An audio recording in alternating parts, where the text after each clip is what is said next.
You ever wondered how a Hollywood movie is shot? On a Sony. You review it on a Sony. And how do you make that sound epic? You record it on a Sony. Lunch break on a Sony. So why wouldn't you watch it on a Bravia by Sony?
How about this one? Oh, that's Isaac's favorite. Yeah, that's the corner I wiped out Nicodem in the Katowice major. And now your teammate. That was a bonding moment for us. It was a bonding moment. We love the bonding moments. So hopefully we don't see too many of those bonding moments this season. But you're not gonna tell me this has a name other than the hairpin, like. I'm afraid, Kuba, the hairpin is not going to cut it. Do you need to know? Okay. I mean, I guess the actual corner number doesn't work either, right? There's actually a name. No, it doesn't. I think we're just going to call it the Isaac hairpin. I think that should be the Isaac hairpin. Yeah. I mean, to be fair, there is a little story that goes along with it, so I can understand that. I think that makes sense. I'm actually going to say no to all your answers, by the way. We're going to call it Spitzker. I've never heard that. God. No chance. Call yourself sim races. Okay, next up, what's this corner? Come on. No, that's definitely Hockenheim. Marco, you should know this. It's your home track. Yeah, Hockenheim happened. But you should know the corner name, I think. That is not the name, Marco.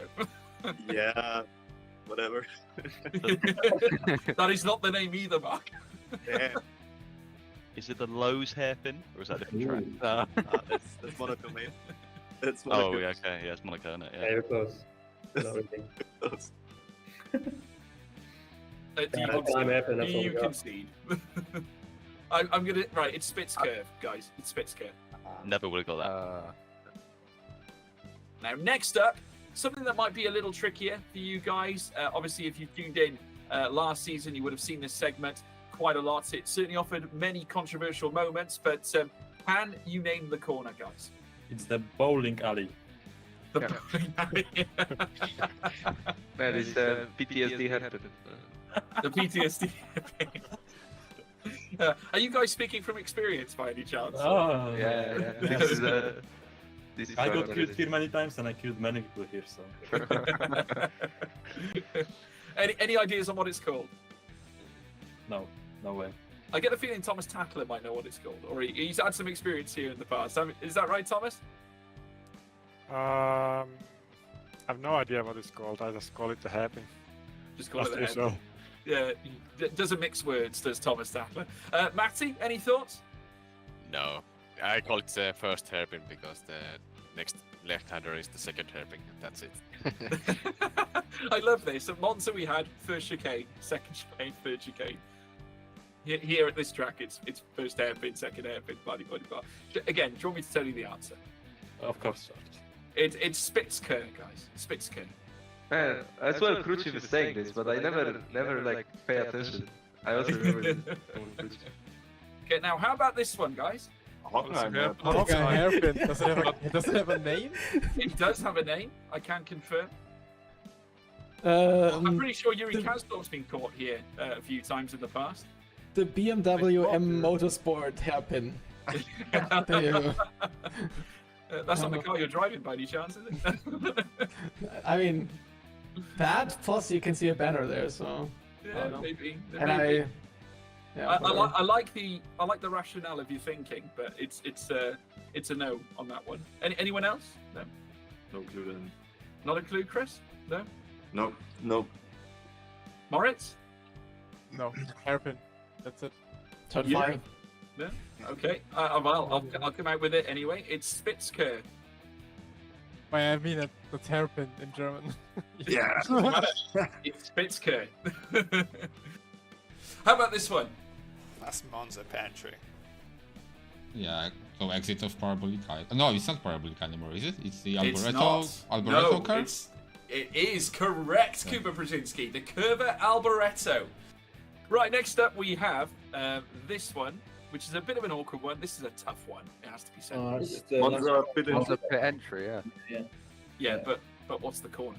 Parabolic exit. Change its name. It's not even a corner, mate. The pit entry. That's not the nature of the question, Marco.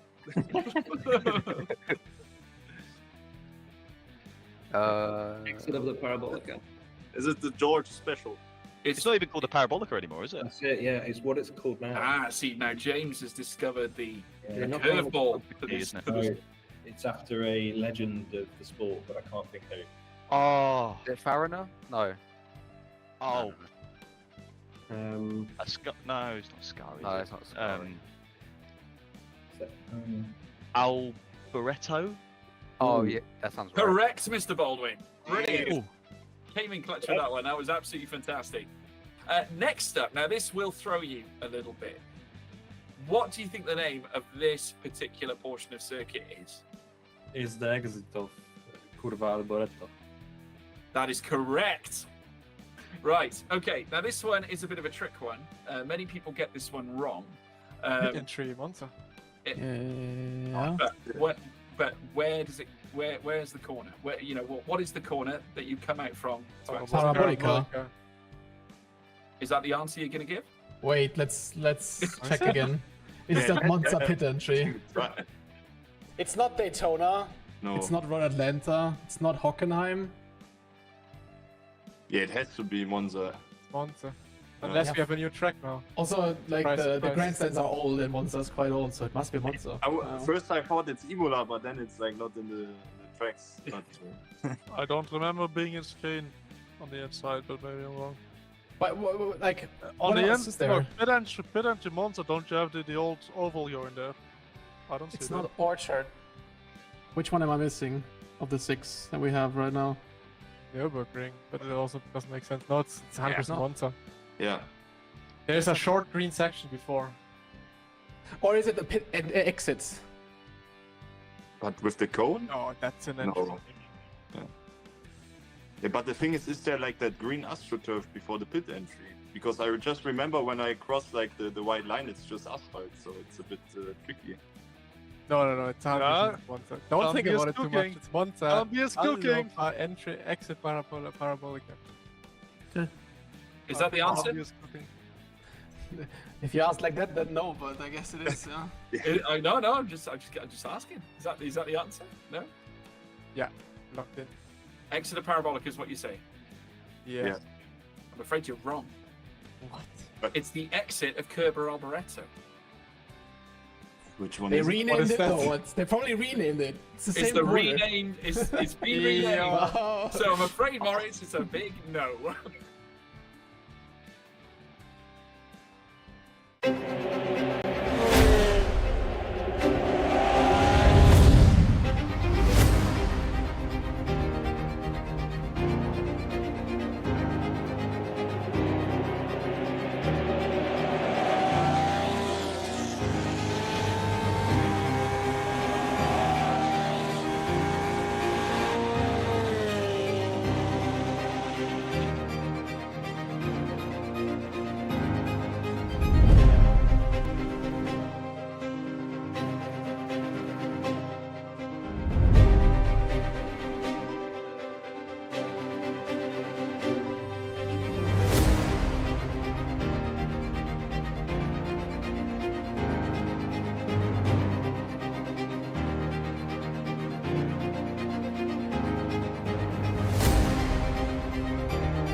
Hello, everybody. Quick shot here, the host of EWC Central. While the team championship commenced yesterday in ESL R1 and 6 teams have already locked in their spots in the finals for tomorrow, I wanted to take a moment to check out the latest news in this episode of the EWC Club Championship Update, brought to you by STC.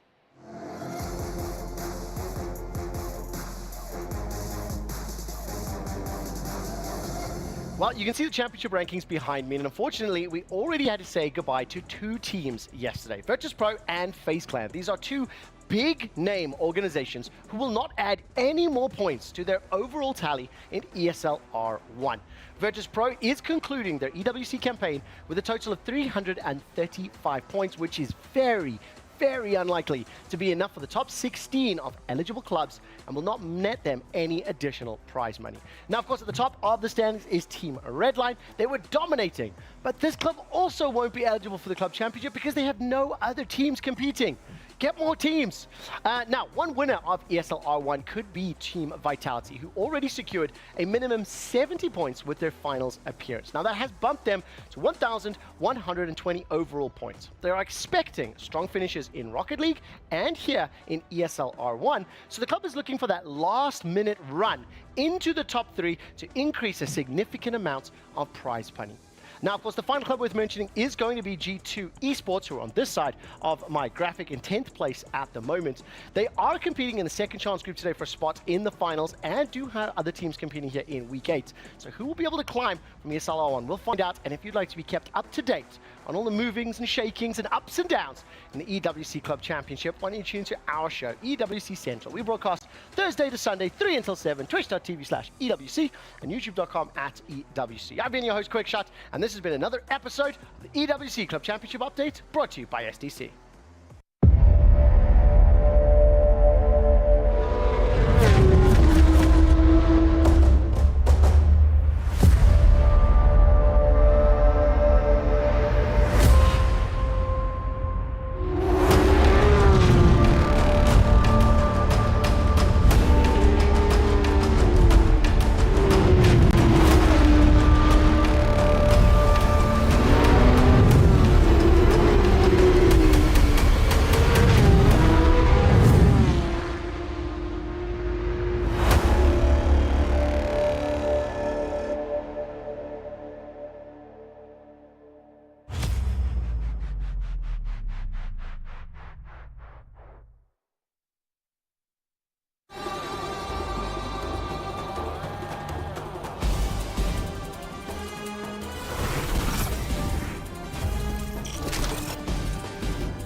Have you got what it takes to get to the top? It doesn't matter how high you climb. To reach the top, even the biggest champ needs a break. So you can recharge, dive back in, and dominate.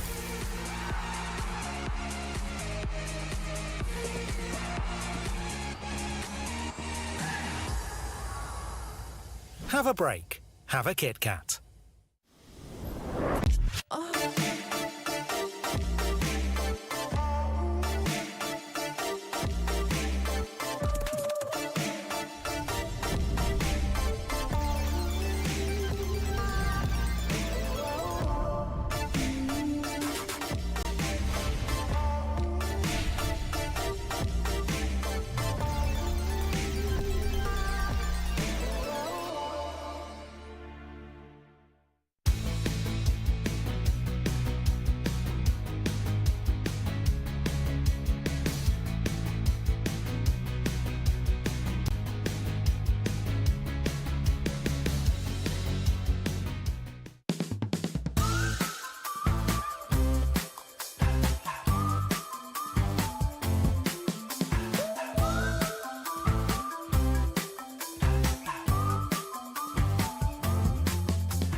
Well, welcome back to ESL R1, everybody. The final chance for those 6 remaining teams to seek 2 final spots for tomorrow's final to join the 4 that we currently have. The question is, though, who's it going to be?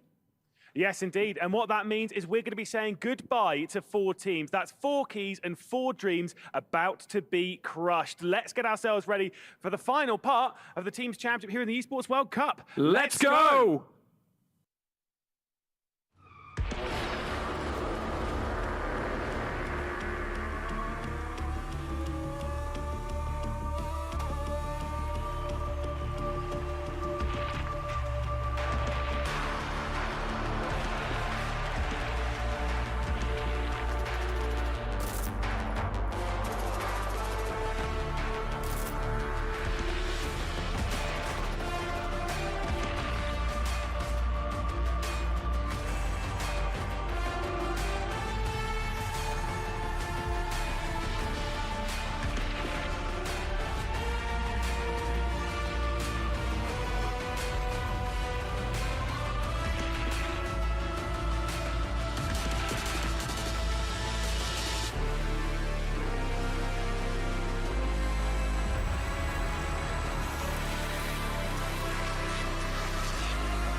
Hello and welcome to ESL R1. We're here live from the Esports World Cup as well. It is day 3 and today we're going to see 4 teams knocked out of this competition and the top 2 will go through to fight for the championship tomorrow. Alongside me, of course, we have Zach Sweeney and Arjuna Kankavati. Guys, it's been an amazing competition so far. We saw 2 teams knocked out yesterday, of course. We'll touch on those very briefly. But Arjuna, what are we feeling coming in today? We've talked a bit about how competing today is a bit of a benefit, right? More time in the rigs, more time to get comfortable if you're in tomorrow's final. But there are 6 teams competing, only 2 will advance from tomorrow to tomorrow, 4 keys to be crushed. There's a lot of jeopardy on the line. The key crushing yesterday for FaZe and for Virtus was quite tough, wasn't it, to watch? It was savage. It was savage. It was absolutely savage. Jeffrey Rootevelt obviously got the pleasure to do that, and it's just so sort of just sentimental. They come here, they want to win, and then to see their, what is effectively a resemblance of their dream just being squashed. It's rough to watch after coming all this way for 2 races. It was a bit rough to watch. Arjuna, though, the top 4 teams that got through, Team Redline for 1, were incredibly strong, weren't they? And there was a couple of teams that weren't quite sure if they were going to get through. It was a bit touch and go at one point.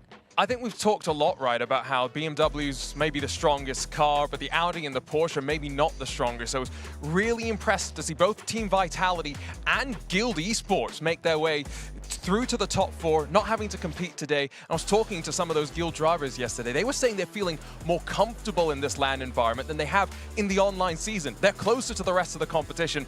That's quite remarkable to talk about. It is indeed. Let's have a look, though, at the top 5 moments from yesterday.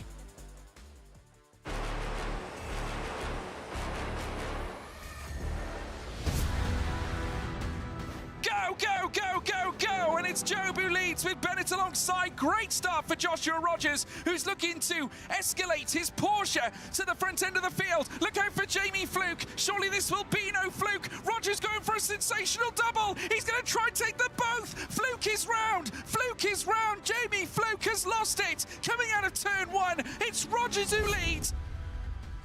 He looks to try and unleash the power of the Porsche. Heading in towards turn 1, he'll take on the master of Monza. Shinchik, who took pole, is now under threat. The wheel-to-wheel coming out of turn 2. The Audi R8 starts to grunt as now the Porsche makes its way through the inside, coming through the curve at Grande. A fantastic effort from Brzezinski at the perfect time. The run side by side.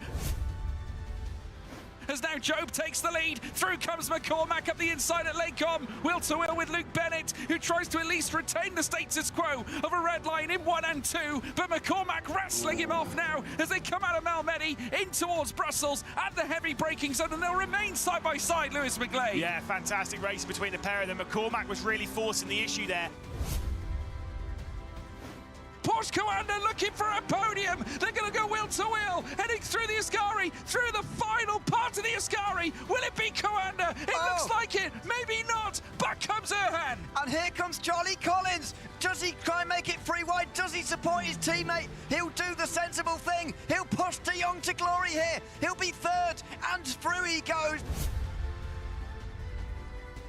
He could get freight train here and could end up finishing in 4th spot. Here comes Luke Bennett to the outside as we head to the Kemmel Straight. Kevin Lewis Jr. makes it 3-1 as he gets to the inside. Big move from the Apex Racing Team man, who's desperate for points. And Kevin Lewis Jr. could be going from 4th to 2nd, but a big move to the outside comes in from Luke Bennett and makes it a Team Red Line 1-2.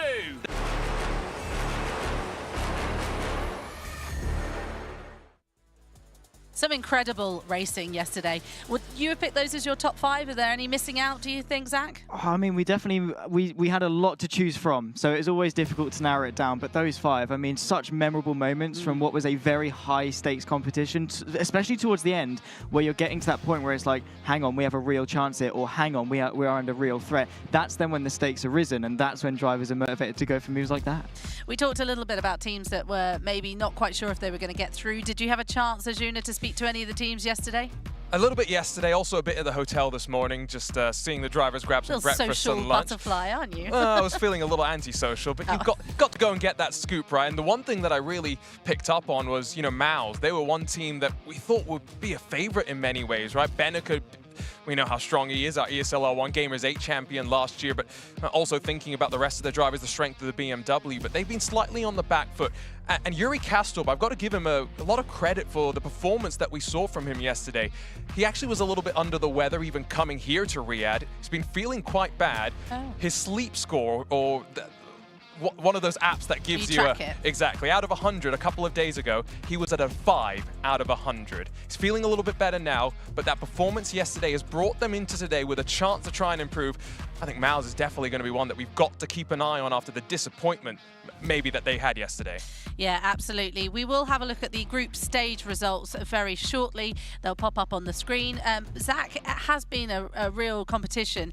Here we go. Here's the championship rankings as it stands at the moment. As we mentioned, Team Redline are leading the way and Vitality are second. Porsche Coanda are third, and then Guild Esports just managed to get in by 3 points from Williams there. And then from 5 down to, where are we at, to 10 as the teams that will be competing today. Rather, we will lose 4 of them and 2 will go through. Simples.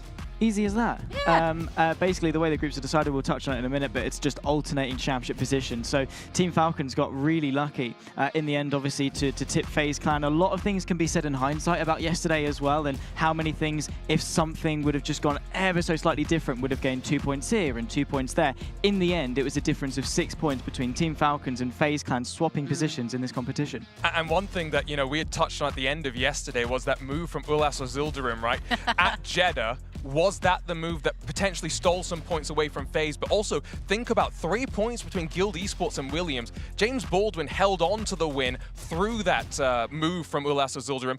If he had dropped down to second, that's 15 points they would have lost. Williams would have taken 4th position and moved on to Sunday. There was a lot that we had to talk about yesterday, more than we had time for. Yeah, well, as we mentioned, though, this is the moment that Virtus and FaZe were officially knocked out of this competition, Zach. And we were talking about this just a moment ago. Brutal. Savage. So savage. I mean, it's not exactly like they're just crumpling it up like a packet of crisps. I mean, they are literally hydraulically pressing it. It is cool. Like, these keys are amazing, but to have one taken away from you and crushed in front of you, I mean, Arjuna, that must have been a lot for the teams. Yeah, but it's also something that has been so special about this Esports World Cup, right? I've been following it over this summer, not just our ESL R1 Rennsport competition, and all of the hopes and dreams, in effect, scattered at the bottom of the totem, right? That's something so cool. You've had this idea that some of the teams have been able to save some of the keys, and that's a rivalry thing that it becomes very important. The one thing that I did note yesterday, maybe it was a long day for Jeffrey Rietveld. He didn't seem very enthused to be there, did he? Well, I'm sure he probably felt a bit bad actually doing it, because he thought, well, if this was me, I wouldn't want to do it. But yeah, the key basically is participants are given this special key at the beginning of these Esports World Cup, and the winner then uses the key and they put it into a special totem. And our totem for ESL R1 is actually the last totem that's going to be added from these Esports World Cup games, and then we'll have the closing ceremony. So the games come to an end after 8 weeks. People have been out here for a long time, and Zach, it's really shown, hasn't it, how esports has been elevated into the world. We've got a World Cup. It's been fantastic to see. I mean, especially in the last couple of years. In sim racing, more so obviously a little bit more relevant to ESL, and the growth that we've seen, obviously real world drivers, real world support coming in to really elevate sim racing status, because a lot of people then, and to be fair to an extent still now, we're just under the impression it's just pixels on a screen, they're just pretend race cars, you're not actually doing it. And then they come and watch it, and it's, hang on, these guys are seriously good. It's very different. If you're in that arena and you feel the tension and you feel the celebrations, you feel the tears, everything you feel just like oozing out of these drivers. Arjuna? And, you know, we're coming to the end of the Club World Championship, right? Something we were touching on at the end of yesterday. Team Falcons already have been crowned the Club World Champions. Very cool to see that. But the fight for second is still well and truly on. And Team Vitality, right? That performance to get them into the top 4 yesterday, very, very important. They're still in action in Rocket League competition as well. They need to finish first and second across of both Rocket League and ESL R1. That would bump them up to second in the Club World Championship. G2 is also a team to watch. They need to win both ESL R1 and in Rocket League to be able to move up to second. Maybe a little bit more of a long task there, but these are the things that these teams are fighting for. $20 million the prize pool in the Club World Championship. I mean, it's a lot of money, isn't it? We've mentioned the money a lot, and for the teams winning, it's $140,000 for the team just winning in ESL R1. Serious dosh. I mean, the fact that we've got such a big financial support is great, because it really incentivizes the teams to, you know, go and scout the best talent, come here, practice, arrive, and sort of just show up and really showcase their skills. And teams like Vitality and G2 that are across loads of different platforms showcases their sort of versatility and adaptability to go and scout loads of different talent across vastly different platforms and playing styles. So let's take a look at the teams that are fighting for survival today, because we've got a couple of them fighting. So this is how it's going to look. We've got 2 groups, Group A, Group B, and we will have 3 teams per group. These are some spicy groups. Okay, tell me, go on. Oh, there's some history between BS Plus competition and the Apex Racing team, mostly, of course, on the iRacing platform, but we've seen it, of course, in the last 18 months as well, the battle there. And being realistic, BS Plus, Apex, and Mouse, there are 3 teams that many could have seen competing in the final. Heavy hitters. Only one of them will go through. And you look on the other side, right, Group A, which will begin in, going on about 10 minutes time or so. That Williams Esports team, they are going to want to move forward. There is no shadow of a doubt about that. But then you think about the stakes, right? We've talked about the Club World Championship, Team Falcons and G2. They're also going to be battling in Group A. And Zach, there's only 2 that can get through. Yeah, there are. And like we were talking about in Group B, some really heavy hitters, like you say, really tipped to compete at the front. That's going to be an interesting group, because we're guaranteed to get rid of 2 of them just like that. That is how quickly the pendulum can swing and the momentum can swing. You can be right at the top of your game. One small mistake yesterday puts you into a very tough group to get out of, and straight away your competition could well be ruined. Williams in Group A, they have got to be looking to get themselves through. They're going to be devastated. A team like Williams to not progress into that top 6 final. But then, of course, you've got the underdogs of Falcons and G2, both of whom who do want to progress. G2, of course, taking that win yesterday with Brzezinski. Williams taking a win over the weekend as well. All of them have the capacity to compete at the front. They just need to make sure they're doing it today. And Arjuna, we did notice Apex Racing maybe were... They had a lot of potential in all of their races. You know, we saw Ellis Jr. On pole. Exactly, on pole, nearly winning, but just always just slightly off the mark when it comes to being important. Can they make it happen today, do we think? The pressure's on, isn't it? The players are making their way into the arena right now, so I'm sure that stress is building for them as well. There's the Williams Esports team that worked their way in first, but you know, going to the Apex Racing team, Kevin Ellis Jr., that pole and then mistaken to turn one where he overshot the corner at Daytona, dropped back. That was valuable points that they dropped. And then the next race after that, they got involved in incidents and had to try and fight their way back forward. And so, you know, while Team Vitality were able to bounce back from their misfortune, you've got to now look at the mentality for Apex. How do they come into this race? Will they be aggressive? Because for the first time in ESL R1 history, 18 months on, we're going to get all 4 team members driving at the same time, working together, trying to block off other drivers, do whatever they can to try and, you know, enrage some of their other competitors. This is going to be a testy day. It's exciting. Obviously, 4 of the top teams aren't going to be racing today, but I do want to just briefly touch on Vitality because it was a bit concerning at one point, wasn't it, for Vitality, whether they would go through. And when you look on paper, the drivers that they've got, it was Chincheek that really managed to bring the points back for them yesterday, wasn't it? Well, he's in our ESL R1 champion, Chincheek, right? He knows what he's doing. But he did what he was told, wasn't he? Exactly. He got the, you know... He showed up, right? And that is as simple as that. Obviously, took that win at the penultimate round in Monza, and the way the point system worked yesterday really rewarded a win. It was a 15-point differential between P1 and P2. So you are far more motivated, far more sort of enticed to go for that move, and that is what Vitality did right at the depth of it. Race 7, Race 8, 2 back-to-back victories, and that is exactly what they needed. Now they're in the hunt for potentially the overall competition. Arjuna, what's the atmosphere going to be like in that arena? Arjuna loves to head to the arena and give us a bit of the feel of what's going on, and we love it because you get to get us all the little juicy bits. What are you going to get for us today? How are we feeling the arena's going to be? There's going to be a lot of teams that aren't there, and that is going to be empty. That's a good point. Yeah. And so yesterday was full, right? We had all 12 teams, all 48 drivers.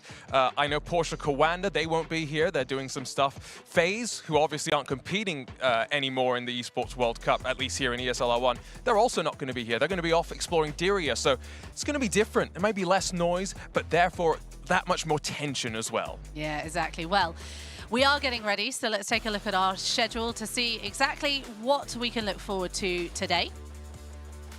So we head out to Fuji first at 4:10.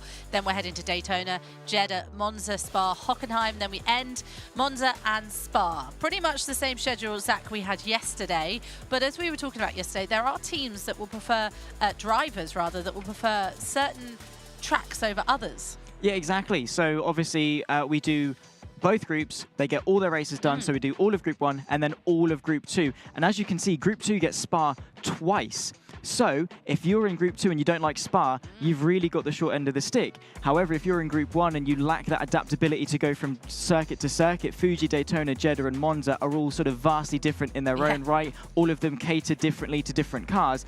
Both groups have their advantages and disadvantages.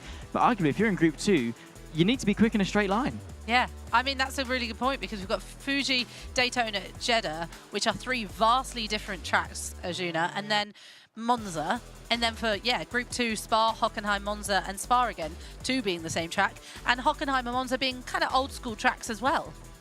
The thing is, we can't really look at form books, right? Because now we're, again, going back to 4 different drivers on track. And so if you have one driver with a great qualifying effort, they're going to be in a great position to try and move forward. Don't forget, you can get involved with our predictions. Just head to stcplay.gg and you can join in. Of course, I'm Team Redline, of course, and I think we're going to do pretty well. I'm not going to give away too much there.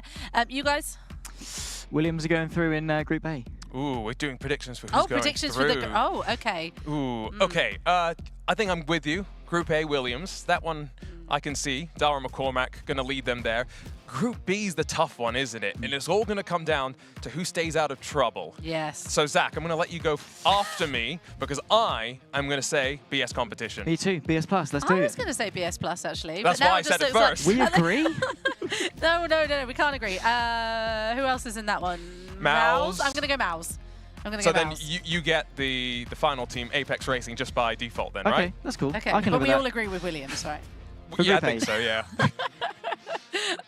So we will get racing very shortly. We're going to head to the stage and Atik will be standing by and all the teams will come out. And what's that atmosphere like, just very quickly? It's electric, isn't it? Oh, the walkouts are great Yeah. because the drivers go and stand by their rigs waiting for everyone else. The lights are building. It's the time that they know we're going racing. We are going racing indeed. So let's head over to our stage. The drivers and the teams will be heading out. So let's head over to our stage host. Atik is standing by.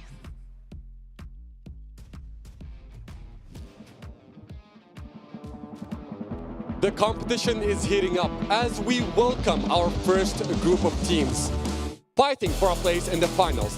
These teams have shown an incredible skills and determination, and they're gonna secure the final spot in the ultimate showdown. Welcome to Esports World Cup ESL R1, sponsored by Aramco. Get ready for some intense racing action, and let's introduce our first group, starting with Williams Esports.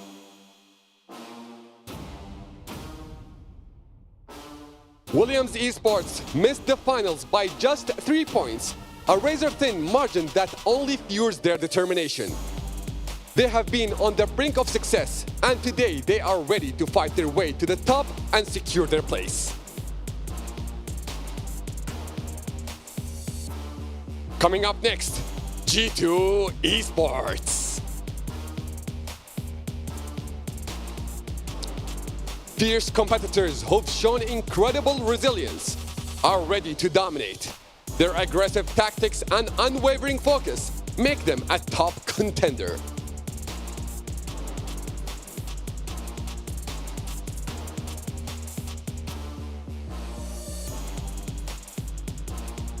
And now, last team, Team Falcons. After a near elimination, have soared back with incredible determination. They have proven they can overcome any challenge, and they are ready to fight their place in the finals.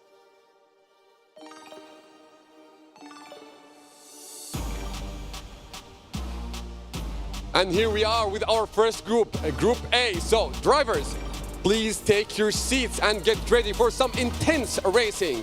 And you, viewers as well, get ready for the race, and let's enjoy it with our casters.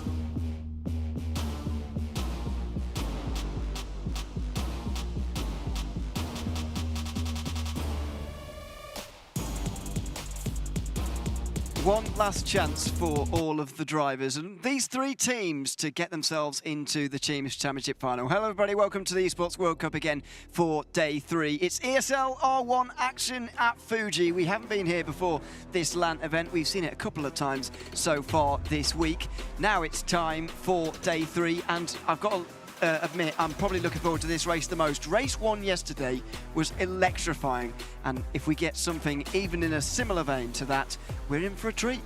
Well, they only get 4 races. As a team, all 4 drivers will be behind the wheel in each of those races. And in those 4 races, they have to top their own respective groups. It's about the top team in each of the groups that will move through into tomorrow's final. Now, the big thing is the form book of yesterday. It was kind of thrown up in the air. There was a big team that we were expecting to be in that top 4, the Williams, Mouse and stuff. I mean, look, the form book's here, and it's out the window, of course. I mean, it's absolutely crazy. Did I nearly kill Cam? It nearly swung back round us like a boomerang, hit us straight in the head. That's how much the form book's gone, mate. Oh yeah, absolutely. It was a fantastic day of racing yesterday. In case you weren't with us, by the way, Mouse, who are one of the fancied teams for this event and who qualified through the group stages last year with flying colours, ended up 4th by the end of the event.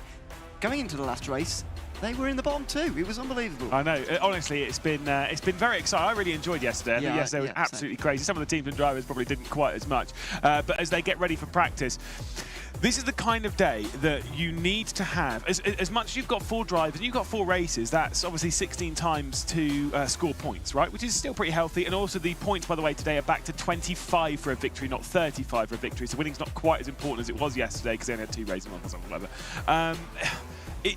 if you don't start off on the right foot, if you start off with a bad race, like what we had with Vitality, where they obviously had that race, which was completely out of their hands at Jeddah, if you start off on the wrong foot, that can really unravel the entire day. It certainly can. Let's talk a little bit about these three teams who are in this group then. We haven't even got the other three teams in the building at the moment because they are arriving a little bit later on. So it is a more relaxed day, and we're looking at pictures at the moment from inside the arena. It does feel a lot quieter than it did yesterday, where it was very, very busy indeed. I'm sure the crowd will build up over the course of the afternoon. Williams Esports think the most unlucky team to have not made their way through to the top four. James Baldwin's pass, and I think it was Max Benneker for second in that final race on the final lap, ended up being the difference. They got through by 3 points. Baldwin's overtake there gained them 4, so that's how close it was yesterday.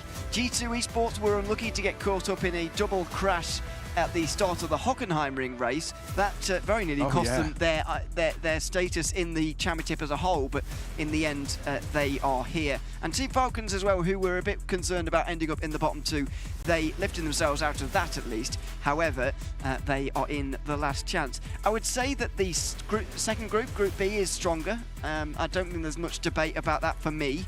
However, this is still a strong group. Williams are strong, and I know the analysts went for all Williams. I'm going to go for G2 Esports here, something maybe a little bit left field. I think they can do it. I mean, look, I kind of feel that it probably will be Williams, but I think that the important thing here, right, is, you know when you always hear it where like every team that's entered this, all 12 of the teams that entered this, if you interviewed them all beforehand and you asked them, you know, can you win the competition? They'll all go, oh yeah, of course we can. And everyone sits there and goes, we don't believe you, because it'll be like one of only like 3 teams that can actually compete. The difference here is that in both of the groups, all 3 teams are fighting over 1 position, and all 3 teams are perfectly capable of getting that. I can 100% see Falcons go through. I can 100% see G2 go through. I can 100% see Williams go through. And that's the beautiful thing with this, is that we just don't know how it's going to go, and that's why starting out with such consistent form is so important. I think especially in Group B, actually, each 3 has about 33% chance of winning as well, to be honest. It's so evenly matched. So looking forward to Group B. But in Group A, there are slight favourites and slight non-favourites, even though you are right, each team certainly does have a chance of going through. They're just waiting to go into practice at the moment, by the way, just to keep you updated. We're watching pictures on a separate screen of G2 Esports getting into a bit of a huddle involving the 4 drivers themselves. The only Tumblr has arrived, by the way. I don't know if you saw in the walkouts, but he was doing something else. He wasn't around at the time, but anyway, he's there now. Nick Dealey was there in the huddle. They were having a bit of a chat as well about something. I mean, what do you think they are chatting about in terms of strategy? Is it? I don't know. No, I think it is. I think it's just a pep talk. It's you know, right. This is going to be a long day. As much as they've only got 4 races, it's going to be a long 4 races. You know, it's more about playing the team game. No heroes. You know, you're all a team. Work together.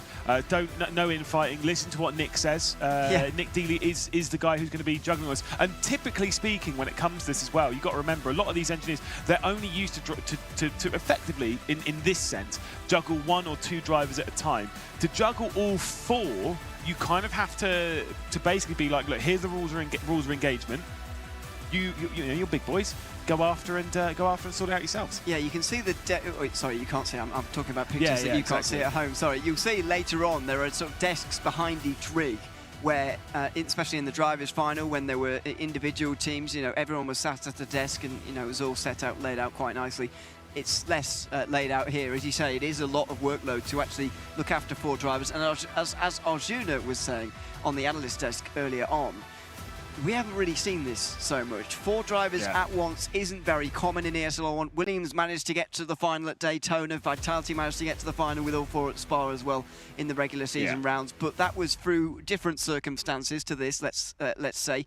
These guys have actually not got into the top 4, and so it's sort of a bad thing that they're all here, rather than that being a good thing for those guys to have got all into the final. Yeah, honestly, this is going to be very fascinating. I'll remind you, by the way, of the drivers. You saw them all on the walkout there, but it's Darren McCormack, then it's Daniel Pausdor, Dennis Schoeniger and Dominic Bly, Team Quad D, of course, for Williams. Isaac Price, Johnny Tormula, Cooper Brzezinski, and Nikodem Wisniewski, of course, will be taking to the G2 Esports team. And then Falcons is Jakub Matuszewski, of course, Matti Siepler, Przemysław Lemonek, and, of course, Tumis Tatler who will be taking the Falcons team, who of course are our club champions, which means that there are 4 teams that obviously have already moved through. I've had a couple of chat, bumped into Josh Rogers downstairs in the hotel, and had a good chat with Seb Hawkins last night as well, obviously the team manager of Guild, about what they're going to do today. And it's for them, it's about relaxing, it's about getting themselves ready. Of course, they're not getting any seat time today because they're not here. Yeah, are you a believer of the fact that them being away is maybe a disadvantage for them because they don't get the practice of especially for those drivers who weren't in the drivers' final? Some of them will be going into the team's final with just 2 races under their belt. Honestly, I think it's actually very, very interesting that personally, I wouldn't say that being in this is an advantage purely because the stress that's going to come with dealing with this is going to be really, really hard work. And if I was going to say as well, I would rather be in Group A than Group B. I'd rather get it out of the way early. That's fine. But the important bit is there are positives and negatives. There are advantages and disadvantages to moving through. Obviously, you get a day off, you get a breather, you get to get out of this stressful environment. But as you're quite right, you lose seat time. You're no longer in this rig. All the drivers that will be going through into tomorrow's race, you're absolutely right. There were some that weren't in the last chance or that didn't get through into the team's championship. They've lost 4 races effectively. Yeah, but as I say, you'd rather without the stress of this last chance qualifier, which could be quite tricky for all 12 drivers. We're going to be seeing a lot of them. As we say, we're going to be going through the entirety of Group A before we see any, and then going through the entirety of Group B. There'll be no swapping out, so to speak. It will be all in one go, so we look forward to that. Into practice we go then, and it's immediately obvious and immediately a bit of a shock to the system, isn't it? Just how many of the same car there are following one another. I hope they don't battle with each other very much because the teammates look absolutely identical. Not that teammates should be doing much battling anyway in the field. It would be going wrong if 2 teammates end up side by side for too long. Well, they do have some. All of the teams, at least I'm pretty sure Falcons have as well. At least I know definitely Williams do, and I know definitely because you can't miss Yoni Tormula's car. They have the driver colours. When we get into Group B and we see BS competition, they'll win us over a little bit more because all 4 of their cars are very different when it comes to their colour profile, and that will help tremendously. But of course, that's just how it is. I've always said that you want a driver colour. Mine was always, shockingly enough, lime green. Weird. Yeah. Your what? My driver colour. On the wing mirrors, on the wing. Yeah, right. I'd put way more on it. I'd put it on the wing mirrors. I'd put it on, like they say, little bits on the rear wing. I'd put it on the splitter on the front of the car. I'd put it everywhere. You know what it's like to be a commentator. Yeah, exactly. Everyone could tell it's like, oh, that's his car. Yeah, that's a commentator's car. He's making it very obvious. Yeah. Yeah. They don't necessarily do that quite as much as we'd like. But as you can see, there are some slight differences between the different cars. As we were saying, the drivers actually have only just arrived here. It's been quite a turnaround for them.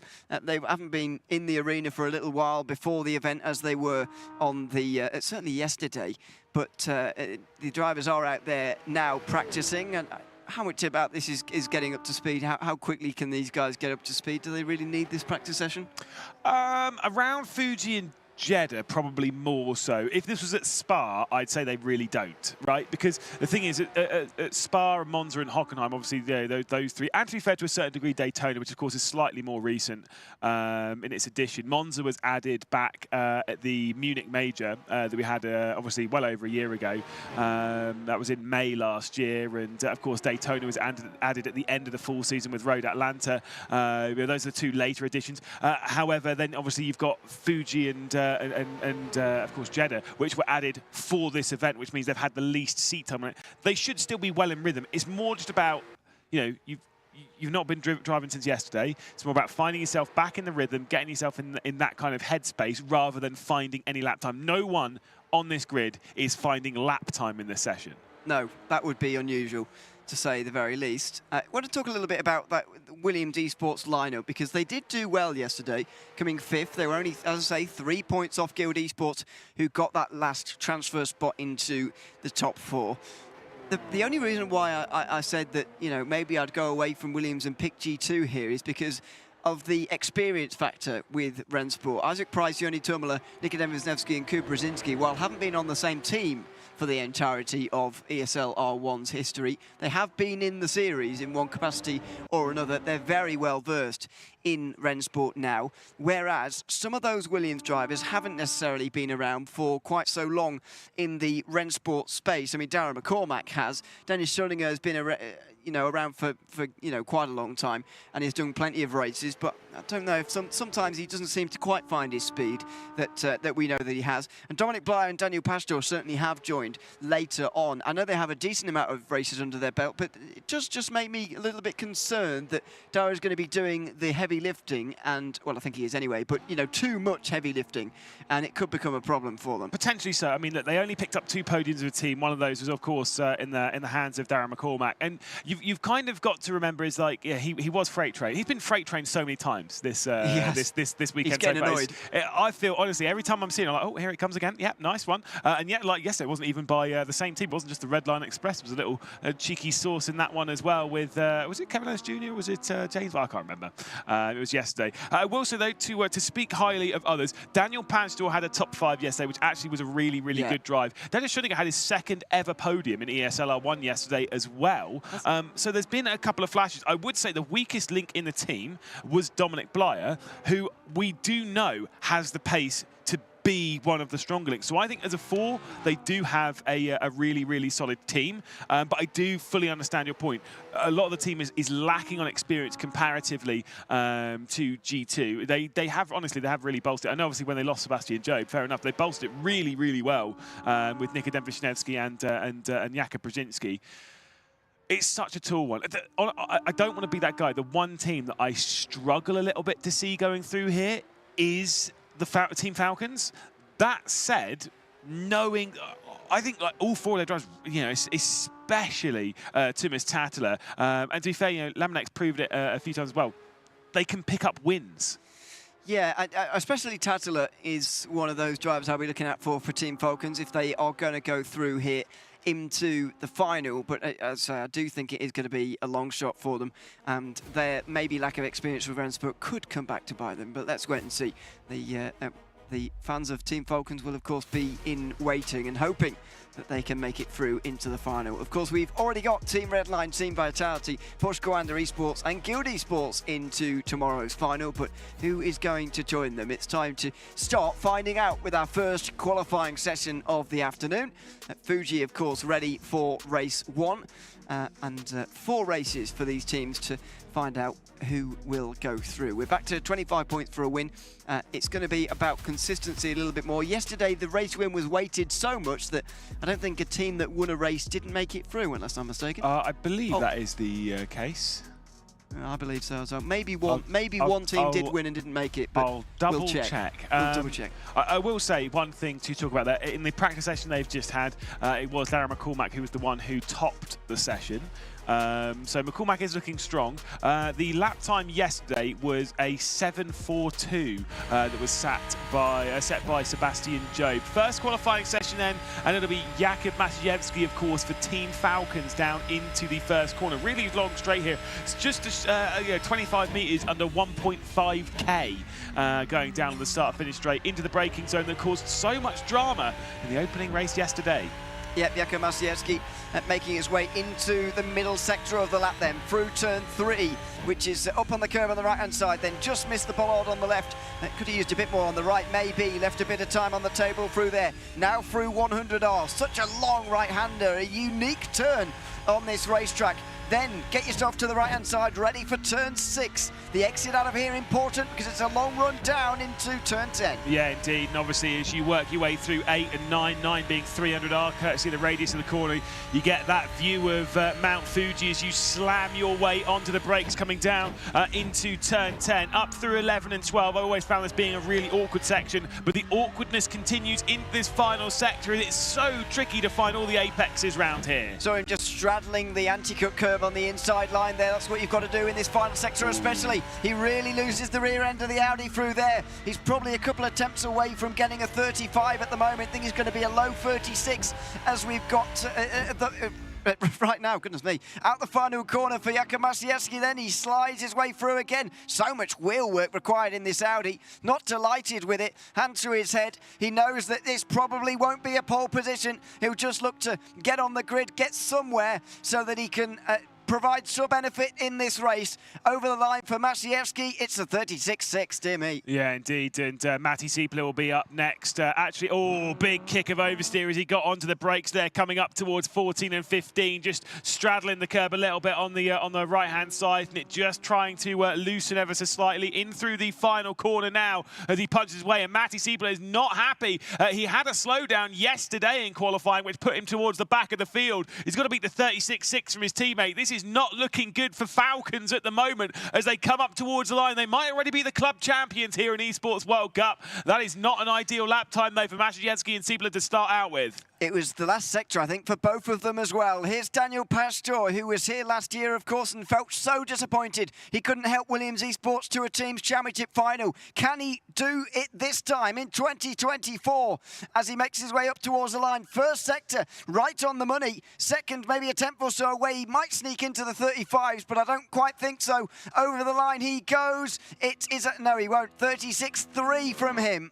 Yeah, these aren't too great, but let's see what Darren McCormack will do. The first sector, as he comes across, is looking pretty decent. The second sector is a couple of tenths off where we'd want it to be. Again, it was a 35-7 from Sebastian Job the previous time we were racing at Fuji, of course, yesterday in the very first race of it. McCormack will come up towards the line. We'll only see Fuji once today as well. He'll come out towards the beam. Let's see what the 86 can do. I'm sure it's going to be good enough to go ahead of Daniel Pajtor, but it's not looking super fast. Doesn't even breach into the 35s. A 36-2-1-4. Yeah, we're not going to see any 35s I wouldn't expect unless someone else can pull something out the back, like Isaac Price, of course, former iRacing world champion, making his way out of the final corner, sliding with that Porsche. 3 different manufacturers, by the way, in this fight. Should be good and to see how the manufacturers interact with one another. This is looking good, though. As long as he's hooked the final sector together, Isaac Price could be on provisional pole here. Up towards the line for the first G2 Esports Porsche. Yes, he gets there. 36-1, and that's the new provisional pole time. And will he be beaten by his teammate immediately? I think the answer to that question is no. Jakub Brzezinski into the final sector. The first sector is a couple of tenths down. The second sector is about 3 tenths down, but that was on a 35-7, but he's already lost half a second to that. So I think this is more in sort of like the Daniel Pajtor. To be fair, I think it's going to slot into 4th ahead of Jakub Maciejewski, but behind the 2 Williams. Let's see what Brzezinski will do across the line. He hits the stripe. It's going to be a 36-4, I reckon, by my money. Let's see what it is. 36-7, it's even worse. That's terrible. Wow, brutal. He rolled his eyes at himself, though, to be fair, on the way out the final corner, so it wasn't going to be good, I'm afraid. Dennis Schoninger now into the final corner. Williams nearly complete here with their drivers, by the way. This is the 3rd Williams driver making their way up towards the line. A slight slam on the steering wheel, but the first 2 sectors are okay. It seems the final sector really providing the challenge for these drivers, as we so often see around this Fuji Speedway circuit. Up towards the line for Dennis Schoninger then, and it is 4th place. Williams 2, 3 and 4 for now. Yeah, to be fair, it's not too bad. Here comes Lemon M, of course, who qualified in 6th position yesterday in that group. You can see, look, he's very concentrating as we use the ultra wides. He's spotting that apex as he turns it through the final corner. Again, first sector's a couple of tenths down, second sector's a couple of tenths down.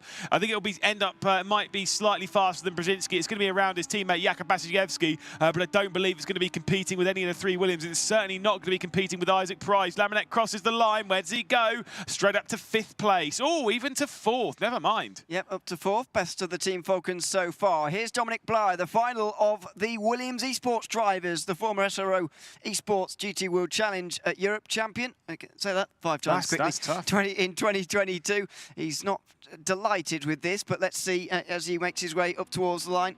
Couple of attempts away in both of the first 2 sectors, a few attempts away actually in the first couple of sectors, and so he'll be right in the mid-pack again here, I would have thought. Dominic Blatt, 6th place, no, 5th place, oh, late change, 200ths ahead of Dennis Schoninger. Do you know Dominic Blatt won the first ever race I commentated on an Assetto Corsa Competizione? Fun fact. He has been racing a long time. He has indeed. No, to be fair, it wasn't that long ago. Nikodem Wisniewski will work his way through, of course, speaking of first times, when it comes to wins, of course, did win the inaugural Le Mans virtual race back in 2020 alongside his teammate Jakub Brzezinski. What's it looking like for Nikodem Wisniewski? He was actually very impressive in, I think it was DTM Esports a bit earlier on in the year. Obviously took a whole handful of victories in his debut really for G2 Esports. Finds his way up into 6th position, sandwiched between 2 of his old teammates.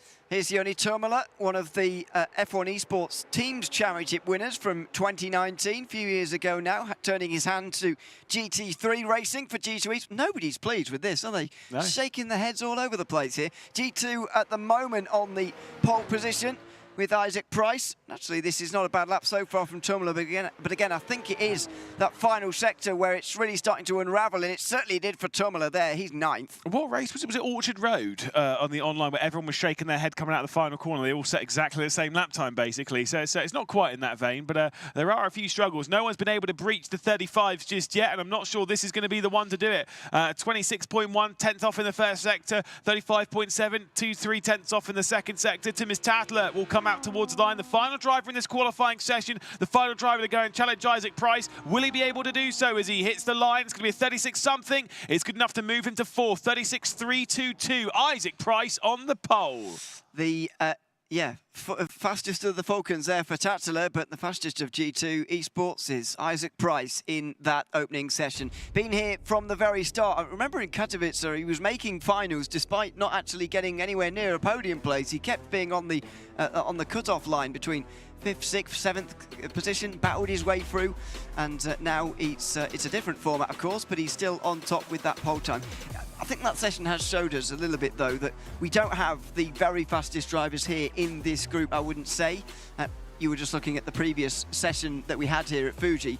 It was a lot quicker than that one. A lot quicker. I mean, those lap times, the pole time in here would only put them like 4th or 5th in that one. Although I have heard from some of the drivers, sometimes you join a session and it's not quite as quick.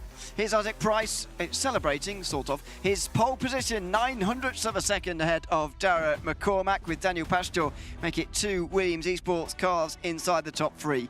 Team Falcons, 4th and 5th with Tatler and Lemonek, with Dominic Blyer in 6th place, Nikodem Wisniewski in 7th, then of Dennis Schoninger. That's the final of the Williams drivers. Then Jakub Mastiewski for Falcons in 9th. Joni Turmler and Jakub Brzezinski next, followed by Matti Siepeler in 12th. The entire session covered by 8.5 tenths of a second then, and that is not bad, but maybe not as close as we've seen in some other ESL R1 sessions. As we have a look at warm-up now, it's you're doing an Isaac Price. I'm Isaac Price now. What a weird thing to happen. You won't know that, but he was doing that for about 30 seconds. I was doing it. I had photographs from our junior and everything. I will say, do you want to have a guess? How many races has Isaac Price won in ESL R1? 1? Yeah. About 2. You reckon? Yeah. No. He would become our 35th race winner. Has he never won? He's never won That's in ESL R1. Slightly unbelievable. Slightly unbelievable, but I do believe you. Yeah, exactly. No, my spreadsheet doesn't lie, mate. No, unless you've done something wrong. No, what would you do? It's all manual input, so there probably is a lot of mistakes there. No, of course, we've not seen too many Porsches be victorious as well over the run here, so there is that as well. However, Kuba Brzezinski was the Porsche winner, I think only Porsche winner from yesterday. Ulas Zudrum got quite close to the phase. But Brzezinski managed to get it done at Monza, the most straight-line speed-heavy circuit, which they've been complaining they haven't got any of so far. Are you telling me that sim racers complain about stuff that's absolute rubbish? I mean, we complain quite a lot about stuff that's absolute rubbish, so I would argue that, yeah, that is very much true. I've received many a message from drivers. The best bit is that on our side, sometimes we get drivers tell us one thing, and then another driver will tell us something which is the exact opposite of what we've just been told. Makes you wonder really why we listen to them like they're some great fountains of knowledge, really, and they're just serving their own interests sometimes. We're just trying to make people happy. We're trying to please too many people at once. But exactly. There we go. But then we'll be accused of having favourites. So I do have favourites. I've got a scarf in my hotel room. That's true. To be fair, you didn't bring it today. Oh. Well, I don't want to jinx them. Okay. I kind of jinxed them yesterday. I was like, the only 2 teams you've got to worry about is blah, blah, blah. And I was like, oh, here comes Vitality. Speaking of that, and they're in this race, I know Luke Humphries messaged you yesterday to explain that not happy with me for saying that Hockenheim is going to be a chaotic start. And lo and behold, it was, involving both G2 Porsches. In the end, I don't think it actually affected their outcome in the group stage. I don't know about you, but they were never going to get the top 4, I don't think, but and they never were in danger at the bottom 2. They were just mid-table, and I don't think that would have changed. I'd rather you say that than me. Okay. That's fine. It's just my opinion. It's fine. Yeah. One man's opinion's another man's not opinion. That's that phrase needs some work before we rolled it out on a national scale. Anyway, out the final corner then, it's a long run up towards the line here as well. 10 laps at Fuji. As I said before, if this race is anything like race 1 at the opener of yesterday's proceedings, we are in for an absolute treat here. Josh Rogers and Sebastian Job especially, with 2 main players in a wonderful race to begin day 2. We begin day 3 with the very same circuit. It's the last chance for Williams, G2 and Falcons to make their way into the World Cup Teams Championship Final. Up towards the line, we're underway for the first time on day 3 as the drivers already pop out and try and get the lead. It's going to be chaos in towards turn 1, you'd expect. Big defence already from Thomas Tassler, who's on the inside of 4 wide. He's diving down the inside, but he's gone too deep, way too deep on the brakes. Through goes Isaac Price and Darren McCormack, fighting for the lead on the way towards turn 3. Yeah, through comes the army of Williams on Thomas Tassler as they try and fend their way through down into turn 3, but it will be Isaac Price fending off Darren McCormack, Dennis Schoeniger and Daniel Pastor. Williams running 2nd, 3rd and 4th. Dominic Bly still trying to work his way through as we head into 100R. Now down into the hairpin, it's Thomas Tassler trying to hang to the outside, heavily onto the brakes. Can Dom Bly find his way through? Williams in a great position at the moment, especially if Dominic Blyer can do something here. There's Daniel Pastor. He's moved up to 4th place on this start as they go 2, 3 and 4 and maybe 5 here as Dominic Blyer and Thomas Tassler are right behind this, will be fighting away. He'll have to watch his mirrors here, Pastor, as they dive down the inside. Oh, Falcons contact on each other. Oh, a big spin, I'm afraid, for a couple of their drivers. It was Lemonek, I think, it's Tassler, who's gone around down to 11th place from right up there in qualifying. Yeah, there's a G2 in the middle of all of that, but what a disaster. Falcons and G2 tripping over each other. Meanwhile, Isaac Price will probably be asking the question to Nick Dealey, what are my teammates doing? Where are they? I've got 4 Williams behind me, and this is looking pretty scary right now, and yeah, not ideal for them. Let's see if Darren McCormack can take over the race lead from the Porsche as we head out into the 1.5k straight. It's on board with Joni Tomala we are at the moment. I wonder if he's just going to push Tattler into line. No, there's going to be a battle here. There's going to be a lot of teamwork. Here goes Darren McCormack, though. You can maybe just see it with your binoculars down the front straight because it's a long way away. Darren McCormack makes his way through, and through as well goes Dennis Schoeniger, who very nearly hits his teammate. That would have been awkward for Team Williams as Isaac Price tries to fend them off. And now the slipstream games begin. Look at McCormack immediately pull himself to the right-hand side to allow Schoeniger the slipstream, but it doesn't work, and Isaac Price retains 2nd at least. Yeah, this is over the hands of Joni Tomala. Oh, sorry, Isaac Price. Joni Tomala. It's fine. Don't worry about it. I just saw the key. That was the important bit. Darren McCormack then to sneak up to the race lead. Very, very good. That was an excellent overtake. I think he actually went in a little bit deeper at turn 1 intentionally to allow Dennis Schoeniger to have a little bit more room on the brakes there so that he could try and set it in. Of course, it didn't work for them, but I get the feeling that the Williams team here can I think they could put themselves comfortably in a position of 1, 2, 3 and 4. Where did he come from? Dennis Schoeniger straight down the inside and straight through. That was from a long way back, but a good move. And here goes Daniel Pastor as well, starting to put the pressure on Price.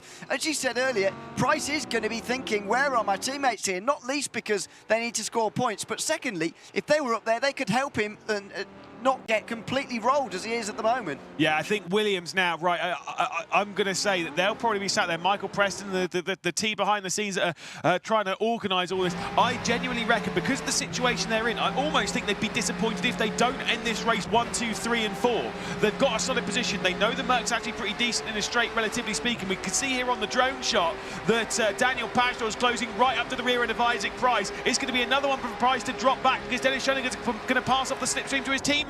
Oh, look how late he is on the brakes, Isaac Price. It's too late. He's wide through turn 1 and through as well goes Dominic Bly. No, not quite. He didn't quite do it, but Daniel Pastor does. And Williams are 1, 2, 3. They are loving this opening race. Yeah, indeed. I mean, look, for Isaac Price, there's just nothing he can do. He's sat in the middle of it. The Porsche's quite good on the brakes, but realistically speaking, there's just nothing he can do. And it's not about balance of performance on cars. This is pure numbers, strength in numbers for Williams. The fact that they have so many teammates, they can orchestrate this entire fight. You'll watch them on the start-finish straight. Daniel Pastor will almost immediately try and give slipstream to Dominic Blyer as soon as he gets even the whiff of getting alongside. And yeah, you saw it at the back end of the last time round. We're going to see it again, that's for sure, as Williams try and aid one another to get as many points as possible. Team Falcons are regrouping here after big contact between themselves, really, in towards turn 10. They are starting to catch this group again. Matti Siepola is the leader of them, followed by Jakub Masiewski and the rest. Let's have a look at what happened in turn 1. Oh no, all the G2s made contact with each other. Yikes. Ooh, yikes. Yeah, I think that was Wisniewski and Tumula. This is very big dive bombs down the inside. That was 5 wide very briefly there. That was never going to work. That's just obviously a lot of that was Falcons on Falcons, to be honest. There was some big dives in there. I think it was just a couple of people being a little bit too ambitious. Let's see then if Isaac Price is going to drop another position. I don't actually think that Dominic Bly is close enough to go for anything. He's not had a particularly good exit, but then Isaac Price is close enough to the back of Daniel Pajdor. So it will remain a Williams 1, 2 and 3. How do you think Price actually... Oh dear, as Bly goes very deep My there. goodness. Matti Siepela is going to enjoy that one as he closes in for Team Falcons. How do you think Isaac Price plays this one now? Because he's surely got an impossible job. If he pulls out of the slipstream of Pajdor, he's never going to get any help from McCormack or Schoninger. He's going to have to hit that brick wall of air while Pajdor continues to get a double slipstream at all times. I don't know. Look, the thing is it's going to be a tall order for him to beat off Williams here in this fight. But I've got to say, the three of them ahead, there's just no way he's going to be able to make his way past. And it's not even about making his way past. It's about making his way past and holding the position. I just don't see it. This Isaac Price is in a tall order. If he can grab anything in the top 4 at the end of this race, I'd be very impressed, and I think he will be pretty proud of himself, despite being very frustrated. Yeah, at the moment, Williams would, it won't be a surprise for you to learn, the current group leaders, if this race were to end as it is, and they'd be leaders by quite some way, affirming their favourite status in the start of this group. Out through the final sector again. This is turn 16, looking for that run onto the very, very long front straight. Don't think Price quite got the exit right there. He was up on the curb on the inside a little bit, but it's not the worst thing in the world. Dominic Bly will try and get into the slipstream then. Don't think he's close enough. And if he breaks as late as he did last time round, then he'll be in trouble through turn 1, I would have thought, as the top 7, well, pretty much the entire field actually, in one long line, all drafting off of one another, trying to steal a bit of a march on the other, but not able to. And there's a look back from Isaac Price at what he can see. I mean, Matti Siepela here for me has got to be the instigator for Falcons. He's got to try and get into the top 5 and get some of his teammates up the order. Yeah, indeed. Well, Thomas Tattler, arguably the heaviest hitter for Falcons, is not going to be hitting any numbers at the moment because he's scoring nil points right now, sat back in 12th position. Joni Tormela, one of the strongest for G2 down there in 11th. I do distinctly remember, was it in Munich where he made that incredible move? Was that in Katowice or at the Hockenheim ring where he made it? I think he had like a 3-wide cutback coming out of the... Was it in Munich? Yeah, I was going to say, because that was definitely like move of the race on day 1. Absolutely fantastic stuff. Was it day 1? It was day 2. Was it? Don't test my memory. I'm pretty sure it was day 1. Okay, I'll bow to your knowledge. I don't think he was in day 2, was he? I can't remember. It was over a year ago. It was, but even if it was yesterday, I still might not remember. Meanwhile, on board with Dominic Bly in 5th place. Matti Siepela just behind this camera shot. Isaac Price is the one you can see just up in front. Surely a front 4 all covered by Williams here is a huge statement at the start of this. I mean, even this is a big statement. It really is. Honestly, like, Williams right now, they won't fight. Dara McCormack will come over, surely, victorious, since I know we're halfway still left to go, but unless there's some catastrophic error, I think Williams will be doing well to protect this. But look at this. Now Dominic Bly is closing his way in. They could be a send down into turn 1. Let's see if he actually manages to find it. He looks down the inside, doesn't commit to it, and now he has Matti Siepela sending his way to the outside at turn 1. Oh, he's going to get pushed out wide there, and he certainly was. Matti Siepela trying to take advantage as much as he can. He's got the fastest lap now as well, looking to move into the top 5. The front 3 certainly getting away, and I think the front 3 for Williams now have decided, yes, we want to help Blyer, but actually that's not the most important thing here. Let's get away and cover these podium places, because if this battle for 4th continues to develop like this, that front 3 will have a gap pretty shortly. As well, check out a replay as to the move as McCormack was able to work his way past, and this is where Dennis Schoninger was trying to make it down the inside of the first corner. You can see Isaac Price is going to go in a little bit too deep as well as he's trying to fend them off. Near contact between two Williams. To be fair, McCormack read his mirrors pretty well. This was the final move as Isaac Price sent it in a little bit too deep. Dennis Schoninger and a little bit of contact as well for good measure with Daniel Pajdor. I will say, by the way, you know how I like my stat of who's crossing 100 races. Darren McCormack will be the next driver to cross 100. If he does 3 races tomorrow, which is likely, because we're going to have probably five or six races, depending on which one it is. He should have his 100th race as one of those tomorrow. And we should have a 250th race too, if we get enough. We'll see. On board with Bly very briefly, because he's powering past Isaac Price. After pole position, he's been going backwards here, and Team Williams are all of a sudden in the money. Down in towards turn one they go. Here goes Matti Seipala, also looking to take advantage and burst into the top 5. On the inside, he's not really had the space there, and here comes Mastievski as well, as he follows his teammate to the outside line. In towards turn 3. Can Seipala get round there? He breaks late. He's going to go for it, and he's got it. Top 5 for Matti Seipala. That was a spectacular overtake for Team Falcons. Yeah, but they're all battling over the minor places now because Williams are taking an unbelievable advantage. You remember what I said earlier? If you want to move through, if you want to get... Remember, only one of these 3 teams will be moving through into the team's final tomorrow. The other 2 teams will have their keys crushed and they will be out of the Esports World Cup. And right now, Williams are well in control. Straight to the outside, Jakub Maciejewski is going to go to try and commit his way past Isaac Price. He sends it around the outside of the first part of the hairpin, around the back end of the circuit, but cannot complete the move. It has to be a settle for 7th place. What that has done, though, is allowed Matti Seipala a bit of space. It's also allowed Lemon M to join in, as well as Nikodem Wisniewski and Jakub Brzezinski as well, who are the 2 G2 Porsches. You can see further behind from that. Thomas Tatsela's passed Yuri Tumala, by the way, in an all-finished battle. Can't imagine many words being exchanged between those 2 at the end of the race, to be honest, even no matter what happens here. That's all it is. That'll be about it. That is all the conversation. And it's only for 1 point as well, so it's not going to be too much. Here goes the pump drafting for Team Falcons. Will there be any move here from Jakub Maciejewski, who's going to get a huge bit of overspeed? Have a look at this. Premysław Lemonek is just pushing his teammate right up to the inside. He's not quite going to get there in time as we begin the 8th lap of this race. Isaac Price has got to stop the bleeding here. He's got to stop losing places. Yeah, it's so frustrating for him again. Like, to be fair, that frustration will have built. He's done such a good job from pole position to battle, but of course, having absolutely no assistance around him.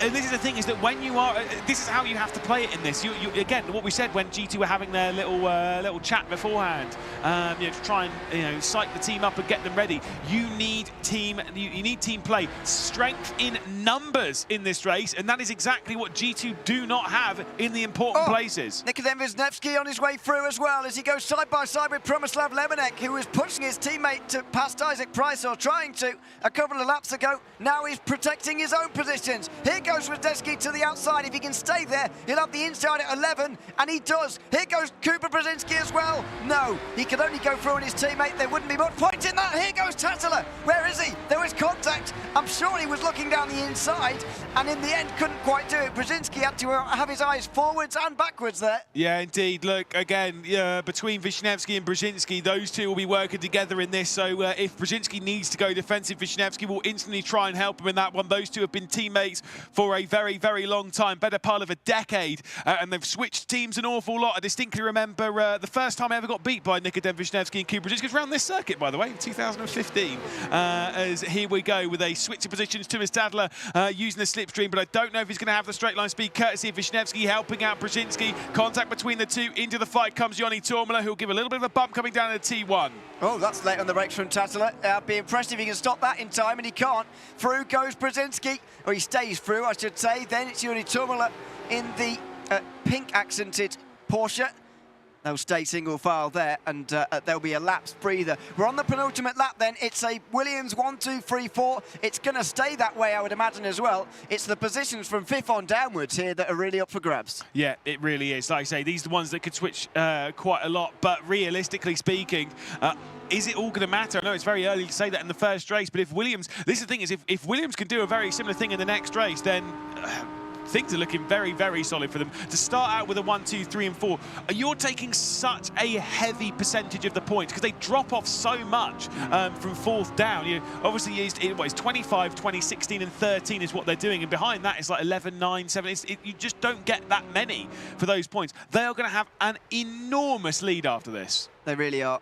It can all change, of course, because just as quickly as Williams have built up this lead, they can lose it all over again. But it is a huge place to be after just 1 race of 4. Out of the final corner they go, with the leaders miles ahead. McCormack, Schoninger and Pastor have worked together here to run away with this race. Dominic Bleyer's done enough for fourth as well.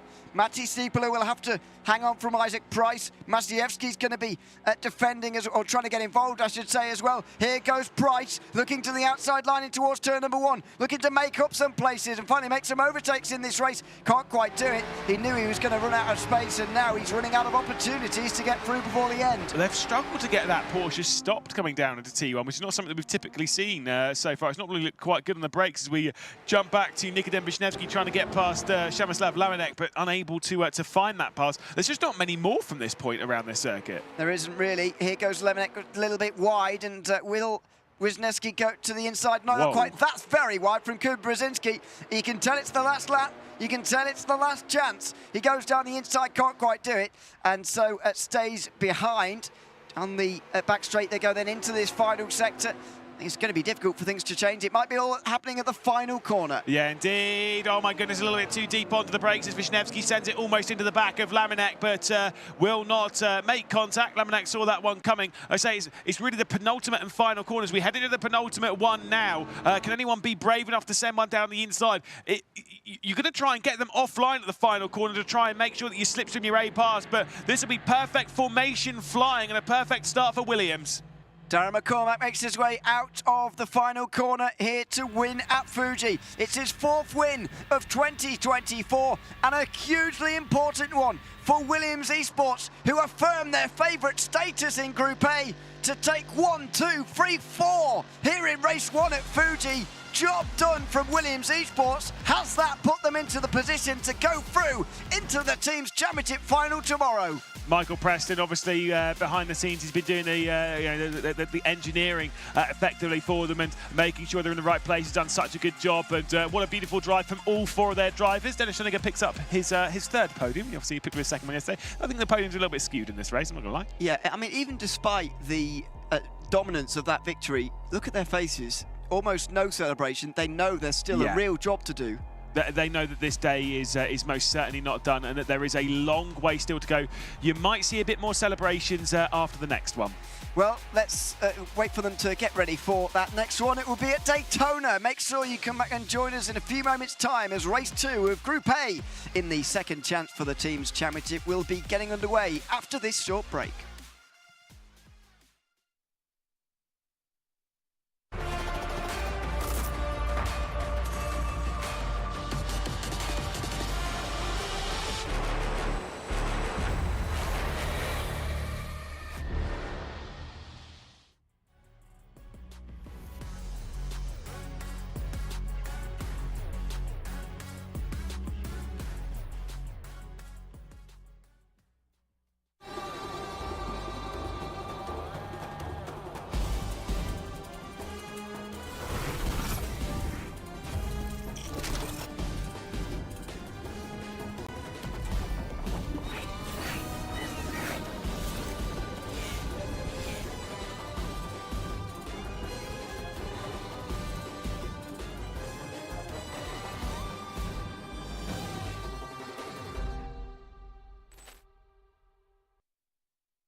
لحظات البداية عاشت معنا.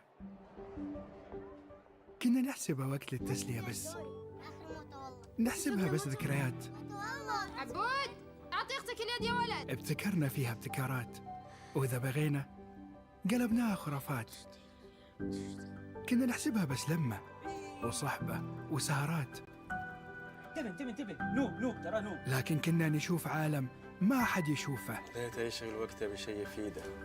الله عليك على الصوت. عالم كبر وعاش فينا. عالم الحماس فيه يوصلك كل مرة لحلم أصعب، بس ما يصعب عليك. بارد معك وين ما تروح.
Hello and welcome back. That was the first race to decide who stays in this championship. Alongside me now is Cam Roger, as well as Zach Sweeney, still joining me, Claire Cottingham. And that was Williams, wasn't it? Actually, no, sorry, Williams. Absolutely, they just smashed that, didn't they? They didn't completely dominate the qualifying session, but with just how it worked in those first couple of laps, they moved their way forward, and that is why this format is good for those teams who can work together and have some consistent drivers up towards the front. It was Falcons and G2 who are squabbling amongst themselves in behind, and then eventually Williams worked their way to a 1-2-3-4 finish. I mean, it was quite crazy to see the beginning of that race because Williams, as you say quite rightly, managed to really work as a team throughout most of the race and then commanded it from there. But we saw a lot of squabbling at the back, didn't we? Let's have a look at the highlights so we can see exactly what we're talking about from that first race in Fiji. Yeah, it was definitely a very interesting one down towards the first corner. It got very tight, almost 4 wide, with Tesla just going a little bit wide, but unfortunately it didn't end up in the correct direction for him. This is where Williams already positioned themselves. Then we had the massive send down the inside, 4 wide again, and I think that might have actually been Siepela who really started that one off, but it was a bit of a bad run for Falcons after that. And this was the downfall of Isaac Price. G2 paying the price through their lap 1, turn 1 shenanigans, isolating Price at the front, who did a sensational lap in qualifying, but this is then where Williams stakes their claim. Of course, you could see there both cars of McCormack and Schoeninger making their way through, and then it just continued and snowballed throughout the rest of the race. I have to say, I'm really impressed with Isaac Price, but this is why unity and teamwork is so important in a format where the top team goes through. Yeah, you needed your teammates there. Price did what he needed to do. He went on pole position with a pretty solid lap time. And unfortunately, his next closest teammate was 3/10 back, Wisniewski, down his 7th place in qualifying. So he just didn't have the help that he needed. And he was fighting a losing battle. The Williams cars and those Mercedes just were able to go through. And then, of course, Matti Siepela then came in behind. And he also had his teammate working his way through there as well. I think it was Maciejewski in behind. So it was just not the position that Price really wanted to be in, and not much he could have done about that. Yeah, no, absolutely not. And again, he just fell backwards. You need that teamwork with you. Williams executed it to perfection. You can see some of the frustrations here, and you can understand for Isaac Price just how gutted you must feel, because the expectation when you start on pole position is that you then convert that into a race win. Yeah, look at all the frustration from most of the drivers there, but Dara McCormack looking very confident, actually. It wasn't really much of a smile. It was more of just like a, yeah, we've got this. Well, they haven't done it yet, have they? But however, the amount of points they would have gained from that 1, 2, 3, 4, I mean, I don't want to jinx it, but Zach, that kind of means they're going through. Effectively, yes, right? I mean, we were talking about this just now. What they have done, they've scored 74 points by getting that 1, 2, 3, 4, which is a huge amount to get just after one race. We've still got 3 more, let's not forget. And in order for the other teams, of course, of G2 and Falcons to come back, they're going to have to do the same at least once and have Williams have some equally bad luck. But the good thing is we come to this track at Daytona International Speedway, and this is a track where we've seen already twice yesterday and into the day previous as well, was drivers being pushed to the line. Yep. So of course we had the 2 red line drivers of Job and Ziggy on day 1, and then yesterday as well we had the driver being pushed towards the finish. So it can definitely be used, the slipstream can be used, and you can have your teammates around you. So I wouldn't be surprised if you find teammates linking up with each other almost on purpose so that they could do the sort of the aero games. Didn't we just see that in Fiji though?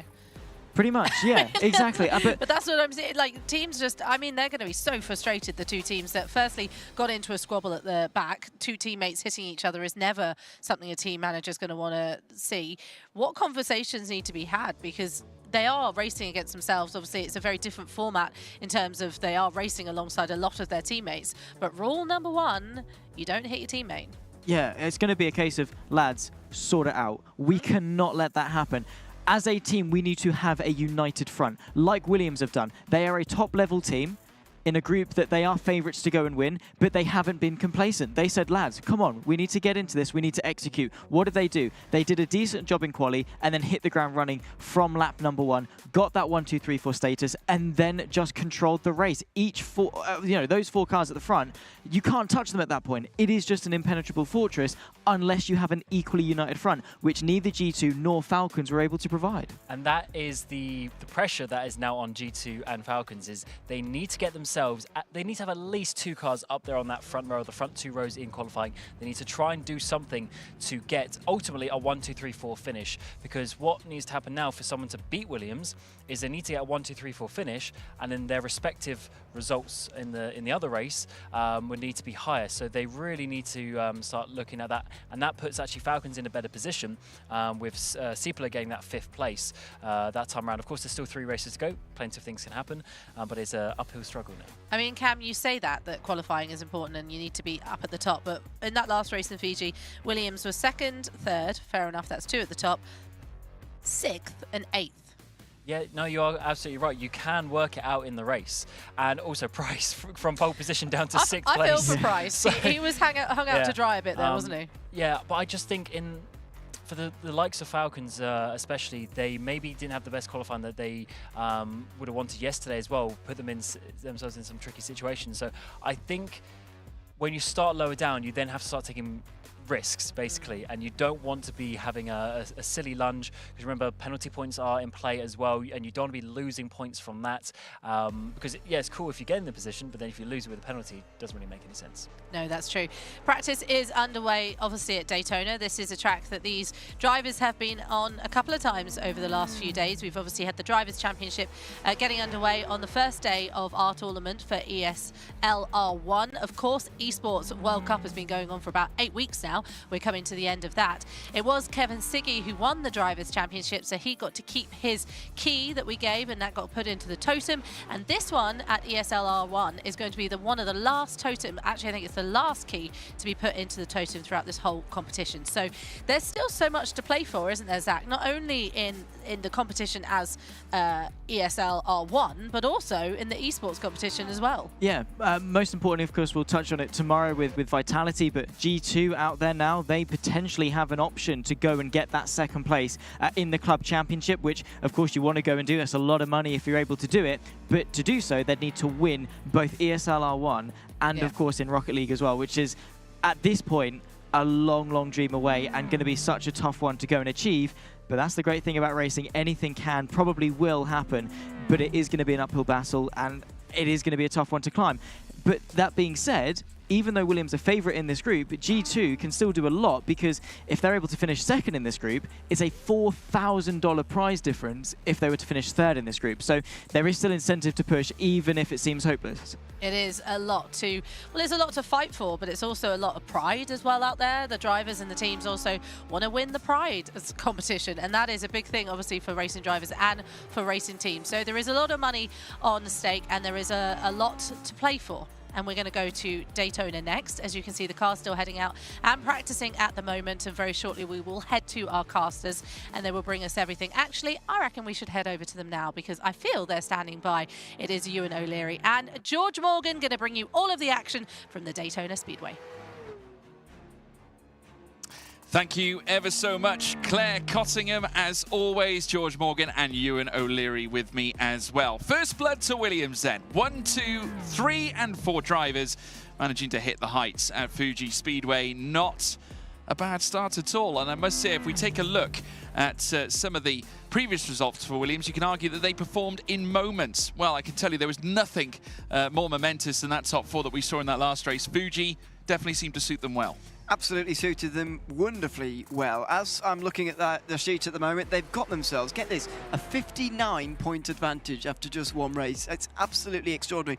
As I said in the last race, though, just as quickly as they can gain a margin like that, they can easily lose it. So they will have to be careful, and they will have to be on the lookout for someone else doing that to them in this race. We certainly will. We're now heading to Daytona, everybody. We've witnessed already some fabulous races in the past. Now, Darren McCormack won't have necessarily too many fond memories around this circuit, because it was the team Redline, the Redline Express, I think was the phrase that was coined by one Arjuna Kankapati. And it was absolutely true, because Darren McCormack got taken by 2 Redline cars en route to the finale through Daytona during the earlier phases of this Esports World Cup Championship. But still, nonetheless, this is a very different set of affairs. Only 3 teams in this fight, 4 drivers for each team, as standard as we've already seen at Fuji. So we're going to, well, send it around this soiree once more. Daytona, a largely different circuit to Fuji, though. Very much so. The long straight Oh, dear me, tied up completely there. I've had an engine failure. Long straights, they're going to be the real factor for this one. The BMW has been generally the strongest in terms of its straight line speed, especially the drive out of the corners as well. That's really helped them at Daytona. However, it's been the Porsche that's been struggling here because of its straight line speed deficiencies. So G2 may well not have a great time through here, and maybe not either at Monza, which is the final layout for this Group A. So going to be difficult for G2, especially after that Fuji performance. But I'm interested to see a lot of the Daytona races so far. I've kind of been waiting for the final lap. And as you say, as exciting as those last lap passes are, I want to see a bit more action earlier on. I think we might get that here. I think, again, it's going to be qualifying dependent as always. Obviously, you're going to have those that are going to be starting further back. They're going to be keen to make their moves forward. And I tell you, one team that are going to be looking to do that, I think, are G2. I think had a really rough time at Fuji. We saw some sparks of brilliance from Team Falcons. Matty Scipia up there in the fight. Isaac Price getting that pole position was absolutely illustrious, though, however, in that last session. He'd be hoping he can at least replicate something of that sort this time. But naturally, every track offers different prospects. We're riding on board currently with Dominic Blyer. Many tout him to be on the same level as one Dara McCormack, and it was at Daytona that he made his hellacious debut for this team in ESL R1. All that time ago. It's now time for him to set the pace this time round at Daytona. We'll wait for his first sector time coming up in a few moments' time. Basically, this infield section is the first sector. Then we've got the oval section, basically, which is the second and third sectors. There is a 43.3. That's pretty much where you want to be for Dominic Blyer, as we're looking for a 142. If we get a 42 hit, expect it to be around, if not absolute, pole position in this session. We'll see if anyone gets there, though, because as we said in Fuji, the qualifying times were notably slower than our times yesterday. Yeah, first sector, though, looking decent for Dom Blyer, getting off to a good start. Of course, replacing Dennis Schrodinger earlier on. Of course, Schrodinger starting out at Williams at the very first ESL R1 event, the LAN event at Katowice, to get the spring season of 2023 underway. But since then, well, since the end of last year, they're now teammates once more this time. Schrodinger, of course, returning to Williams, and this time alongside Dom Blyer, as now Blyer makes his way down the straight. Of course, Jakub Brzezinski and obviously Nikodem Wisniewski will know all about Williams, both in fact part of this team last year in the full season and spring season. A shake of the head though from Dom Blyer, not happy with that 143.2, that middle sector, that third, well, yeah, a few tenths off in that middle sector. That might have been the crux of the issue. Yeah, maybe. I would have thought that was quite okay though. This is Daniel Patchjaw making his way up towards the line as well. I think he'll be in a very similar vein to Dominic Blyer here. Was third place in that opening race at Fuji, just behind Schrodinger and also Dara McCormack, who won the race. Can Pastor do here on his way up towards the line? I think he's relatively pleased. Can't really tell. Over the line, it's a 43.1. He goes to the top. Yeah, first sector there for Pastor was brilliant. Third sector is, well, shall I say, second sector is where the time was lost. 43.3 in the first sector isn't bad at all for Jakub Matuszewski. And then a 38.453, around 2 tenths off. And he's not best pleased either. So no one in our opening three drivers necessarily happy with what they have set. Matuszewski coming up towards the line now, though, will reserve judgment until he does cross it. Will he top Blyer? Will he top Pasture? He'll slip in between. A 143.205. Not quite enough for a 43.1, though. Must have had a good exit off of the bus stop chicane, which is what Dennis Schrodinger didn't have by the looks of that reaction. He looks up to his time. It's a strange thing at Daytona because you basically already know what time you've set by the time you make your way out of the bus stop chicane. You've just got to press the throttle as hard as possible on the way towards the line. There's not much skill to that, to put it lightly. Over the line for Schrodinger, this will be the slowest of the time so far, I think. It's 43.4. It is indeed slowest so far. Yeah, not a lot of skill in sim racing. I'm sure these drivers will have a few words with you, Ewan O'Leary. Jakub Brzezinski with a 43.3 in the first sector, around a tenth off where he would like to be. But still, nonetheless, this will be, I'm sure, competitive if he can hook up the second sector. And it's around 2 tenths off. But I think, yeah, just a little flick of the wrist. He's not too put out by this one, but we'll wait and see when he crosses the line. This could put him in the ballpark of Matuszewski in second place. Maybe not enough for Pastor as he now crosses the start-finish line, and it will be third fastest, just behind Matuszewski by just over, or should I say just under 0.05 of a second. Yep, so we've got all three teams in the top three as things stand. Here's Tumas Tattler, who qualified the best of the Team Falcons drivers in that first race at Fuji, then dropped to the back to finish the worst of them. It was a real shame for him, I'm afraid, Tumas Tattler. What will this lap be? He's going to be right in the mix again in a very close qualifying session. Over the line, it's 5th place for Tumas Tattler, despite the fact he's only a 10th.5 away from pole, as Matti Sipilä has our first slowdown of the day. That is crushing for Matti Sipilä. He will not go ahead and match, or at least better, the time set by Jakub Matuszewski. That 43.4 in the first sector was 2/10 off where it needed to be, but that second sector crunch certainly did put an end to what could have been a great lap, a 40.5 against a 38, where we generally want to see it around a 38.2. Will not be joining his teammate Matuszewski, as I said.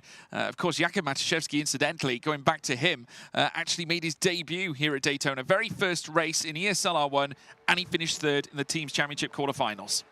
This is Isaac Price making his way up to the line now. I'm afraid this is a few tenths away. I think this is going to be 7th place for him. He'll get ahead of Sipilä because he hasn't got a slowdown in this race, but I'm afraid he's not quite replicating his Fuji qualifying performance, which put him, of course, on that pole position. Over the line for Isaac Price, it is indeed 7th place. Not quite the same form we would have seen back at Fuji a race ago.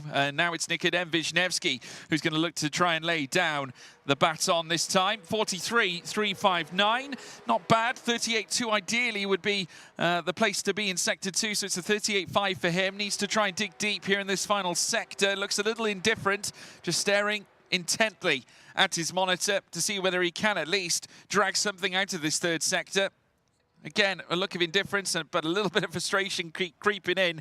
And indeed, Wisniewski goes 6th fastest. But look at McCormack, slowdown. Huge slowdown for Darren McCormack. Williams Esports star man will be at the back here, I'm afraid. He'll qualify last of the 4 Williams Esports drivers after getting a slowdown throughout that 2nd sector. It's the bus stop chicane where you've got to be absolutely perfect. If you're not, then you will be slowing down, I'm afraid, and you will be down in qualifying, giving yourself a lot of work to do for the race. There it is. Confirmation, Darren McCormack, 9th place. Yeah, that is 2 that have been claimed. And as we take a look, Joni Tormela with a 43.339. Another slow 2nd sector, though, for Joni Tormela, 39.022. That is quite a degree off where you'd like to be, near 8/10 off where you would like to be. So that is some tricky business for Joni Tormela. Coming up towards the line very shortly, needs a big Sector 3. It won't necessarily be as bad as McCormack's, but has forfeited a lot more times, so he does fall in behind McCormack. There's another slowdown, yeah. And another one. Oh, my goodness. Oh, goodness. We've got loads at the end of this qualifying session. Is that like 4 out of the last 5 or something? Ridiculous. Quite unusual as well. Pramislav Lemonek, the latest to add to the list. Every team has got at least one. Falcons have got 2 slowdowns in that qualifying session, which is going to be very damaging for them. But Daniel Pastor will be on pole in the Esports World Cup last chance at Group A. It's a good start for Williams, but they do have their star man down in 9th as well. Yeah, well, we got to look at Laminet crossing the line, 11th fastest. That's 2 Team Falcons drivers starting from the back, but Daniel Pastor with no such issues. He is now on top and in charge here for Williams Esports, who are looking to correspond after a superb 1, 2, 3, and 4 back at our Japanese race at Fuji Speedway. They could yet go back-to-back this time at Daytona if they pull their finger out. Absolutely. I'll just tell them to do more work, really, after that last race, isn't it? But there we go. We can do what we like. So, yeah, big lead for them. 59 points confirmed now. We've just had the results confirmed in front of us for that opening race. So, yes, 59 points the advantage. The maximum amount you can drop in a race, by the way, is 68. So they're actually quite close to guaranteeing themselves a place in that final before race 4. We'll see if we get there, though, by the time we get round to Monza. Yeah, we soon will. Let's take you through those qualifying results. Daniel Pastor, 1:43.127. Great lap to certainly bring Williams to the top once more. Jakub Matuszewski, though, he's going to be a hard taskmaster to battle against. He's 2nd, Brzezinski 3rd, Blyer in 4th, Tumas Tattler 5th, Nikodem Wisniewski in 6th, Dennis Schrödinger in 7th. Then we have Isaac Price 8th, Darren McCormack in 9th, and Joni Tormela 10th, Zemislav Laminek in 11th, and Matti Sipilä rounding off the grid order in 12th place. Like I said, 2 Teams Falcons cars at the very back of the field, but they also have 2 cars in the top 5, which could be key, and one of them this time is Thomas Tatler, who did not have the easiest start at Fuji. The interesting thing for me, for all 3 of those teams, though, not just Falcons, is that I don't think any teammates are together pretty much throughout the field. It's a spread field. It's very much a spread field, and that is interesting at Daytona because I was expecting to see a lot of team drafting, to put it lightly, throughout this race. Now, that looks like it might not well happen quite so readily here. The reason why, though, I'm more optimistic about this Daytona race compared to the others is that they'll want to get to their teammates. They'll want to fight forward towards their teammates. They won't want to be waiting around for the very end of the race. If they are indeed if teammates together, you want to get together, get to the front and protect your lead. So we should see action earlier on than the 9th lap this time round. I would expect so, alluding back to Matuszewski's form in the past. Of course, he's starting in 2nd place on the grid. Will be running side by side with Daniel Pajtor. Now, going back to the online rounds, as I so rightly said, he made his debut here at Daytona for Team Falcons in ESL R1, and in fact it was the debut of Team Falcons throughout the entirety of ESL R1, and he gave a great account. 3rd place in the quarter-final phase, moved him into the semis during that first round of the team's championship, and now I would say he's a huge danger for Daniel Pajtor, especially being sat in 2nd. So we'll have to see whether he goes for that initiative, goes for the lead at the very start. He might play a cautious game, but the problem with playing that cautious game on the opening lap, Ewan, it does leave you vulnerable to the train of cars behind. Yeah, you don't want to be like Isaac Price in that previous race and just losing positions again and again and again. That wasn't quite in the same situation because he wasn't getting drafted past again and again. But the fact he didn't have any teammates around certainly didn't help. It's Kuba Brzezinski this time who's up there for the G2 Esports squad in that Porsche. Expect them to move forward throughout the race, though. The Porsche's not a great car in a straight line, and so in qualifying with no slipstream, it can struggle. But now that there's other cars around to race with, especially his longtime teammate Nikodem Wisniewski, they will work together well and look to move forward. Yeah, absolutely. I will say this as well. There has been some real good signs from the Mercedes cars in the online rounds here at Daytona. Williams Esports themselves having real great success with Dara McCormack in the first 2 rounds of the online championship, as now they come across the line and put pedal to the metal, and it is go, go, go, go, go, and it is the Williams that leads the way. Matuszewski not getting an easy run, and look out for the G2 Esports car of Jakub Brzezinski, who's going to go wheel to wheel here with the team's Falcon driver, who now moves on through. Matuszewski ripping back P2 from the jaws of defeat in that blissful moment. A late break coming through the first sector. Matuszewski going for the lead immediately. He's not wasting any time at all. That certainly came out of nowhere. Just left his foot off the brake, ploughed onto the accelerator, and he takes the lead away from Pajtor. Astonishing, really, for Jakub Brzezinski, and Thomas Tatler is looking to join him down the inside of the West Horseshoe. He's going to be blocked there as Dominic Blau and Dennis Schoninger go side by side. Darren McCormack's made up some places too. He's now side by side with Nikodem Wisniewski. Oh, there's contact in the midfield there for sure. I think they're all still pointing the right direction, and they are, but that was an awkward moment between teammates in the midfield. Yeah, close call, has to be said. They now get back into formation, more akin to what we see generally when we go racing in NASCAR, of course. But this time around, they will be looking to make those overtakes, I'm sure. Further back, Zemislav Lamenek, Mati Sipia also drafting out of position. Here comes now a G2 Esports car of Nikodem Wisniewski. He's going to try and take on 2 Williams Esports cars coming through that first sector. Coming out of the bus stop, I should say. Unbelievable move out of absolutely nowhere. Oh dear, it's all going on back there, though. I think there's been quite the contact between all of the 5 or 6 remaining drivers at the back of the field. We'll focus on the leaders and we'll see a replay of what's going on behind in a little bit of time, but goodness me, it's all going on back there. Wisniewski's going to push Blyer now as these two want to catch the leaders. Jakub Brzezinski in trouble! Oh, contact! Daniel Pajtor so nearly lost it there. Yeah, and I must say Falcons with a great chance because Tatler's on the attack and he's now managed to move up to 3rd. Brilliant move from Tatler. Brzezinski down to 4th. Pajtor is now in the midst of 2 teams Falcons cars. We said Tatler could be dangerous. He is their locker room leader. Matuszewski's done a great job out at the front. He's controlled the lead pace, but they all came together as a concertina coming through turn 1, and in that first sector, it's the Falcons that lift off, spread their wings and ascend. Darren McCormack down to 11th place as well. He's battling side by side with Isaac Price at the moment here, further down in the field. He has now got back to 11th, but there was a real tie-up through the bus stop chicane that time around. It was all going on there. The bottom 6 now, all a lot further behind the top 6 because of all of that, and it was pretty messy, really. Didn't go well for Darren McCormack, clearly, who's now just got past Yoni Turmula, is at least back into the top 10. Yeah, Pajtor now urging ever closer. Whether he will plumb for the move this early, I'm not quite sure. He might choose to remain in behind. He might not be too upset with this current situation because we have seen the driver in P2 generally succeed here at Daytona. It's not out of the question. We've seen it time and time again. Matuszewski could find himself in jeopardy, but then again does have a fellow Team Falcons driver sat in third. Brzezinski, who obviously lost out to third very early on after that surprise attack from Tatler. He has Don Blyer starting to close up, who is now within the same second of Matuszewski right now, and that gap between Blyer and Brzezinski is ever closing into a 10th, within a 10th now almost, as we now see them make their way down through towards turn 1 across the start-finish line again. The two Team Falcons cars starting to compress that Williams in between. Pajtor needs to manage this race. And the reason why Pajtor didn't overtake there was because if he did, he would let the Team Falcons cars get together and they would work together to draft straight past him. He doesn't want that, obviously, so he will stay second for now, and he'll try and stay second for a little while. But how interesting is this? Two of each team inside the top 6, 2 of each team in the bottom 6, and there's 2 distinct groups in the field at the moment. There certainly is quite the divide, and I would say that divide really does formulate between Zemislav Lamanek and Nikodem Wisniewski.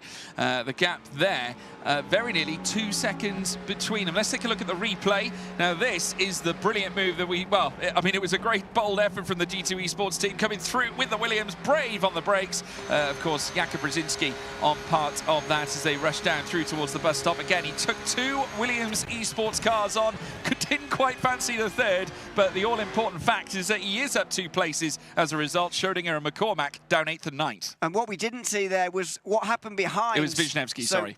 Yeah, first Wisniewski got through on Schoninger, it was, and because the Williams car was all over the grass and all over the place, it tied up effectively the rest of the top 6 who were absolutely everywhere on the way out of the bus stop chicane. It was a right mess, and that's why you've seen the 2-second gap start to open up. Now, this is interesting. Jakub Maciejewski is still leading, but for how much longer? Daniel Pajtor, as I said before, still wants to remain second so that he can split apart the teammates for as long as possible here. Tumas Tatsler will try and get through if he can. Not sure what Dominic Blyer is going to do, really. He'll stay behind Jakub Brzezinski and try and stop the G2 Porsches from getting side by side. It's all going on into turn 1. Yeah, side by side, Wisniewski looking to open the door here on Dominic Blyer as they go wheel to wheel, coming through the first sector again. Brzezinski holding on to 4th. He's not under too much scrutiny in this fight, but would obviously quite like to have his teammate joining him in positions 4 and 5. And no doubt Nathan Tague, behind the scenes, team boss for G2, will be willing his boys on as they now head through the middle sector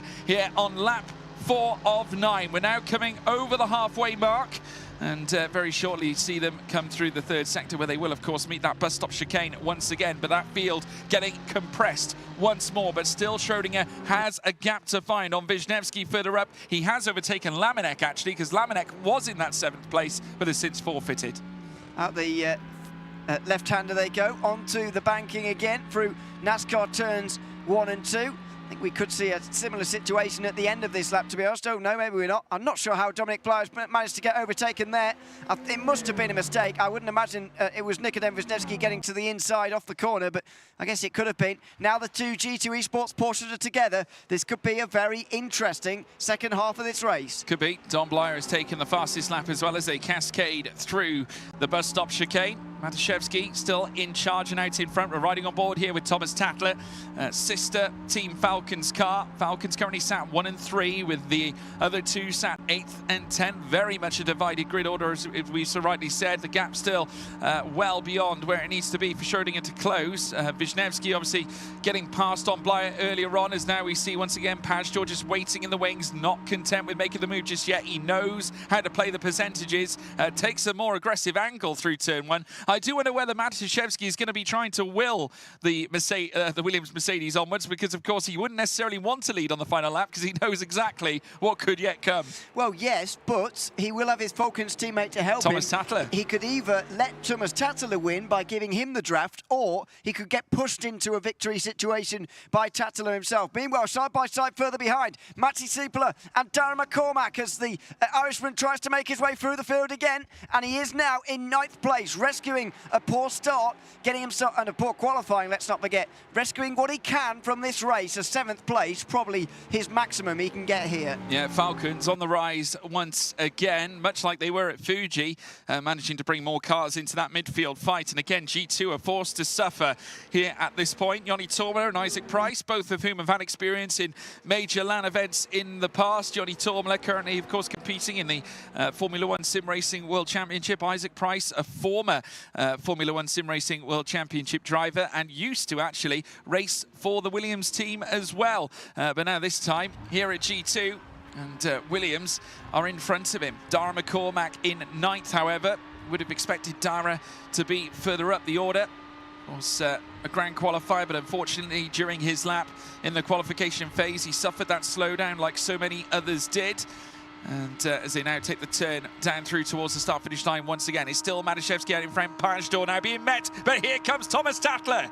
Here he goes, side by side to the line, but interestingly, Matuszewski doesn't help his teammate. That is something we haven't seen so far today. He's going to break early here, get in the way of Pajtor if he can, and he's successful in doing so. Thomas Tattler through into 2nd place, and Team Falcons are going to be difficult to beat from here. I hate to say it, I think I disagree with you, Ewan. I think he was helping out Tattler. He did exactly what he needed to do, hold up Pajtor and allow Tattler to go through, and at the same time maintaining his own position. It's Falcons now at the very top, as opposed to the Williams outfit that we saw in the previous race. It is now the 2 cars in green and black in front of this order, with also G2 Esports coming into this. Brzezinski and Wisniewski, in all the tussling between the top 3, have managed to bring their cars even closer, and Blyer is part of this too.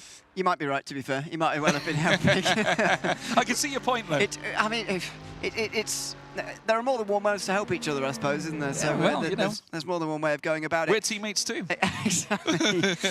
Falcons 1 and 2. G2 4 from 5, which is what I'm interested to see here. I'm surprised they haven't made more use of that so far. Wisniewski needs to get a little bit closer to Brzezinski here, and oh goodness, it's all getting very close into the bus stop chicane, isn't it? So are the Porsches going to go for this on a freight train on the outside? Is Daniel Pajtor going to get swallowed up by those behind? What's going to happen here as we have a look at the replay of the 2nd group here? Oh dear. Wow, goodness me. Yeah, Team Falcons unfortunately getting rear-ended. That's 2 Williams cars currently in the midst of a fight or a scrap between a Team Falcons Audi R8 LMS, as now we rejoin the battle right at the front. I think that was Matty Siepler and Dara McCormack, based on what I'm seeing at the moment. Would explain the gap. But, contact. Yeah, wheel-to-wheel, Wisniewski and Pajtor. And looks like Brzezinski's coming into this too, and both G2s go through the inside. That is absolutely sensational. Wisniewski and Brzezinski, the 2 former Williams Esports drivers from last season, have now, well, you might as well throw any form of loyalty to that team in blue. They have just blasted past and taken 3rd and 4th away from them. They've got one over on the teammates. Wisniewski and Brzezinski have reversed their own positions, but more importantly, they're ahead of Williams, who are going to take a point hit in this race as things stand. I think it's going to be very close, though. We'll do the maths afterwards, because the positions are certainly not set in stone. It's a very interesting race, a dynamic situation in both the front group and this 2nd group. Well, Matuszewski, as we alluded to, one of his great successes was here at Daytona. First visit, a 3rd place in the quarterfinal during the team online rounds, but still under pressure will be the Williams Esports team, because Dennis Schrodinger is now being moved up on here by Isaac Price as well. Of course, on the right-hand side of our screen, as we were looking at it, Wisniewski, though, we are looking at here at this stage, currently chasing after Thomas Tattler. Of course, trying to put a G2 Esports car higher up in the top 3. 2nd place right in front of him. Matuszewski still holds on to the lead, as he has done right through, and if it stays like this, Falcons have a huge chance. They certainly do. Will Wisniewski get between the teammates here? No. Doesn't decide to go for it. I'm surprised by that because now he's on his own. Kuba Brzezinski made a mistake through the infield section there and he's dropped back. Well, I'm not sure it was a mistake, but he's certainly been overtaken. He's down to 5th place now as the two Falcons may exchange places. Not quite. No, Matuszewski wants to hang on to his lead advantage. Wisniewski forced to wait in behind Daniel Pajor. Blyer and Brzezinski going at it as well in a battle over 5th. Brzezinski, though, I think managing to hang on barely. Blyer still working hard to at least put his Williams car back into this top 5 flight because Williams want more points to consolidate this lead at the top of their group. Matuszewski and Tatler, though, well, they've caused a bit of a complication as far as the group's concerned. I just want to make a couple of updates, by the way, on penalties we've seen so far. Put in mid-race, 3 penalty points so far to Williams Esports. There are still 3 more under review as of right now, but the championship leaders with this group are going to take a hit on points, not only in terms of finishing position, but with a few penalty points as well. And whereas everything looked so much, well, whereas they looked so in control in that previous race, things have now obscured slightly, as now once more Wisniewski all over the back of Thomas Tatler, and now as they pursue very shortly in bid to ending the penultimate lap of the race. Of course, first and foremost, they've got to take the bus stop chicane. Of course, not a carbon copy of the bus stop chicane at Spa, that's for sure. Very, very different. This one far more fast-paced, and you can really tackle those curbs as well. It's an actual bus stop, which is the difference between the yeah, one at that Spa. is very true, Ewan O'Leary. Yeah, as opposed to it just used to be. So there you go. Final lap of the race coming up here. I honestly can't read this race. This has probably been the best Daytona race we've had so far here this week, and Nikodem Wisniewski wants him to be the winner. Over the line they go. This is on. 1 lap to go. How brave is he going to be on the brakes coming into turn 1? He's already alongside one Team Falcons car. The Audi R8 LMS, though, has the Tiger line coming through turn 1 and will withstand the pressure. But there's plenty more heavy braking zones to come, including this first hairpin that's coming up. Late on the brakes again here from Wisniewski, who's going to look to try and take Thomas Tatler up the inside. And it looks like he'll have the acceleration. The Porsche now moves side by side again on the Audi R8 LMS as they now burst through. Another braking zone to come soon as well, but it's Tatler who takes it back. I think that'll be that now. Team Falcons are surely going to win this with Jakub Masiewski because of that battle. They're not quite out of slipstream range, so it's not over yet, but the chances of Masiewski taking a victory here are quite large, I would say. Wisniewski very close indeed behind. Brzezinski is in 4th place, and on another day he'd be a little bit closer and be able to help his long-time teammate, but I don't think they're quite close enough to get connected and freight train past the Falcons like they really want to. Yeah, it's going to be a big mission, though, for Tatler to hold on to second because Wisniewski is going to make his life miserable. Side by side between the two manufacturers once more. Porsche Audi once again. G2, though, not favouring a late move on the brakes. With the line that Tatler had, he was able to be a little bit braver. Pajtor waiting in the wings in 4th. Still big points going Williams' way as far as that's concerned, but they would have preferred the victory as they come around the bank corner for the final time here on this lap, here in race 2 of this second chance Teams Championship phase. 2 spots, remember, to take you through to the final tomorrow. And I tell you what, we've seen some action, but Jakub Matuszewski, he's going to be stellar once more at Daytona. His debut brought him 3rd. He's just taken victory here in the second Teams Championship second chance race.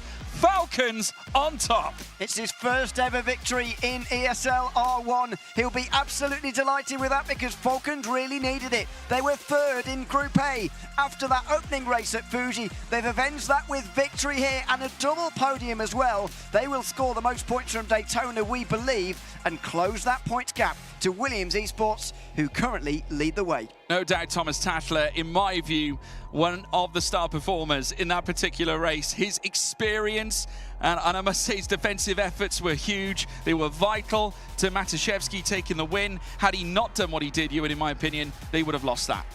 I agree.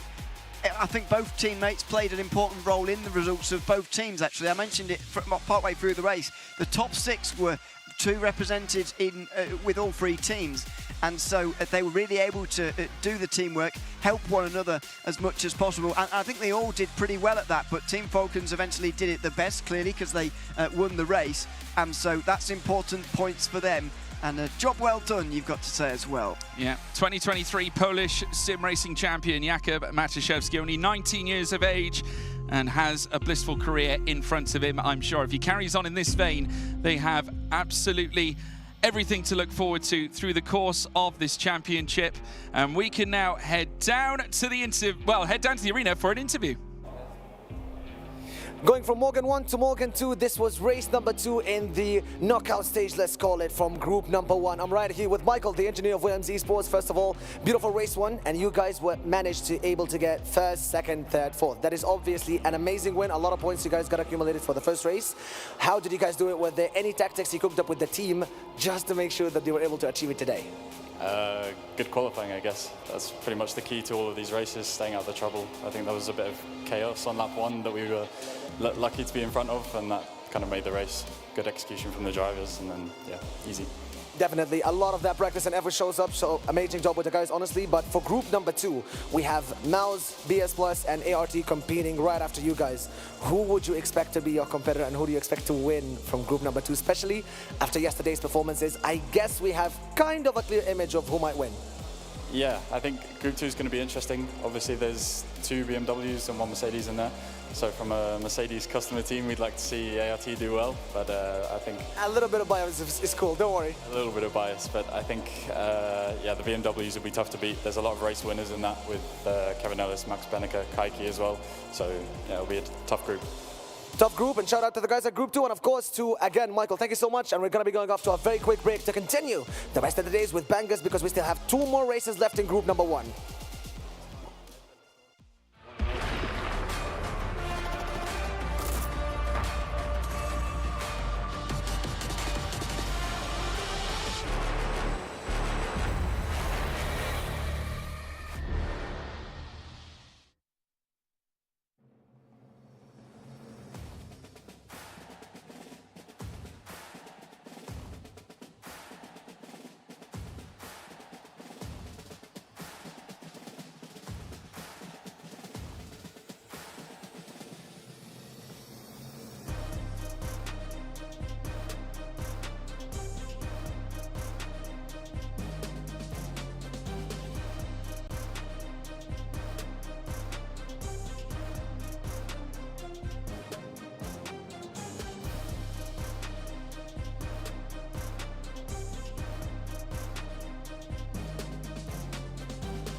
Hello and welcome back to ESL R1. Of course, we're here live in Saudi Arabia for the Esports World Cup as well. Second race underway and done and dusted, and we head to Jeddah next. But Arjuna and Cam alongside me, that was a bit of a messy one, wasn't it?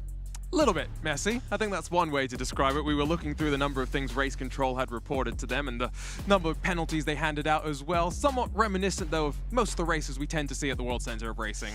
Yeah, absolutely. The qualifying was very split up, actually. So the drives were all over the place, and I think that maybe was one thing that we saw. But as we see, obviously, some highlights from previously at Daytona, of course, what we saw was a huge sort of kerfuffle of cars working their way through. We saw Brzezinski trying to make a double overtake on the Williams as they were trying to check up.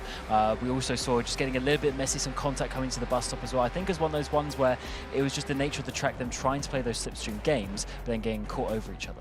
Yeah, and we know slipstream is important, right? We saw the double red line pass, of course, on day one. We saw Charlie Collins pushing someone to victory. Yesterday, that was Kaki Oliveira, if I remember correctly. So, you know, we know the slipstream is important, and we've had two races where, you know, Fuji and Daytona, slipstream has been quite important. Jeddah, one of those tracks where you think about that first sector, it's so tight and twisty.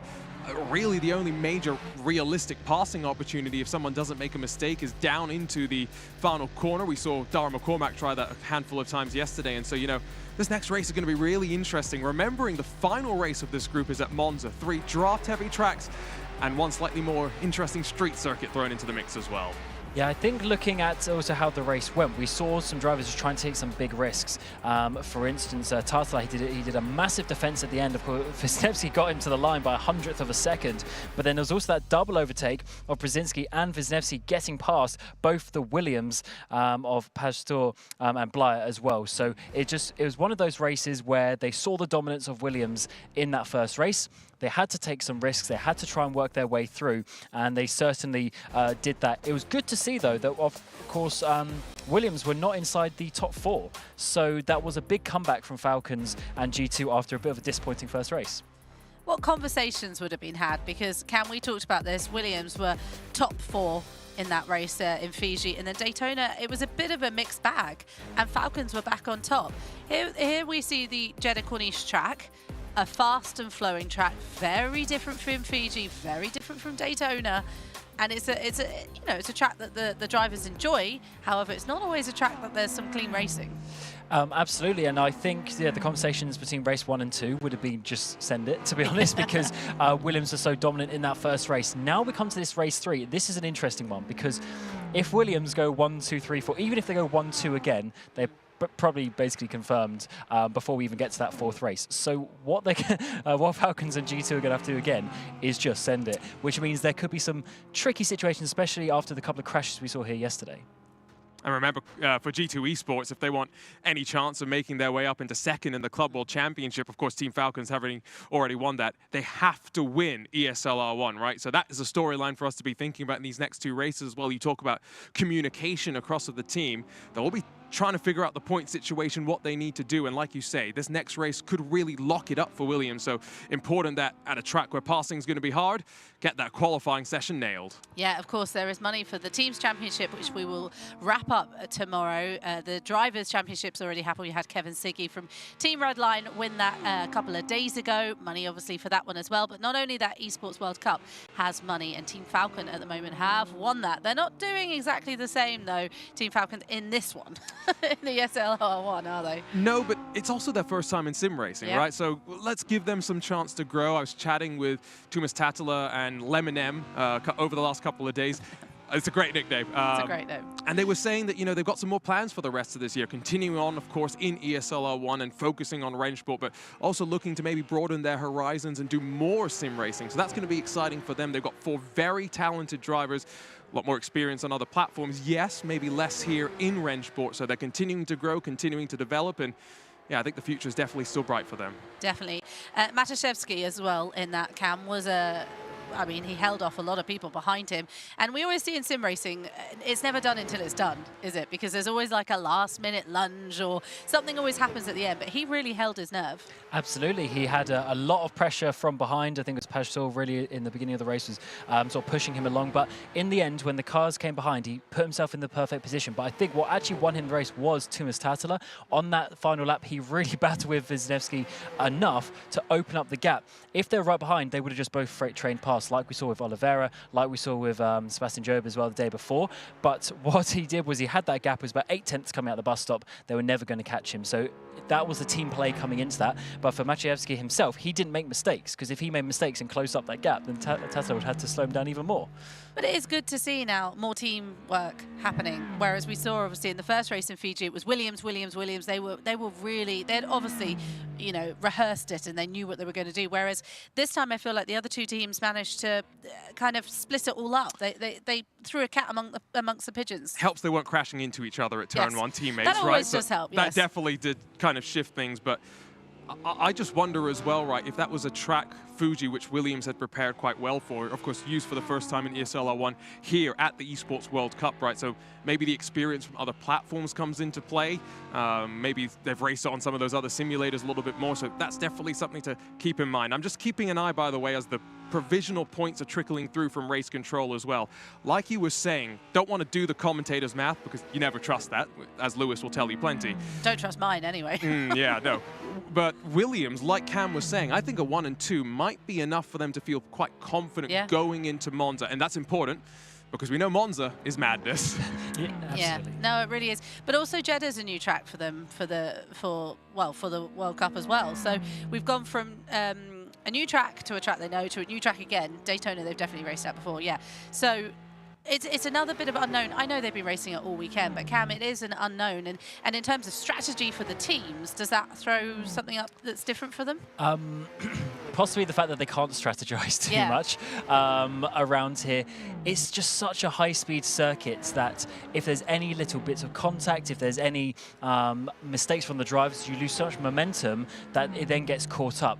We also saw the turn 1 and 2 chicane being very tight. Drivers do try and go side by side multiple times. We saw the crash with obviously Beneka, then we saw Azildrim as well. So I do think it's going to be a tough one. But if the likes of maybe Maciejewski or Brzezinski or Wisniewski can step up for their team like they've done before, then it should be okay.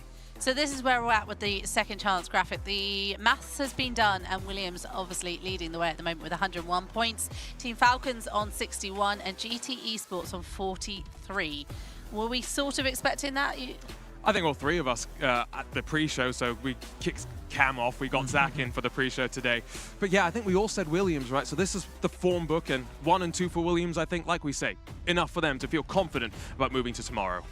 Well, practice has been done. It's time to go out qualifying again. Let's head over to Saudi Arabia. We're going to Jeddah, and it is George Morgan and Lewis McGlade going to take us through that one. Thank you very much, Claire Cottingham. As always, we're now heading back to Jeddah, and once more, a trip to a Saudi Arabian circuit to pretty much keep us in line with where we are here for the World Cup as well. It's going to be a thrill ride. Obviously, I would say this one could be decisive, certainly where the points are factored here, Lewis. Yeah, certainly so. Of course, there's been a lot of talk from a lot of teams, and I'm sure everyone's getting themselves ready. It has been an exciting run here at the Jeddah Corniche Circuit. We've had a few races around here. Of course, do remember that whilst we have 12 drivers here, there will be a few of them that have not raced this circuit in Rennsport so far. We've only raced it 3 times. The time they're really looking for in qualifying, even though we were a little bit slower, Max Beneka set a 1:58.6, and he has all of his has been 1:58.6s. He's raced it 3 times. I think Sebastian Joe went a little bit quicker, if I remember correctly, earlier on Thursday. But that's the kind of region, 58.6, 58.7, that kind of region. Yeah, well, let's see if any of the drivers here can either replicate or go faster than that. Isaac Price, the first behind the wheel, And representing G2, who really need a major play this time. They've had a real tough couple of races. Great displays, though, from Nikodem Wisniewski and Brzezinski. Obviously, a statement of intent on their part to try and encourage the point swing in their favour. Like I said, 43.924 in the first sector for Isaac Price. If you're looking for something decent in that middle sector, generally a 43.6 is where you'd like to be, however, in that first sector. 43.9, approximately 3/10 out of the window of that. He now makes his way through the very fast left and right. So much danger here around this circuit. 37.932, again around 3/10 off, Lewis. Yeah, indeed. Now, do remember as well when it comes to various teams, for Williams Esports, they need to lead by more than 74 points after this. At the moment, they're leading by 40. If they lead by more than 74, they are already confirmed to go through into Sunday's action. First lap time, though, across the board will be Isaac Price. Yeah, Isaac Price coming up towards the line. Let's see if he can find something, a little shake of the head. Again, it just has not been an easy day since Fuji. Of course, Fuji went well for him, but qualifying since hasn't been too good. 159.284. Here comes his teammates. Yeah, not a great first sector, though, from Nikodem Wisniewski. Second sector is pretty much bang on the money from what we know. So, it's a little, actually, no, I'm going to take it back. He's at about 3/10 off. This is not a great lap time from Nikodem Wisniewski. So, not a good start from G2 Esports, who have struggled a little bit. They are currently placed third in this team. Shake of the head once more. No one is looking particularly happy. We didn't see anyone particularly happy across the line, even though Isaac Price had pole position back in Fuji. Here comes Wisniewski. What's it going to be? Oh, it's only a 59.5. I'm not shocked by that. No, they weren't too happy either at Daytona in the race afterwards. Thomas Tatler up next, the first from Team Falcons to set a lap here at Jeddah. And Team Falcons are essentially the home racers here at Jeddah. Of course, a team based here from Saudi Arabia. Tatler looking to obviously elevate himself, and he even looks frustrated. 43.8 in that first sector is not ideal. 2/10 off. 37.7, though, is better than what we've seen from the two G2 Esports drivers. That sends him to the top. First 158 of the session. It's an 8.37. Do you know, that's actually a pretty good lap time in this, considering we've seen this group be a little bit slower, just a touch. 58.8, I'm not sure it'll be pole position, but it'll probably be up there. It's certainly going to be in the top sort of 4, 5, or 6. Here comes Jakub Masiejewski then, the driver who coined Lemon M. It was he who sent it to us, and boy, we have rolling with it. As Masiejewski will come across the line. 44.0 in the first sector, a few tenths off. Second sector's not great either, 3/10 off. Masiejewski will cross the line and go just ahead of just ahead of Isaac Price, to be fair. Yeah, and he wasn't necessarily too discontent. He's second fastest. That's Falcons 1 and 2, with Isaac Price now down to third with his teammate Nikodem Wisniewski. Lemon M coming up next. Speak of the devil, he's going to be looking to try and push himself to join his teammates. Can he do that? 43.9 is better than his teammates' time in the first sector. 37.935, though. Again, around 3/10 out of the window of where he would like it to be an optimal lap. And again, mouthing some words, some utterings of discontent. But coming up towards line, will it be enough for third at the very least? We'll wait and see. No, 2.02. Yoni Tormula then the next one to come before we get a sea of Williams. We've not seen a Williams Esports driver out in this session just yet, because 3 of them are about to come round to finish their laps, led by Darren McCormack. So Yoni Tormula will come down the start-finish line to try and set a lap time and get ahead of his teammates Isaac Price and Nikodem Wisniewski. I'm not sure it will challenge Tatler's time, but it might just breach the 58. Certainly does. 58.861, pretty decent from Tormula. Important to note as well, Yoni Tormula will be well and truly familiar with Jeddah, having raced it in the F1 Sim Racing World Championship, so carries over some track knowledge. Darren McCormack will be hoping to allay Williams' fears from our last trip to Daytona. It wasn't an easy run for them. A long way since Fuji, that's for sure. Well, a 0.043853 in that first sector isn't horrendous. 37.9, though, in the second sector isn't great. Looks a little bit forlorn as he now crosses the line, but goes third fastest, just behind, oh no, just ahead of Yoni Tormula, second fastest. Exact same time as Yoni Tormula. I mean, I've said this before, is that Darren McCormack is he's a confidence driver, and that slow down penalty going through the bus stop back in Daytona will have cost him mental pressure. If he can start somewhere on the front couple of rows and maybe sneak a solid result, that should build him up for the fourth and final race of this group coming up a little bit later on when we go racing at the Monza, of course, the Temple of Speed. Dennis Schoeniger then will come across the line, the next Williams Esports driver. The set time is not looking too great. He goes into fourth, though, 59.072. Yeah, so that is fourth place for Dennis Schoeniger. Now, next up, his teammate Daniel Pajtor, who was actually well within the realms of potentially taking a victory at Daytona until it all went afoul. Actually took pole for our last race at Daytona, but now whipping the tail out on the Williams, and you can already tell the frustration peeking through. 44.067, 37.960. That's not a great second sector, it has to be said. Goes middle of the field, sixth fastest. Yeah, it's a bit more, since that first race at Fuji, it's been a bit more up and down, hasn't it, with where people are placed. It's been a bit more messy, which, to be fair, we quite like. Jakub Brzezinski then into the final corner. We've got 3 more drivers left to go in this session, and that 38.0 in the second sector is not great indeed. The first sector is not ideal either. He's about 7/10 down the kind of times we were expecting, so it's going to be something like a 0.4. So it's going to be ahead of Wisniewski, I believe, or at least around where Wisniewski is. Certainly is just a little bit ahead by only 100th of a second. Means that only one G2 driver qualifies in the top 6 at this stage, Johnny Tormela. And of course, Don Blyer will be the next for Williams to see whether he can levy himself higher. 43.8 in that first sector, around 2/10 off where he would like to be. Second sector, 37.8. Again, another 2/10 off. You never know, though. Good, decent third sector could yet turn in his favour. He might be able to join McCormack and Tormela up at the very top. Let's wait and see as he crosses the line. Goes second fastest ahead of teammate Dara McCormack. Yeah, even faster, actually. He actually jumped ahead of Timus Tatler then once the timing screen had updated. 58.698 from Don Blyer. That is a big lap time for the Williams Esports man. Can he be robbed of pole position here by Matty Siepler? The answer to that question is no. Big swapper coming through the final corner. I think that hurt his hand a little bit. Got caught in the wheel as he was trying to catch his Audi R8 LMS as he works his way up towards the line. Falcon's currently starting on the front row. Can Siepler sneak his way anywhere up there? It's inside the top 5, but it's a Williams pole for Blyer. Yeah, once again, Williams up at the top, back-to-back qualifying sessions with a Mercedes-AMG GT3 leading the head of the field and also all coated in blue. Don Blyer very nearly sold himself short. Second fastest, the timing tower said, but it was in fact fastest. Great lap from him, and he needed it too. Great to see Blyer back at the top. Yes, indeed. Of course, another driver who's yet to take a victory at ESL R1. Great opportunity to do so. We have had 35 winners now of the 81 drivers that have ever taken part in ESL R1. Of course, that was courtesy of Maszejewski's win in the previous race. Yeah, and let's remind you as well, folks, of the qualifying results. They're coming through to you now. Dominic Blyer at the very top of your screen, 158.698. Thomas Tatler in second for Team Falcons, 158.837. McCormack in third, Tormela in fourth, Matti Sipia fifth, Dennis Schoeniger in sixth, and then Jakub Matuszewski seventh, Daniel Pajtor in eighth, Isaac Price ninth, Jakub Brzezinski in 10th, Nikodem Wisniewski 11th, Zemislav Lamanek in 12th. It's been a tough day for G2 here, Lewis, and they need a huge play here in this race. Yeah, it does seem as though at the moment that G2 at least will not be partaking in their efforts tomorrow. It does seem as though they're going to get knocked out of the tournament. They still could sneak their way, though, into second in the group, which will gain them a little extra prize money as well, and I'm sure that'll be the focus for now. But I think that key is... it's on the... It's almost crushed. It's heading towards the crusher. Let's go with that. Yeah.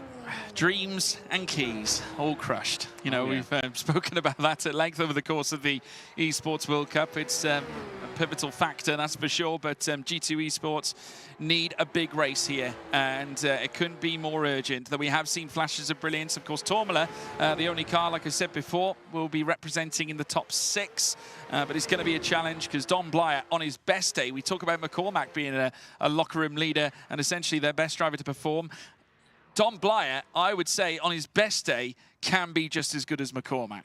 Yeah, indeed. I mean, as what I was saying to Ewan O'Leary a little bit earlier on, is that Don Blyer and the Williams team, they're all capable of taking victories. Don Blyer is one who has had flashes of being the weakest driver in that squad, and yet we all know deep down that especially when he joined the championship and he was so impressive, of course, at Daytona, he can move his way forward. He can compete at the front. I mean, he's a well-versed driver in the world of sim racing. Again, he did win my first ever race that I commentated on a set, of course, of Competizione for DV1 Triton. That's a throwback.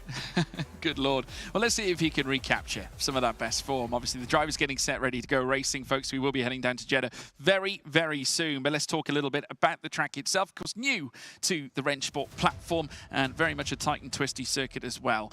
Takes the form of a street circuit, as you can obviously see from what we had in qualifying, but 6.174 kilometers, 3.836 miles. Not necessarily a short circuit by any means, Lewis, but just given the style of corners that we have, it is just so damn quick. It is a very, very fast circuit. There's a good flow to it. A lot of the drivers said it's quite fun. It can be a little bit tricky in the race when you're following a lot of cars. And one major thing, we already saw this back on Thursday, and of course a little bit on Friday as well. It does stir up some drama. It certainly does. Drivers now about to get set, ready to race here at Jeddah. Safety car will be taking them through down the straight, and then eventually it'll make its way into the pit lane. It leaves it up to Dominic Blyer and Thomas Tattler. Blyer will be fearsome of that Team Falcons car, the Audi R8 LMS. It has been successful already today as they cross the line. They're going to put pedal to the metal, and it is go, go, go, go, go. Dom Blyer with the lead up at the front. Thomas Tattler looking to try and follow him through in towards turn 1. Tattler will have the better line coming out of turn 2, but this time can't escalate it to a race lead. Joni Tormela trying to hold on to 4th. An almighty squeeze on Matti Sippiä, who sits down in 5th, who's having a renege for no contact as they came through the barrier, of course, heading through out of turn 5 from turn 4 in towards turn 6. I tell you what, Sippiä can count his lucky stars. Oh, and Dennis Schoeniger was trying to go for the gap there. He left it down the inside of Joni Tormela. Now as we head down towards turn 10 and 9 and 10, this is getting a little bit messy as Isaac Price is chucking himself in the mix. Big slide coming in from Jakub Matuszewski. We head now down towards turn 13, and it is a tough battle in this group. Dennis Schoeniger is desperately trying to hang on at the moment to 6th position. He sends it down the inside of Isaac Price. Little bit of contact and a brush between the pairs as we depart 13, and it'll be the position held from Schoeniger as he runs it up to the barrier. Brilliant work there from Schoeniger to fend Price off. Price held his run around the outside, but Schoeniger had enough in his locker to take it back and, well, take it away from him. Wisniewski also in a fight with Matuszewski, who's managed to hold on to 8th. Pajtor also running wheel to wheel there with Brzezinski too, as they now blast down this sequence of corners. Very light corners though, almost a straight. There you can see in the distance Price trying to levy up a potential move, but it's going to come a little too late this time. He's going to have to stay in behind the Mercedes as they blast through the very, very fast-paced sections here around Jeddah. Blyer, though, still out in front, but the gap's still well within 6/10. We take a look at the team's trophy on the right-hand side. That's what they're here to play for, Lewis. Yeah, a little out of reach at the moment for some of these teams. Williams look like they might be the one to move through into Sunday's action, which is when that trophy will be handed out. Team Redline looking like the favourites to grab it at the moment, but you never really know how things are going to unfold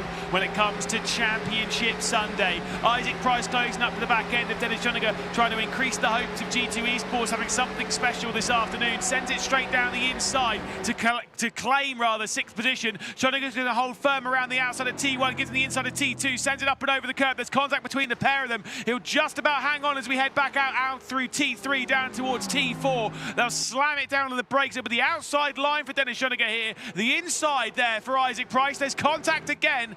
I think Schoeniger's going to have to give that one up. I think he might have to. That was where Sippiä got caught not too long ago. It gets very tight coming out of turn 4 through turn 5, but then you can open up slightly coming through turn 6. But Dennis Schoeniger in 6th place with Price in behind. Tormela in front of Schoeniger in 5th place. Still remains in that top 6. Sippiä has found his way up to 4th now, 2 seconds off the top where Dominic Blyer still sits. Williams in 1 and 3 in optimal positioning, really. The top 6 have 3 Williams cars in, which will levy their hopes of qualifying for tomorrow's final. It looks pretty good for them right now. Yeah, I don't think they're going to be out of it, completed it mathematically at the moment. They need 74 points of a lead, so they need to outscore Falcons, it is, by 24 points. No, sorry, 34 points. I can do some maths. Obviously, 40 to get to 75 really is. Yeah, it's fine.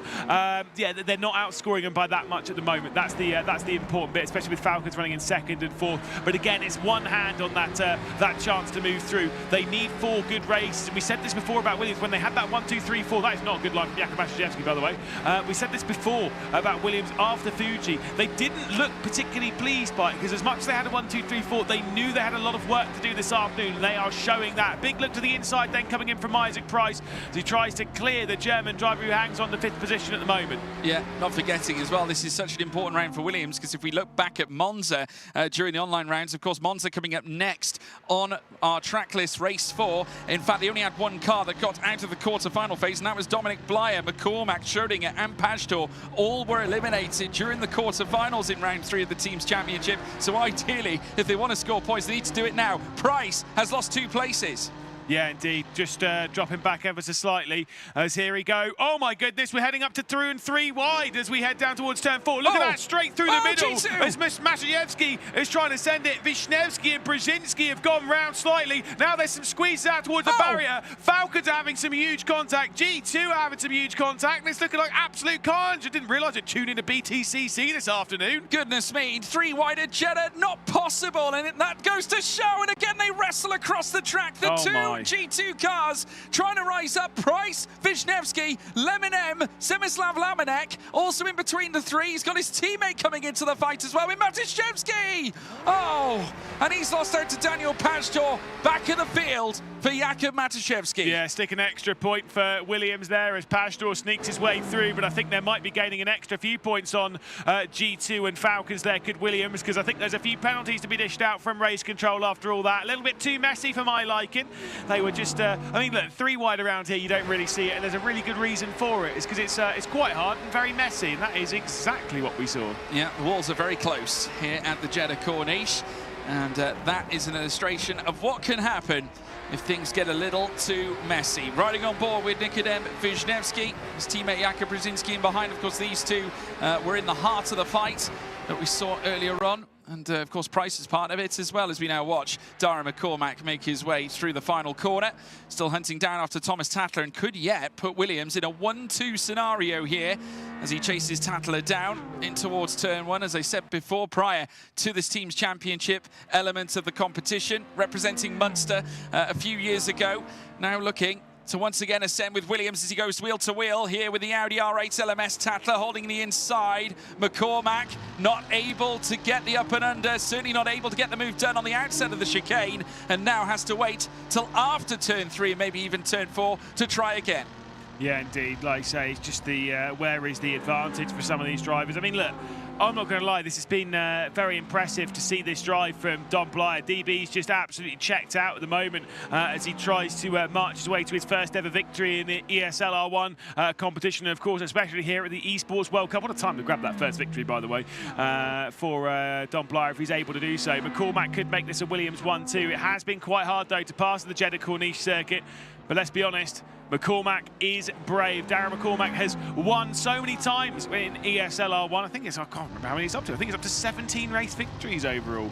Absolutely sensational. Tatler, I think, just trying to hold on to the runners-up spoon in this particular race. I think more concerned about dropping more points against Williams at this stage, because obviously these are the 2 main teams that are at the top end fighting over the group stage. Remember, 2 teams from this second chance go to the finals tomorrow, making up a 6-team fight for the team's title. Here comes McCormack again, having a look around the outside. Surely no position or no place to make that overtake happen. Had to renege and go in behind Thomas Tatler. There was a slight little bit of contact, a graze if you like, for McCormack reneging, and the right thing to do in my opinion. Yeah, indeed. McCormack has a whole host of podiums, by the way. 45 podiums in ESL R1 in 95 races. Again, he will pass 100 depending on how things go on Sunday. Big look to the inside coming in from Joni Tormula in the background as he tries to march his way past Matti Siepeler at the final corner. Can't quite set that one up for him. It will leave him down the inside as they head down into turn 1. McCormack might be able to sneak his way past as well on Tatler and take over second place and make it a Williams 1-2 as that big brutal Mercedes will head its way down the inside of the Audi R8. Breaks early though. McCormack not trying to risk it here. It's not worth the extra points if you're going to potentially get some points penalties. Joni Tormula couldn't quite clear Siepeler as well as they head through T1. Yeah, didn't take it as far as he did on lap 4 where they went wheel to wheel through the first part of the chicane, and then on the outset it was of course Tatler who held it. But I think McCormack may be doing 2 jobs here. Either take second place or in the meantime, slow Tattler up, ensure that Don Blyer takes the victory. This is a team game at the end of the day. Let's take a look at this replay. Now, this was the chaos, Lewis. I don't even want to talk through this. It's absolute craziness. So you got one of the GTs getting to the inside. They're all over the curbs where it's all a little bit bumpy. There was a bit of wall contact there, bit more sending out. Do you know what I'm going to say there? That's almost a little bit of race against it, because they're all kind of bouncing off of various little bits of the racetrack they're sending around. Bit of G2 on G2 contact, and I'm pretty sure, like you say, Nathan Tague won't be particularly pleased by what he's seen there. That, though, is poor. That is truly unreal. Obviously, I can imagine, like you so rightly say, Nathan Tague probably doing his absolute nuts in, because it wasn't just two G2 cars that made contact with each other. There was a third, because you saw the one concertinaing in behind. So very much a self-harming exercise through the course of that lap, as we now see McCormack once again, this time trying it on Tattler into the very fast left and right. Not the place to do it, because there is a very dangerous section of wall there. You can just see them getting so close to it on the outset of the chicane. But then they've got a sequence of straights to come. That, of course, coming out of turn 15 and 16, but they did well to avoid it. McCormack thinking a little smarter, but this time he's going to try it on Thomas Tattler. He's going to go for it here down into the final corner. He's trying to set up a move down into T1. He's trying to force Tattler out wide. Tattler has gone wide. The up and under comes in from McCormack as he sends his way up into second place. Little nod of the head there. It becomes a Williams Esports 1-2. Perfectly read from McCormack. He forced Tattler to defend and worked his way through. Yannick Tourmalet will make a move on Matty Siepler in the background as well as they head down and start finish straight. And once again, Thomas Tattler will have a look down into T1. But once we've exited turn 2, it will be confirmed as a 1-2 at the moment for Williams. Well, that was absolutely sensational. The man from Kildare in Ireland managing to find the undercut coming through the final corner, coming out of turn 27. It was so majestic. He just broke a little earlier, found the escape coming out of turn 27, and the run down towards turn 1 was left with the Williams out ahead of Team Falcon's very own Thomas Tattler. And now it's a 1-2 scenario for Williams once more. Yeah. Of course, they would have liked 3 and 4 to correspond with what happened at Fuji, and Tattler, as you can see, very frustrated and the odd mistake creeping in. Yeah, it was pretty poor through 8 and 9 there, was Tattler. Used a little bit too much of the curb, and I don't know necessarily, I've not actually driven the Jeddah Corniche circuit in these GT3s, but typically what I would suspect, based on my knowledge, is the Merc should take to the curbs quite nicely going through 8, 9 and 10. But the Audi's typically a little bit more, struggles a little bit more on the curve, although I can't say that one for certain. It did seem as though that did look like it was the case there for Thomas Tattler. Riding on board, though, with our race leader, and look at that beautiful, clean road up ahead. Don Blyer absolutely running away with things for his first ever victory in ESL R1. He has 2 more laps to complete if he's going to take that victory here at the Jeddah Corniche circuit. Only our 4th race around here in ESL R1. And to be fair, only 4th race of Red Sport around here. It's not quite Sunday, but this is very much a Sunday drive for Don Blyer, taking it nice and steady. McCormack sat in second place. Williams currently holding all the cards. And I must say, this is going to go very well in terms of what their hopes and expectations will be. No doubt the team behind the scenes are going to be well, soldiering them on, hoping that they can go out there and ensure their place as one of the 2 teams to make it through to the finals, to battle it out for the overall team's crown. Obviously, it's going to play such a vital part in this Esports World Cup. Whilst Falcons have, of course, won the club championship, still some major points to be dished out. Let's take a look at the replay here, running on board here with the Williams driver. This is Darren McCormack's move through turn 27, just perfectly executed, Lewis, and that is experience in a nutshell. Yeah, absolutely teed him up, did McCormack. You can see already way too far on the inside, trying to turn. Tattler knew he was braking too late. McCormack judged that one perfectly, straight back through on the inside. Lovely stuff from Darren McCormack to take his way up into second spot, and now with a 2-second lead over Thomas Tattler, it does look as though it is going to be a 1-2 for the Williams Esports team. They'll be cleaning up with 45 points at least from the top 2 positions. Is it going to give them an extra 40 points, or 34 points rather, on their gap and confirm them as moving through to Sunday? Not quite, but do you know what? They'd have to have an absolute disaster from the next. I don't even think it's 74, but it's confusing because of all the penalty points and stuff that you can get. But it's fine, we're not going to talk about it. We'll move on. Yeah, we'll have to review it later on. But Monza has not been too kind to the Williams outfit in the past. We've obviously, like I said, alluded to those online rounds, and it could be the case that that the Audi R8 could be more prudent, that being for Team Falcons. And don't count out, obviously, G2 to come back and at least finish strong. But given the fact that things are stacked the way they are with Falcons 3rd and 4th right now, that is still integral points as Yannick Tourmalet now looks to go hunting as well, chasing after Matty Siepler. The Porsche up the inside. Now that is stunning.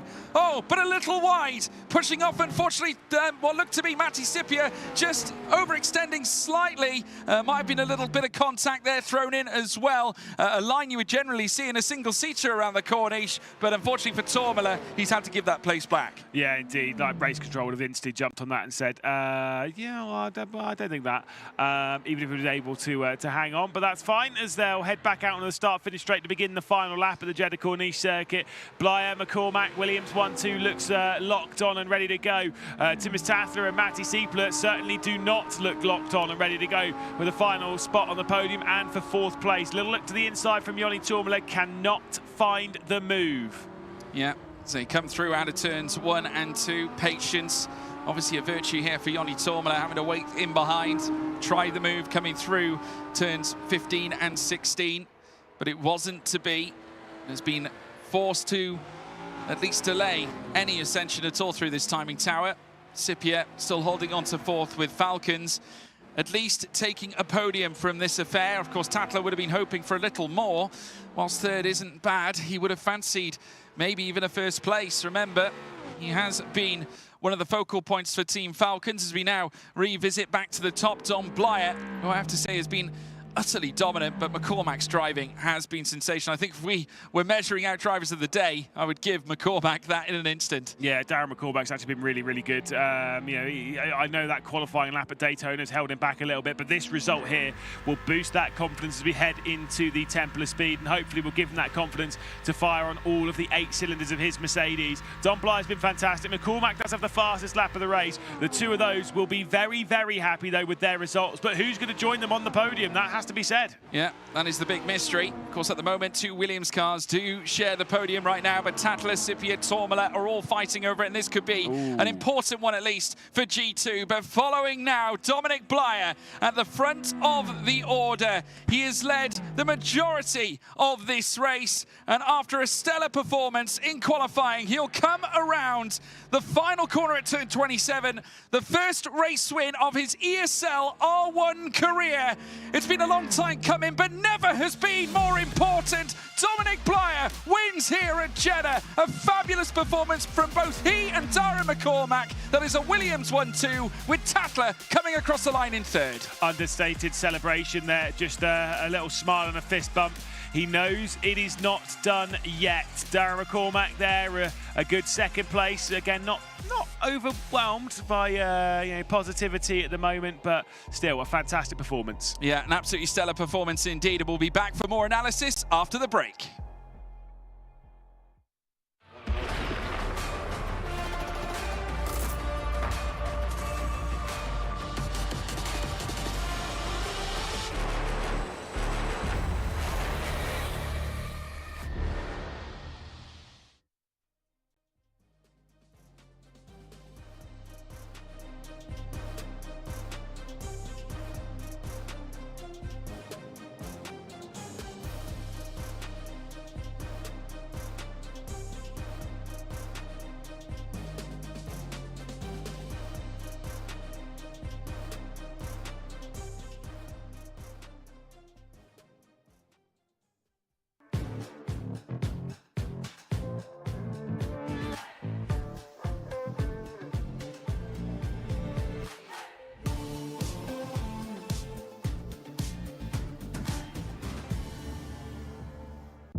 Hello and welcome back to ESL R1. Of course, we have had the third race in Jeddah of Group 1. We are looking to eliminate 2 of the 6 teams, 4 of the 6 teams. 2 will go through into tomorrow's final. Lots of numbers. Stick with us. Zach and Arjuna are alongside us. I mean, Jeddah, again, always delivers, doesn't it? And this one was particularly special. It's a different type of chaos to what we've seen so far, right? With the compact nature of the track bringing a bit more. We saw a bit more action off that turn 1 and 2 chicane as well, right? And so, take a look at some of the highlights, and the breakaway from Williams really serving them well in the later stages of that race to set them up nicely in this first group of the second chance day. Yeah, and it got very, very busy going into, of course, turn 4. It is naturally a pinch point, and then, of course, the constant change of direction as you navigate your way through the first sector. It's just always tight, always twisty, and especially when they're vying for points to navigate their way through, you see there just argy-bargy, slim margins, and not a lot of space to be shared around. No, not necessarily a track that we expected there to be a lack of contact. And we did see some bold moves in this opening sector, even on the opening lap, if we're being honest as well. The contact, very much something to keep an eye on. Drivers being forced out wide, and I'm sure race control has plenty to take a look at. Still waiting for the results to be finalized, but contact between teammates, what's rule number 1 in racing? Oh, and also 3 wide, that's great. Yeah, G2 have not been having a good day in terms of that teamwork. We saw it at Fuji where the back 3 just pinched each other going into turn number 1. This was a fantastic move as well. Really sealed the deal for Williams. McCormack getting underneath Tartler through the final corner. Set that up perfectly, went wide. Got to be honest, Tartler left so much space going in, overshot it, overcooked it, slid a bit on the exit. Through goes McCormack, and 1-2 for Williams. Yeah, looked like Tartler was trying to actually turn and brake at the same time. Not necessarily what you expect. He's been a bit deep on the brakes on a number of occasions, and while Premysław Lemonek a little bit frustrated there, you can see Dominic Bly, one of his best performances in many ways in ESL R1, not really showing any sort of pressure. And Darren McCormack also very happy with the result, Claire, with Williams. As we said, 1 and 2 in that race could see them comfortable heading off into our final race of the group at Monza. Yeah, we definitely saw in Fiji Williams do incredibly well. They were 1, 2, 3 and 4 and picked up a load of points. So we're heading to Monza next. Again, a track we know very well, a track the drivers know very well, a track that we know that teamwork is going to be incredibly important, Zach. The slipstream around Monza, we know, could change races. Teamwork makes the dream work is the saying, and that is pretty much been the consensus of this group. We've had so many fast-flowing circuits, Fuji, Daytona, and of course now here at Monza. This is where Williams are going to be so strong, is because they know how to have a united front of all 4 drivers competing at the front. That is something that both G2, maybe not to the same extent as Falcons, but definitely G2 need to sort of take a page out of their book with, because there have been too many occasions where they have been tripping over each other, costing themselves points and costing themselves that contention. It is true. We have seen G2 sim racing really struggle, and maybe much more than Falcons, and especially more than Williams. And we kind of thought coming into the second race off the back of Fiji that maybe conversations would be had, Arjuna, but it doesn't really seem like whatever they're doing is kind of clicking. You don't have much time between the races to really talk too much as well, right? So most of that communication is going to be Nathan Tague and Nick Dealey on the voice comms in the ear of the 4 drivers, trying to get them onto the same page. And it's a very difficult situation for G2. I was just taking a look at what race control is still reviewing as we get ready to go for practice and qualifying at Monza. Still some argy-bargy from the previous race that race control hasn't fully settled. However, it's only the contact between G2 and Falcons that is yet to be resolved. And so that 1 and 2 for Williams, right? Like we said, stay out of trouble in these chaotic group races where we've never seen 4 cars on track for each team before. It's an unknown, and it's been really cool to see how it's played out. It's interesting to think about this now, because obviously Williams are doing so well, and at this point, obviously this is the last chance for the other drivers, the other teams, to impress. But how do they go about that if they already think Williams have won it, Zach? It's just that thing. It's that morale, and just constantly, pretty much ever since Fuji, it's just been on a decline. And it needed to be Daytona. That was that pivot point, because realistically 4 races is not a lot of time. Each race in of itself accounts for 25% of the total points allocated to the group. That is a huge chunk that if you mess up right from the get-go, you're already starting on the back foot. Falcons in G2 did not get off to the best start. Williams most definitely did. Yes, they had a little bit of a dip at Daytona, but it's just been damage control, right? They've done enough right from the get-go that now it's just been sailing their way through. They've been on the front foot. It's G2 and Falcons that are the ones that are now needing to chase, getting to a point now where it's going to be near on impossible, if not impossible, for them to do it. And especially, right, because there's fixed setups. We've talked about this on a number of occasions. All of the drivers have basically done their practice, maximize the track and the car to the best of their ability, right? They've had a couple of days now of being in the rigs here in Riyadh, understanding the slight differences back home. But that's one thing that some drivers have an advantage of as well, right? Think about Darren McCormack, who's raced on every single day of competition. Tumas Tatala as well, right? Being in that Drivers' Championship. They only had 2 races yesterday per driver, whereas it was, what, 9 races in that first day. So I think there are some drivers who are probably at this point now finally maybe feeling comfortable in the rigs. Maybe one more race just to try and get the best result they can. Potentially so, but maybe on the flip side of that, going into tomorrow, how valuable maybe is just a reset out of the rig?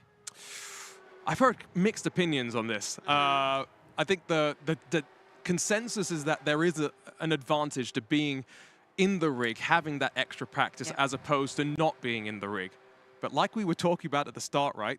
There's 2 groups, 3 teams in each, and only one moves forward. That's a lot of jeopardy to deal with.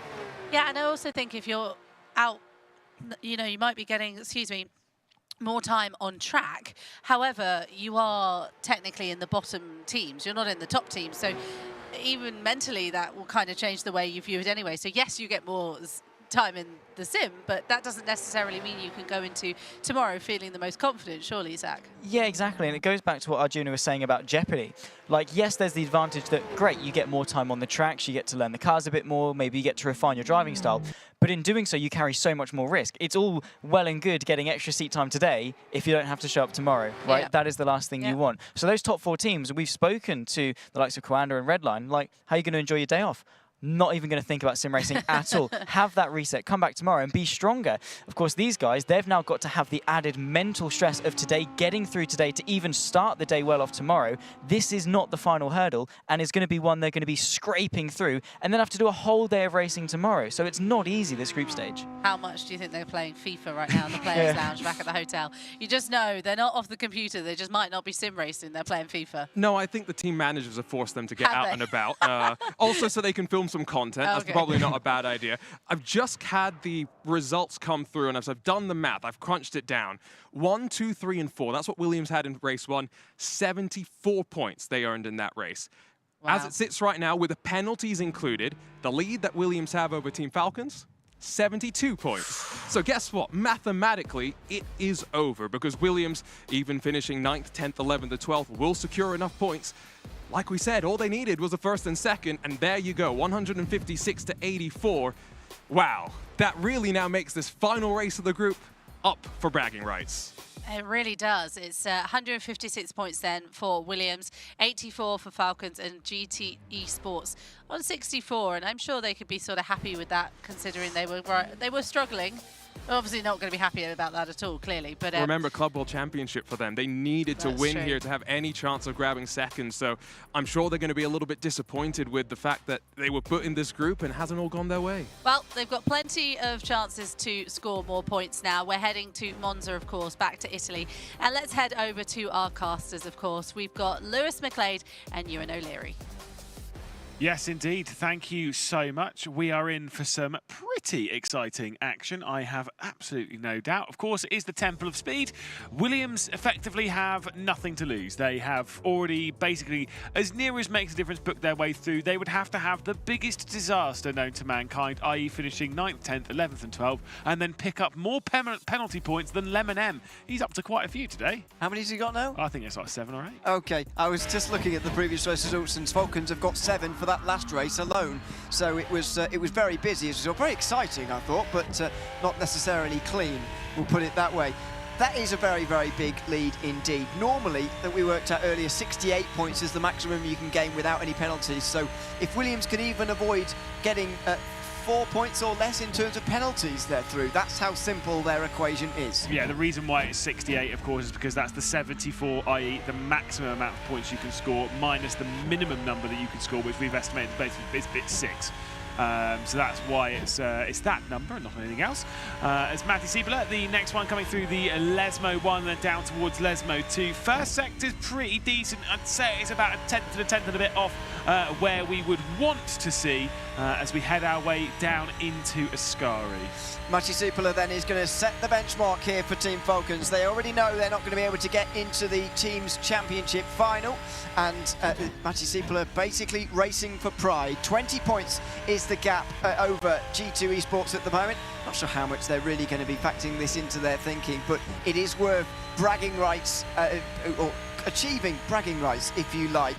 Looking at the first couple of sectors at the moment here at Monza. Not bad in the first sector, couple attempts away in the second. Could be seeing a high 45 at the moment. Yes, indeed. Now, of course, when they come battling here, I believe they are indeed fighting for very important positions in the championship. I think it's whoever finishes in this group, 7th and 8th, basically pays out the same amount of prize money. 9th and 10th also plays out the same amount of prize money as a team's championship. So it is quite important for you to score well here, because if you finish second in the group, then you're either 7th or 8th, depending on how it was yesterday, but you get the same amount of prize money. Same as if you finish 3rd in the group, you're 9th or 10th, depending on how things were yesterday, but you get the same amount of prize money, which is the difference of $4,000. So let's be honest, it's not exactly too short. As Don Blyer will come out through the final corner to try and beat Matty Siebler's lap time as he comes up towards the line. He does indeed do so with a 45.8. That is quite a way off where we would expect them. A little bit, but it is pole for the moment. Here is Tuomas Tattila making his way around the circuit again. His second sector going a little bit better than his first, but both are there or thereabouts. Think this is at the moment on course for a provisional pole for the 27-year-old who's got 4 iRacing World Championship seasons under his belt. Seems actually pretty happy. We don't often see positive faces from the drivers on the way towards the line, and he's just nicked into a 1:45.6. Maybe that's why. It's because he knew it was going to be 0.69. Nice. Of course, Joni Tourmala will work his way through the final corner. First sector, most certainly lacking. Second sector, even more so. That second sector's terrible. My goodness, I think even you could go quicker than that in the second sector. He must have had an absolute mare. That's about 6 or 7 seconds off. We would expect there's going to be something in the 50s. My goodness me, Joni Tourmala's not had a good run here and will most likely start from the back of the field, at least as far as my numbers lead me, which you collected off of Marcel Chinchik. They are indeed correct, 52.8. Wow. This is Jakub Brzezinski. Oh, thumbs up this time round. Maybe they've been told they've been having really bad expressions on their faces. Don't know why he's getting his thumbs up particularly, because he's slowing down. No, he's shaking his head. Don't really know it's what. Sarcasm. Maybe it is sarcasm, yeah. It really struck. It was at Ascari where he got a slowdown in a really important qualifying session last year, if you remember, the group stages of the Teams Championship in Riyadh. He's gone better than his teammate, at least here. But G2 really needed better performances than that. They're 20 points behind Falcons at the moment. As you say, there's a difference of $4,000 on the line here. Daniel Pashtor now into the final corner then, and finally we're seeing some sector times, just a little bit more representative. First couple of tenths off, second about a tenth off where we'd expect it to be. Could well take over the top of the timesheets here by setting a 45. It could be a 0.6, could be a 0.5 to be honest, as Daniel Pashtor will come across it. It's actually going to end up being a 0.7, so only a few hundreds off of the rear end of Tuomas Tattila. Here comes Dennis Schoninger now, the third of 4 Williams Esports drivers who we will be seeing again tomorrow, having made their way through the Group A standings here in the second chance for the Teams Championship in the Esports World Cup. Round the final corner now for Schoninger, who's going all right so far. This could be a challenger for the front couple of rows, I think, here, as he makes his way over the line now here at Monza. It is going to be third, not quite enough for the front row. Isaac Price, who opened out this group, though, with a pole position at Fuji.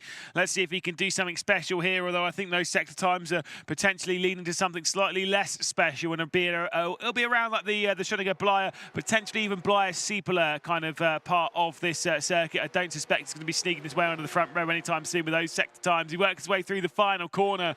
He's had some high highs, of course, in his ESL R1 career. He's had some low lows, though, as he'll cross the line. This certainly isn't on the higher side of things. He sets a 46.1. Here's Darren McCormack. Yep, Darren McCormack very strong in that opening sector. I think it's the best one we've seen so far in this session. 10th or so away in the second sector, though, and so it may be okay.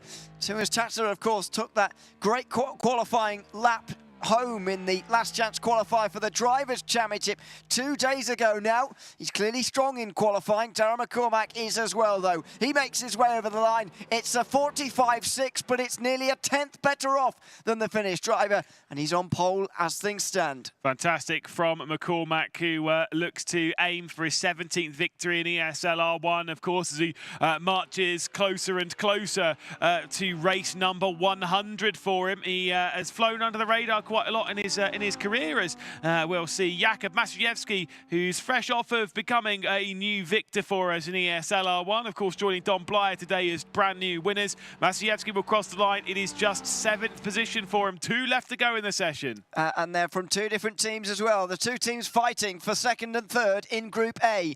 G2 Esports need Nikodem Wisniewski to put in a good lap here, because at the moment they are last, 2nd last and 3rd last of those who have set times in this session. It's all on the Virtual Le Mans winner from quite a few years ago now, out through the final corner and up towards the line. He'd be on the first couple of rows, maybe the first half, if it's gone well. It is the front row. 2nd place for Nikodem Wisniewski, just when G2 needed it. And I've seen Nikodem Wisniewski start from a front row around Monza before, and he caused the largest crash I've ever seen in sim racing. I don't think he'll be doing that today. It's fine. We needed 40 cars for that to happen. But Wisniewski will be starting at the moment from 2nd place, unless Lemonem can do anything about it. He works his way through the final corner.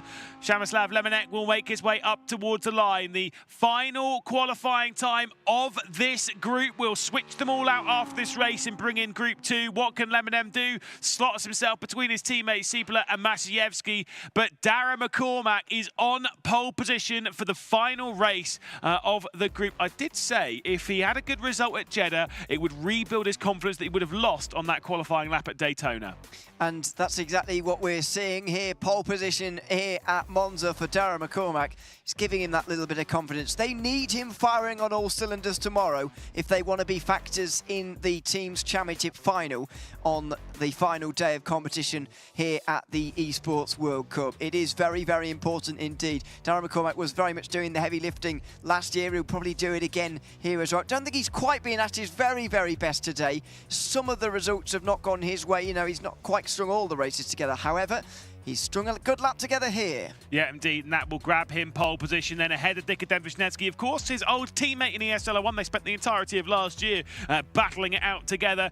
1st and 2nd they'll start in the final race of Group A. Timus Tadler will start from 3rd position, so we've got all our teams inside the top 3 before we get the trio of Williams, Pashtor, then Schoeniger, then Blyer as well, 4th, 5th and 6th. A trio of Falcons have Siepela, Lamanek and Maciejewski, 7th, 8th and 9th. And then the trio of G2 Esports drivers at the back of the field with Isaac Price, Jakub Brzezinski and Joni Tormula as well. It's not been a good run for G2 in this one. Sorry about that, lads. No, not really, but I mean, it is Monza and they can very much make up that time. I think they can overtake enough to be factors in this one, but they've certainly got a mountain to climb. 20 points to overcome to Team Falcons and lots of positions to try and gain as well. There's certainly been no love lost between those 2 teams as well after that race at Jeddah, so very interesting to see how they race with one another as well. Oh dear. Oh my goodness, we're seeing all this in warm-up at the moment. So they're not obviously in the race, they get themselves ready for the race, and apparently it seems that Falcons and G2 might be all over the place once more, as we see a couple of excursions of track limits on the exit of Ascari. Are we seeing drama down into actually no, do you know what, G2, Luke Humphreys will message me in a second from G2 being like, please stop asking that question.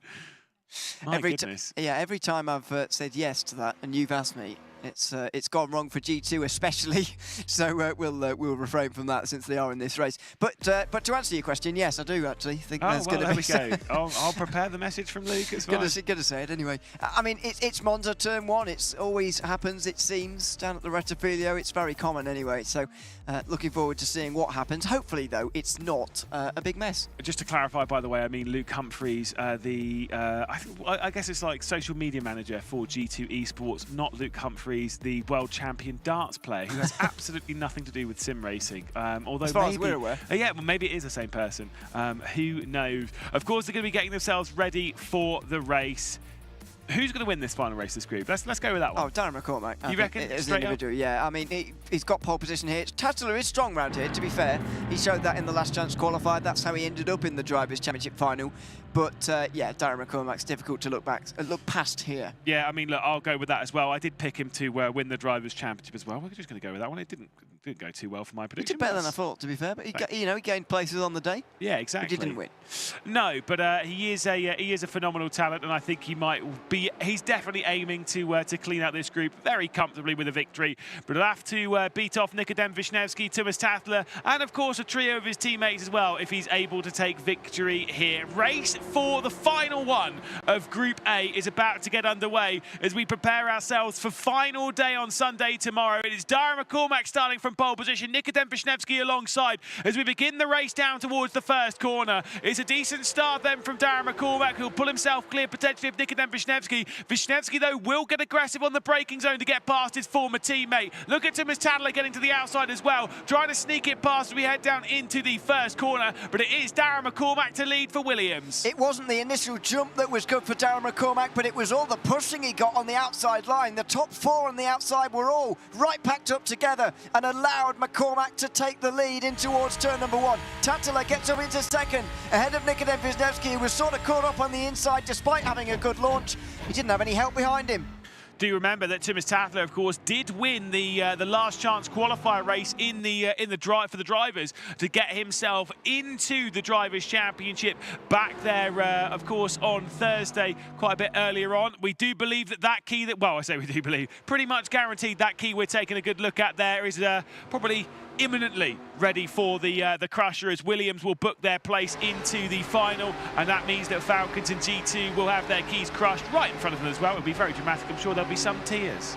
I wonder if Jeffrey Eatwell would be there to very stoic, stone-facedly just press the crusher. I guarantee he would have sprinted for the bus if they were like, look, you can do it.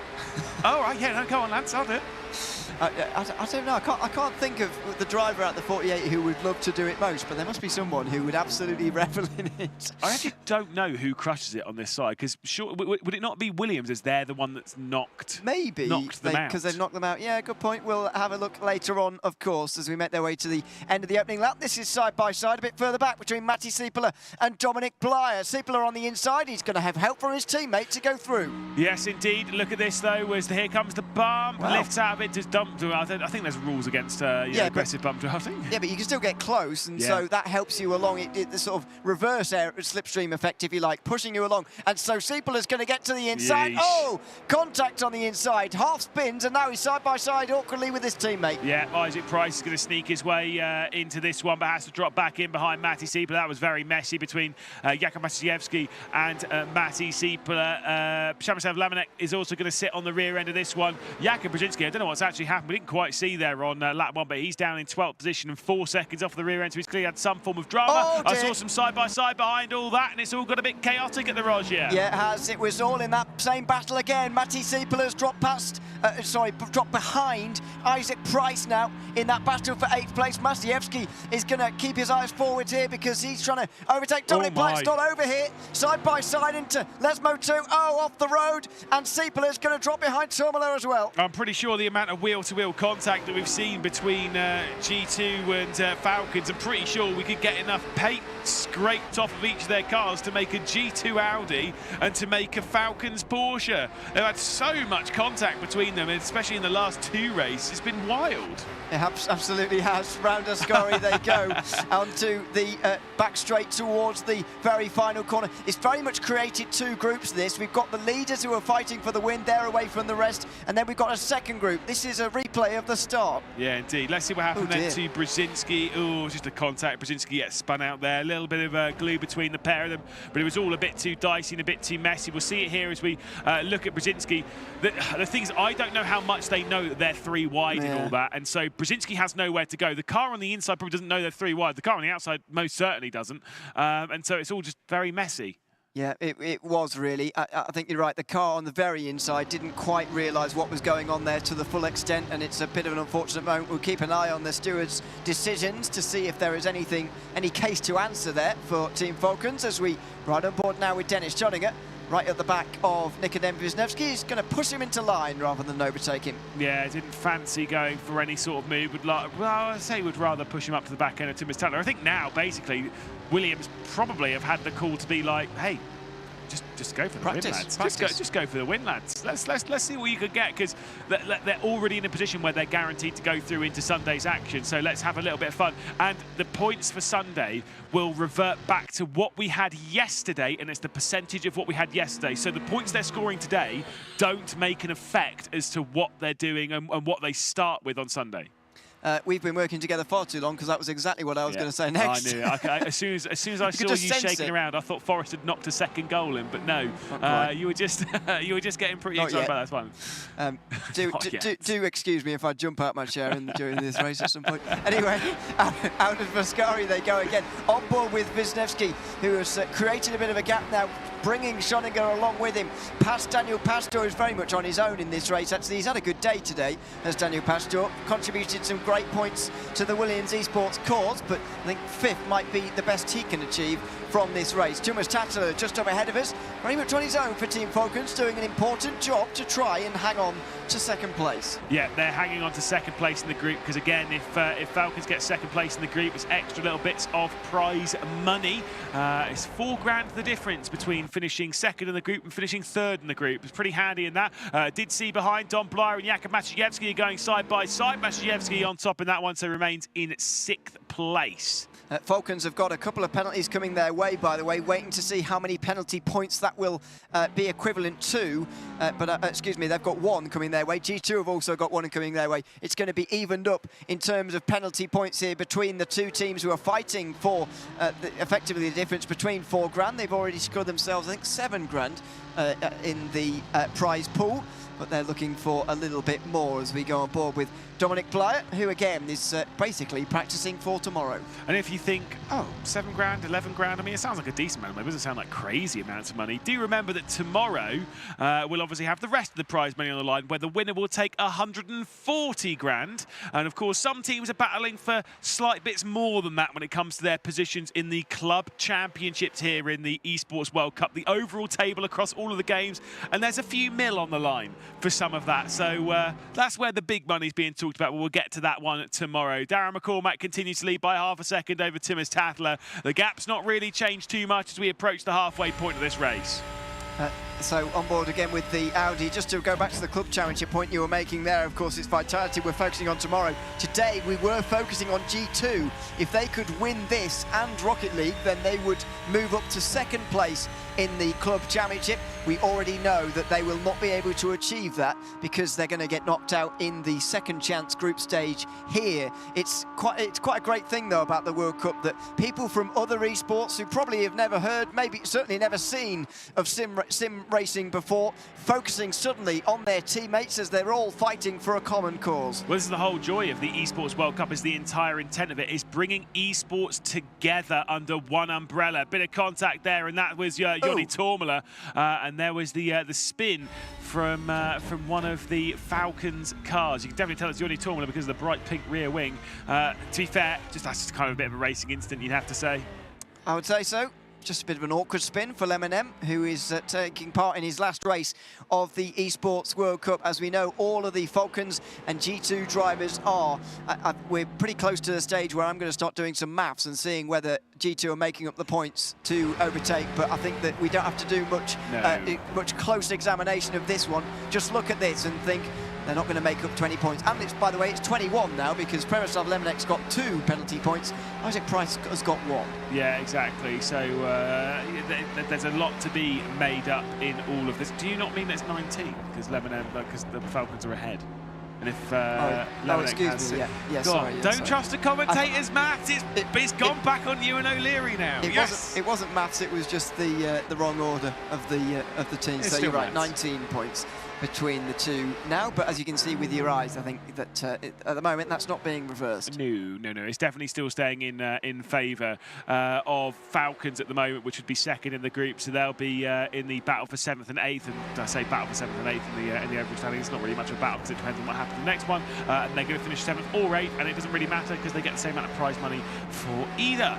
As Isaac Price is going to continue to close in on the slipstream. Here comes a little dab of the brakes coming in there from Nikodem Wisniewski as he tries to find his way past Timus Tadler. 4 laps left to go, and Darren McCormack is pulled out a 1.2 second lead.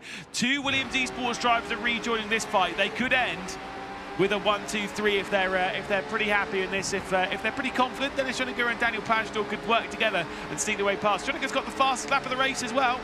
If they play their cards right, they very much could, but I can't see it happening myself as things stand. But this is exactly an exhibition of what Darren McCormack can do. He's already won this afternoon in Group A of the Second Chance Teams Championship.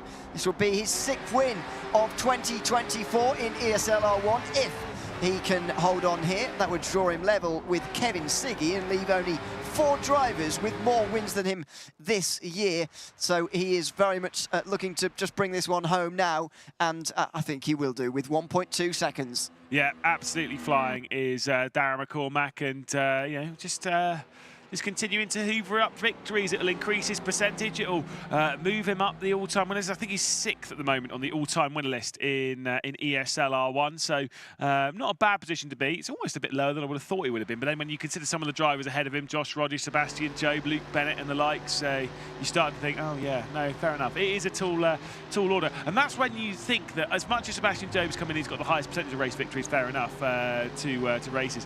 The fact that Josh Rogers has 9 more race victories is absolutely crazy. 9 more than anyone else. 9 more than anyone. 9. And that is all gonna it's all gonna be built up to tomorrow, where we'll see all these big names do combat. Yep, we will. We'll get Redline, Coanda, Guild, and Vitality all in, as well as the 2 teams that top their respective groups here in the Second Chance, the first of those being Williams Esports. Again, we expected them to be favourites, didn't we? And I think the thing I've been surprised by today, though, in this first group, is just how convincingly Williams have done this. I did think at the very least it was going to go to the last race, if not be quite close on the last race. But this has been a pure exhibition. Yeah, it has been. It's been very impressive from Williams. Again, that second race will have brought some concerns to the Williams Esports team and explained why they weren't particularly over the moon when they got that 1, 2, 3, 4 in the first one. But they have been so good. Have the Williams Esports team when it comes to their consistency and when it comes to their position here. The chances of them going on to win tomorrow are slim. Yeah, but they're not none. That's the important bit. They are not none. It's never 0. It is never 0. You're absolutely right. You've got to be in it to win it. So they're in it, and they'll have a chance to certainly be up there. They finished, of course, 5th place in the group stage yesterday, and because of that, they're effectively the best placed of those who are in the last chance qualifiers today. On 81 at the moment, I can't quite do the maths on what that might give them at the. I think it'd give them high 70s in terms of points, just over. Oh no, maybe less than that. After whoever it was who did the maths for me on Thursday, no, I don't want anyone else giving me any numbers, because it was absolute. Everyone was off by 2 or 3 points. Don't look at 1 or 2. You're being a bit dramatic. Some of them were 3. Some of them were 3. Yeah. Oh, well, sorry. You get defensive now because it was your maths. It wasn't my maths. No, don't worry about it. It wasn't my maths at all. Don't worry about it. It was someone else. Yeah. Well, Zach Sweeney was the one who gave it to me, those numbers on the Drivers' Championship. But that's fine. They were wrong. I'm pretty sure they were your numbers at the end of the day. It's fine. My numbers. Timus Tadler continues then to hang on to 2nd position. 2 laps left to go. Nikodem Wisniewski could come through it. And I think he's waiting for the final lap. Can hear him lifting off in the Porsche. 1.7 seconds up to Darren McCormack. He's not being caught now. It's about Tadler defending from Wisniewski. Even if Wisniewski gets through here, they can't really do much to close the margin now. I think all this would do for Wisniewski is actually put it in favour of G2 Esports in terms of the points gained in this last race. However, it won't put it in favour of them by quite enough. Could there be a move down into Ascari there? That was very wide from Thomas Tadler. We ride on board with Dennis Schoeniger, who runs third in this group, fourth in the race at the moment as he closes his way back down the hill as we head up the crest now into Ascari, up and over the curb. That's a bit too deep in from Dennis Schoeniger. It's going to push him over the curb on the right-hand side, meaning the car's going to be very unstable. He takes an awful lot of curb. I can tell you in qualifying, that would have been a slow-down penalty. Right, it's a good job we're in the race and he didn't repeat that earlier on. Daniel Pastor only 8 tenths behind the driver we're currently riding on board with as well here, by the way. And so it could be a 4-driver group, although Pastor is running out of time. Schoeniger gets to the rear end of Wisniewski there and doesn't quite hit him, which probably helps the pole in terms of his search for second place. Yeah, indeed. Let's see how it's going to get down into the first corner. Final time down into the first turn here as it's going to be Wisniewski pulling over the left-hand side. See the slipstream coming from the Williams Esports car as the Mercedes, the mighty Merc, might be able to close its way in. Heavy onto the brakes goes Wisniewski. The inside line still being taken by Thomas Tadler. There's contact between the top two. It's going to be a slightly better line off the corner as it's a clearer run from Dennis Schoeniger. It's Wisniewski to hold firm as we head up towards Curva Grande. But he's on the outside. It's a long way round here. Now Schoeniger comes to the rear of him to try and help. Oh, he's going for 3 wide. He's going to try and go through on both of them here. This would be quite spectacular from Dennis Schoeniger if he can make it work on the final lap of the race. Here he is. Oh, he breaks early. And Thomas Tadler hangs on.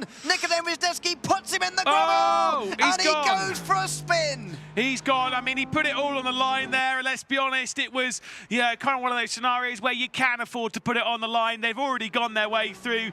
But let's be honest, that was pretty exciting. The bravery to make that 3 wide. I'm pretty sure that wouldn't have happened if it was race 1.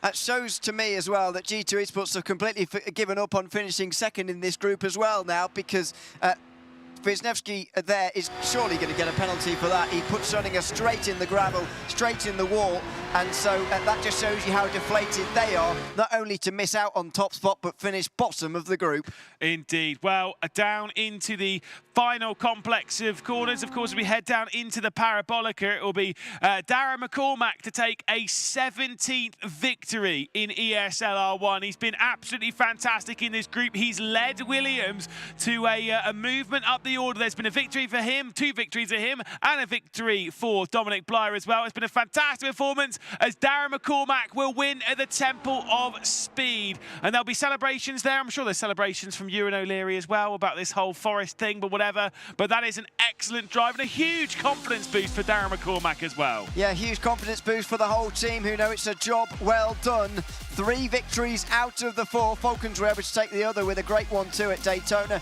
That was the moment probably where they felt most nervous, losing 20 points of their big lead, about a third of their lead that they gained during the first race.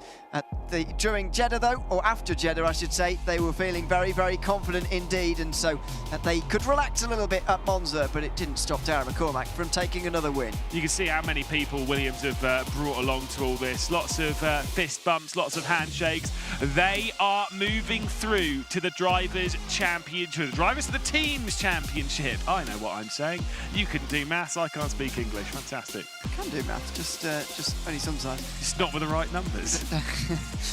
Yeah, my maths were great once I got the numbers in, but when you start off with the wrong one, it suddenly makes the whole thing look a bit silly. Anyway, there they are. I mean, it's a very different feeling here than it is for the teams yesterday making it, if you see what I mean. They kind of feel, well, we really should have done this yesterday, but at least we're through now. It's not sort of absolute elation for them. It's just a case of maybe a slightly delayed pleasure for them. There's Kuba Brzezinski looking at the data of the team. You can see Mouse in the background, Yuri Kasdorp walking his way into the arena. So obviously Group 2, Group B, getting ready to take over the rigs and fight for their chance to move through into Championship Sunday. Commiserations, of course, though, for Falcons and, of course, for G2, who will have their keys crushed. I certainly will. Who does that is yet to be seen. We're looking forward to it. We get to do it. Oh, that'd be nice, wouldn't it? We're not in the competition. We're not allowed. Don't even know where it is. So there you go. But yeah, it'll be a shame for them, of course. Falcons have had enough success, to be honest, during the Esports World Cup, that's for sure. So I'm sure they'll be not too disappointed with their overall performance, but maybe slightly with this here. In any case, they've done better than I thought, actually. I would have ordered this group at the start: Williams, G2, Falcons. There's Arjuna. sat in the Artuna's background. just snuck in there. Hello, Give us a Artuna. wave. Yeah, there's the wave. There's Yeah. Nice one. He's just sneaking his way in. That's absolutely fine. Of course, seeing what the atmosphere's like in the arena, I'm pretty sure there's some happiness in that camp. Yep, I can just see the BS competition team members as well. Florian Hasper and Felix van Delft just getting ready to sit at their desks as well as the teams before them move out. And I'm sure BS will already know where they're sat. When they'll find out where to pick the part of Kevin Siggy out their rig, if indeed they are thrown there, or not, if they're not. And there's Robbie Saberfoot, you can see in the background. Everyone's everyone's in pretty the much ready to go. My goodness. Hello. My goodness. Hello, Florian Hasper. Right in the foreground is shot. Fantastic as we keep our eye over onto the Williams cab. It is all over, though, for Group A as we're going to head down to Morgan in the arena and see what's going on. That was a massive run from our first group, and of course we have our first winners who are of course Team Williams. Of course I'm here with Dennis. What a massive run, man, and that was surely amazing. So how are you feeling? How does this make you feel? I mean, obviously feel great. We may advance for tomorrow, and it's a complete team effort. Team performed great, and I'm really happy. Teamwork makes the dream work, and we're gonna start looking on the goal. Of course, the competition is not over. We still have tomorrow, so you still have a lot more to practice and prepare for the teams, especially in Group B. You still got some big names coming. So what are you guys cooking for tomorrow? I mean, we've seen today where our strengths are in the teamwork and where we have to work on, and we can take that as an advantage because we've all worked together now in the same races, and we will see what we didn't do very good and then improve on that. Teamwork makes the dream work. Again, for one final word, who would you love to give a shout out to? Anyone from the team, anyone of the fans watching out there, all the watch parties and all the lovely fans of Williams Esports? Is there anyone you would love to give a shout out to? Can be a teammate, a fan, whoever. I mean, if any one of you guys are watching at home, hello Dad, hello Mom, also hello Rennwelten guys. I hope you're doing great and you're having fun, so have a good time. Hello, Mom and Dad. Dennis made you proud today, and of course, he still has to go for tomorrow. But for the teams that were quite unlucky for today, please, gentlemen, hand over your keys and let's go for fist bumps or handshakes.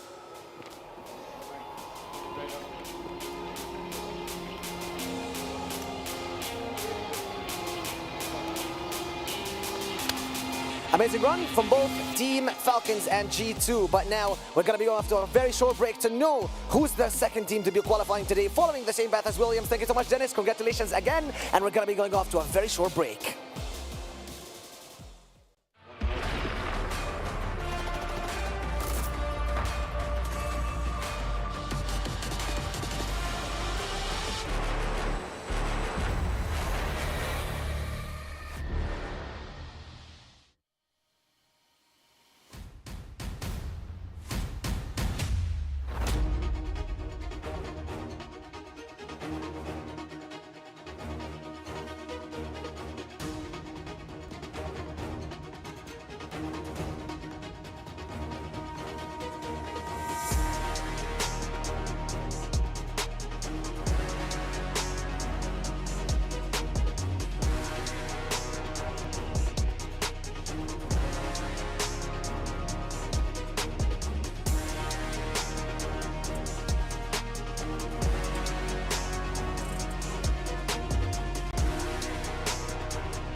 Hello and welcome back to ESL R1. We're live from the Esports World Cup.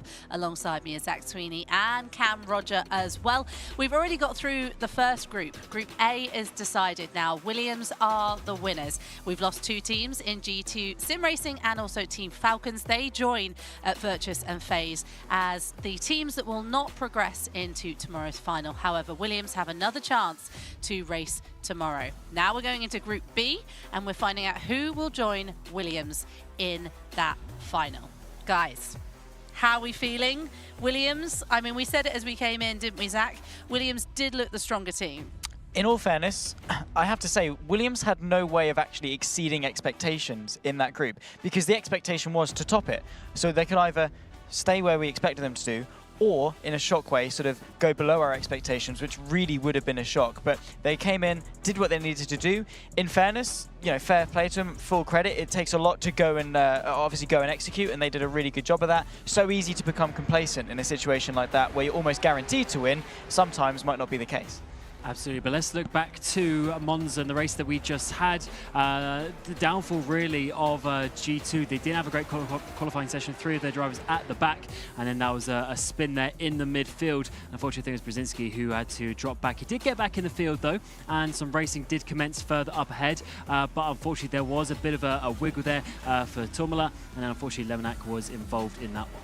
Yeah, it always gets really busy down into the Roger. It's been the site of a lot of fantastic moves, but in this case, you saw there just the G2 Porsche on the inside, hit the curb and around it went. This was really aggressive there. You can see going to the left-hand side, really got to be brave on the brakes. Brakes incredibly late. We know how good the Porsche is on the brakes and effectively is just able to take the racing line. G2 needed points in this race. If they wanted to come second place in their group and get an extra $4,000 of prize money, you can understand that they were really trying to make some progress versus Falcons. They just didn't quite make it work in qualifying though. We saw Brzezinski, he was really disappointed actually with his qualifying run. Totemela as well, they both had cuts in the qualifying session. Here was Schoeniger trying to do a double overtake. Unfortunately, didn't quite brake late enough, got squeezed out onto the ground as well. A little bit naughty there, and to be honest, and that is what ended his race.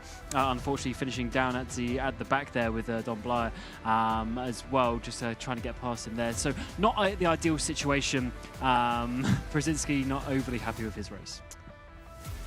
So this is the reactions from Williams after winning, of course, and these are our race results. It ended on a high for Williams with McCormack taking another win to put under his belt, of course. And it's fitting, isn't it, that Williams won that final race in Monza, because Fuji, they came out so strong, didn't they, Zach? And it was such an impressive performance that actually it kind of set the mark for everybody. Realistically, they didn't even need to show up to that race, and they more than likely, in fact, definitely would have ended up taking the progression into the group. But of course, McCormack taking his 17th ESL R1 victory, and of course, the second of the group stage, doing so back at Fuji, of course, for race number 1 of 4 for the group. So Dara has really smashed this group stage, really a team leader for Williams, and the rest of them, again, just doing exactly what they need to do, playing that team game, being exactly what they need to do. But again, for Williams, just smashing it at that last race, just trying to get some experience, seeing what does and doesn't work,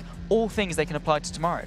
So this is the highlights of how Williams managed to do it, and I mean, it was incredible from Fuji onwards, really, that we're seeing here. Yeah, absolutely. Going to see already coming through the first corner. There was Tussler going wide. Isaac Price trying to come through. But already, look at the 4 blue Williams cars getting themselves up there. Just doing such a good job already. A good jump there on the start from the back. This is a Schoeniger, I believe. He went from 8th position up towards 2nd already after the first lap or 2 due to just how it worked out. Really, really good work from him. And you got the 86 of Dara McCormack. And perfect execution, really, and that's what set them up, because once they had those points under their belt, they had the confidence to just do what they need to do in the next 3 races, and then this was when they got the lead in the end with McCormack. Starting on the right foot was really important. Of course, into Jeddah, this is McCormack getting underneath Tartler for that fight for P2. Set that up so well. And you could see that, of course, a 1-2 would pretty much cement Williams going through to the group stage. So it was an important move. Tartler doing his best to hang on, and in doing so, a little bit too desperate on that inside. Could have squeezed McCormack so much more to the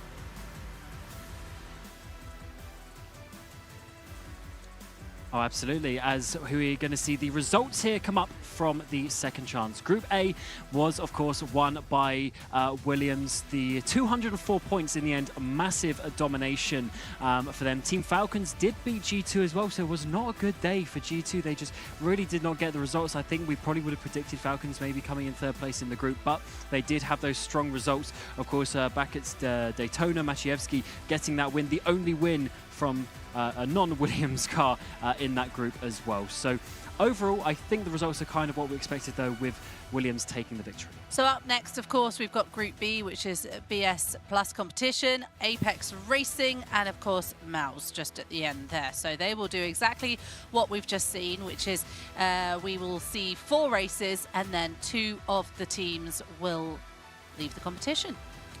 We talked about this at the beginning of the day, and we thought about which team might leave, and we actually got it right. Not that we're like, you know, good at our jobs or anything. No, but who do we think out of Group 2 is going to impress, do we reckon, Cam? I really don't know. This one is actually too tough to call. I think we saw some amazing performances from Oliveira, especially yesterday for BS competition. Of course, Beneka has got quite a few wins already over the competition here in Riyadh.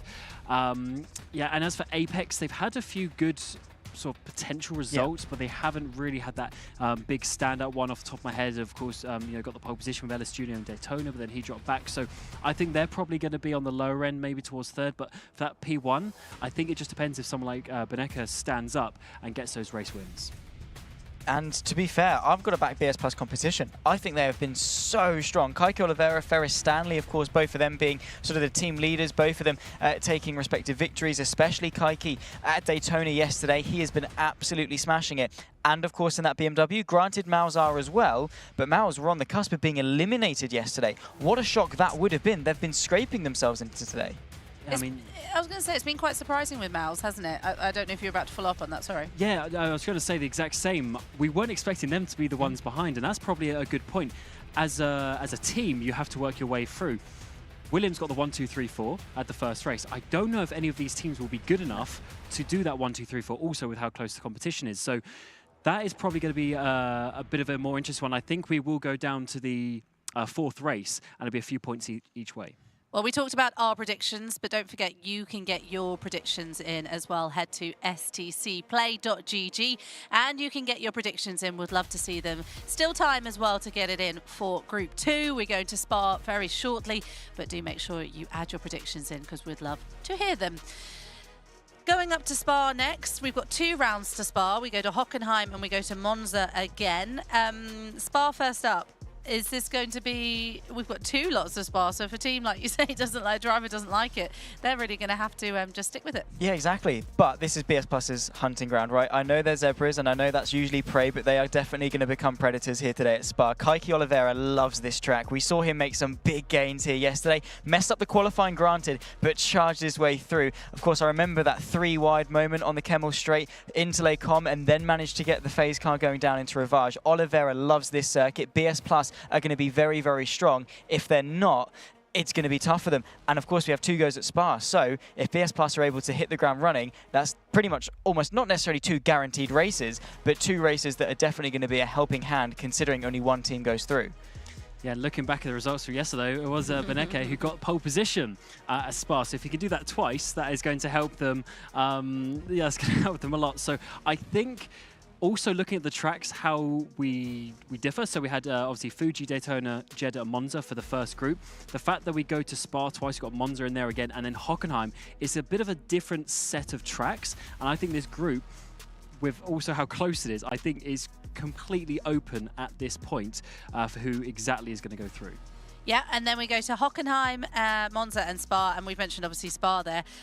Hockenheim gave us some good racing actually yesterday, and I think we could expect more of the same today, especially as well. I mean, Monza, we just saw a good race, but Hockenheim is always one of those ones that could go either way, isn't it? Hockenheim is always one of 2 extremes. Either it's a very, very good race right from the get-go, or it's really dull up until sort of that last lap or so. And that's nothing bad about sort of Hockenheim. That's just sort of how you have to race it. The drivers sort of say there's not really much that you can do around the vast majority of the lap, part and part due to sort of that dirty air effect. It's a term you'll obviously be more familiar with in sort of Formula 1, but definitely still more familiar in GT3 cars, being followed by, following behind another car. You have that hot air. We know how important keeping the tyre temps in check are. There are a lot of sort of medium to high speed corners, heavy braking zones here at Hockenheim as well, particularly that final sector through Mobile 1 into Sachs, then the little wiggly bits towards the final two corners. You are putting a lot of stress through both your front and rear tyres. If you're following a car, it makes it so much more difficult to stay close. But if you can hit the ground running from lap 1, have that run off turn 2 through 3 up towards the Spitzker hairpin, you can definitely sort of make some good progress. Cam, we saw that the reason that Williams did so incredibly well is that first race they did where they got 1, 2, 3, and 4. Is Spa going to be the same sort of thing? Is that easy to do that, or? I would say it's not as easy of a track in some ways. Having said that, we saw a lot of overtaking at Fuji, but let's see the crushing of the keys. Of course, there's Dennis Schoeniger who got given both the keys from G2 and Team Falcons, and then this is just the.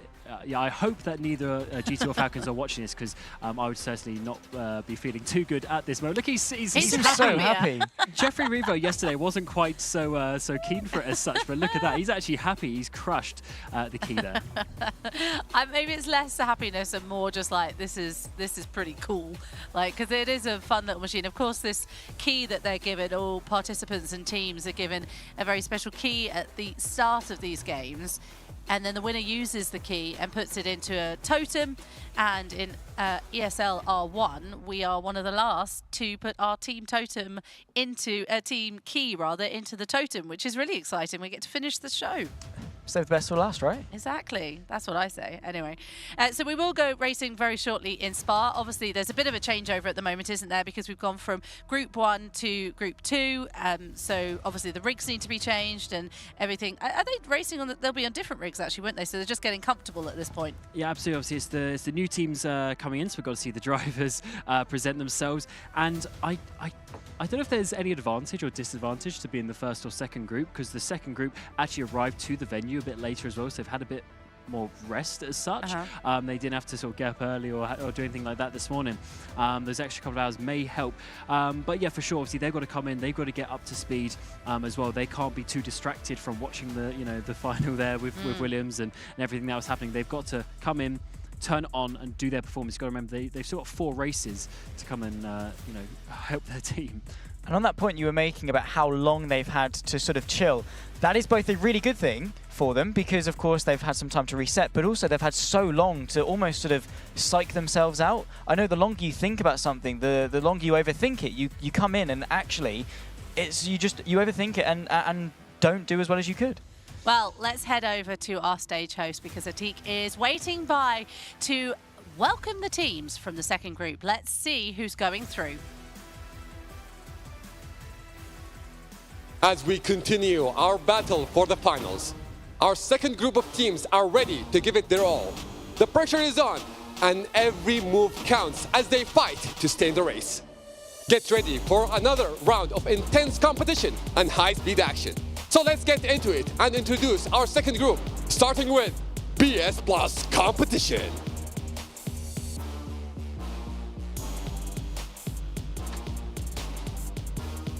Known for their bold and unpredictable moves, have been relentless in their pursuit of victory. They're ready to take on anything that comes their way and make their mark in the finals.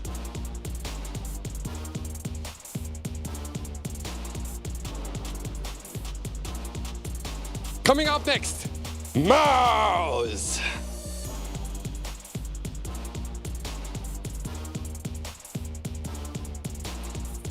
After a tough start, have battled their way back with sheer grit and determination.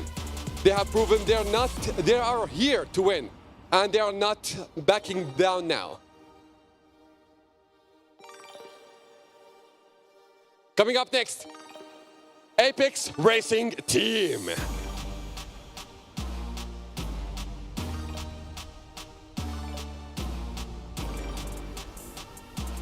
with their strategic brilliance, have maneuvered through the competition with precision.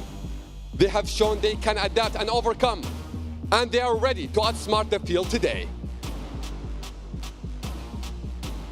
And now, here we are with our second group. So drivers, take your seats, and you viewers, let's enjoy the race with our amazing casters.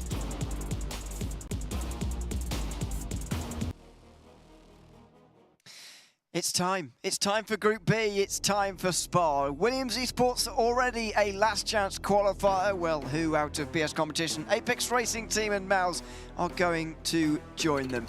This is the circuit we'll be racing at. Deep in the Ardennes Forest, the rises and falls of the Spa-Francorchamps circuit, ready to receive another 12 drivers as they get their journey underway towards an Esports World Cup Teams Championship final. And this, George Morgan, is the most unpredictable of the two groups. Well, unbelievable really, Ewan O'Leary, that we've got Mouse in this all together. I mean, a team you would have fancied in that top four. It wasn't to be, however, but how about setting the scene at Spa-Francorchamps? We're heading to the rolling hills of Stavelot in the heart of the Ardennes Forest. Once again, a track that has brought us so much, action-wise at least anyway. Various different corners around this track layout, and naturally it's going to present opportunities to every single driver in amongst this lineup. It's going to be fantastic. BS Plus competition also surprising us in many ways. Florian Haspar, team manager, no doubt delighted with the performance from his team, especially Kaiki Oliveira, who has been taking victories in his own right. Absolutely, and that wasn't really the case until the very last round of the online season at this Spa, year. believe it or not. Yeah, well, here he is again, and he'll be going round here again twice as well.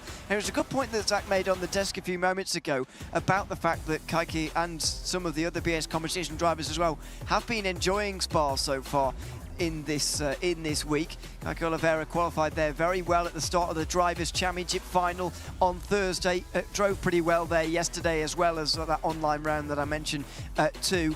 It's just such an unpredictable field, though. Two teams, using BMW. One of the Apex Racing team using the Mercedes. Wonder how that will play into effect as well over the course of the 3 different circuits and the 4 races we have in this group. Yeah, I mean, if you look at the teams we've got, I would say, whilst Mouse, big shocks to obviously have them in this fight. You know, you wouldn't write off the likes of Apex Racing Team or BS Plus competition. They've all got their heavyweights. If you look at Apex, they have got Kevin Ellis Jr., Jamie Fluke, brilliant on his day as well. We look at BS Plus, we mentioned Kaiki Oliveira, but they've also got some of the names that can easily step up. Ferris Stanley has been one of the talking points fairly recently. I mean, a couple of P2 finishes in his own right as well. Absolutely brilliant. Ferris drove amazingly yesterday, and if he can repeat that again, then BS competition will be well on their way. We have just, well, I don't think we've just received the reset points, but I'm going to tell you about them as well, just to give you a bit of an overview as to what's happening in case you've only just joined us at the Esports World Cup in ESL R1 competition. This is the second chance for the Teams Championship, and so teams that finished 5th to 10th yesterday in the big group stage that we had over the course of 8 races, and now put into 2 groups of 3. This is the second of them. If these teams were to go through, Mouse would start tomorrow on 32 points, Apex would start tomorrow on 41, and BS Competition would start on 43. That's the situation they're in. Williams Esports already locked in, starting on 46, just a couple of points behind Guild, so on and so on. It is a long way, they're all a long way behind Team Redline, but things can change very, very quickly in the Teams Championship final because, of course, there are 2 drivers from each team out there on the circuit. That means the maximum you can pick up in one race is a huge 45. The minimum, just 1 point. Yeah. And I tell you what, it's quite a gulf in between those two numbers as well. So all the more important and imperative to be towards the top. But naturally, whilst we saw Williams, should we say, dominate their run, of course, taking 3 wins out of the 4 races heading through the first group that we witnessed through the second chance phase of the Team Championship. This could be a very different set of affairs with these teams being so relatively closely matched, though Mouse we do consider to be the better team. When you've got names like Max Benneker behind the wheel, for example, you do expect him to perform. But when you've got Kevin Ellis Jr., who is oh so good in his own right, along with Jamie Fluke, you never know. And also with BS Plus competition having such a grandiose level of form around this track, I think what's also going to be interesting here, Ewan, is the fact we've got 2 BMW teams against a Mercedes outfit. Yeah, very much looking forward to seeing how that goes. We were speaking to Johan Harford earlier on about that, and he was saying it's out of the corners where the BMW can get a lot more traction from the torque that it has, etc. It is a powerful car, that is for sure. Of course, the BOP worked out by the drivers themselves. If a driver thinks that one car is faster than theirs, then they have to prove such, which is, I think, quite an interesting and good way of doing it. So it's certainly... Puts the cards on the table, doesn't it? It exactly does. I quite like it when it's put to the drivers like that and said, go on then, you prove you can prove do better. Your point. Exactly, yeah. At some point, I guess some may have had to admit in the last couple of months that actually the driver they were complaining about was just actually done quite well, because it turns out these drivers are actually quite good. Yeah, well, they are. Funny that. Well, they're here for a reason, first and foremost. I mean, at the end of the day, you're not here because you're not a fast sim racer. But already, we have already qualified 4 teams. Obviously, yesterday, Williams have joined them. This is now the next 4 races to decide the final team that will be heading into tomorrow's finals. Never has there ever been a more important time for BS Plus Competition, Mouse or Apex Racing Team to perform?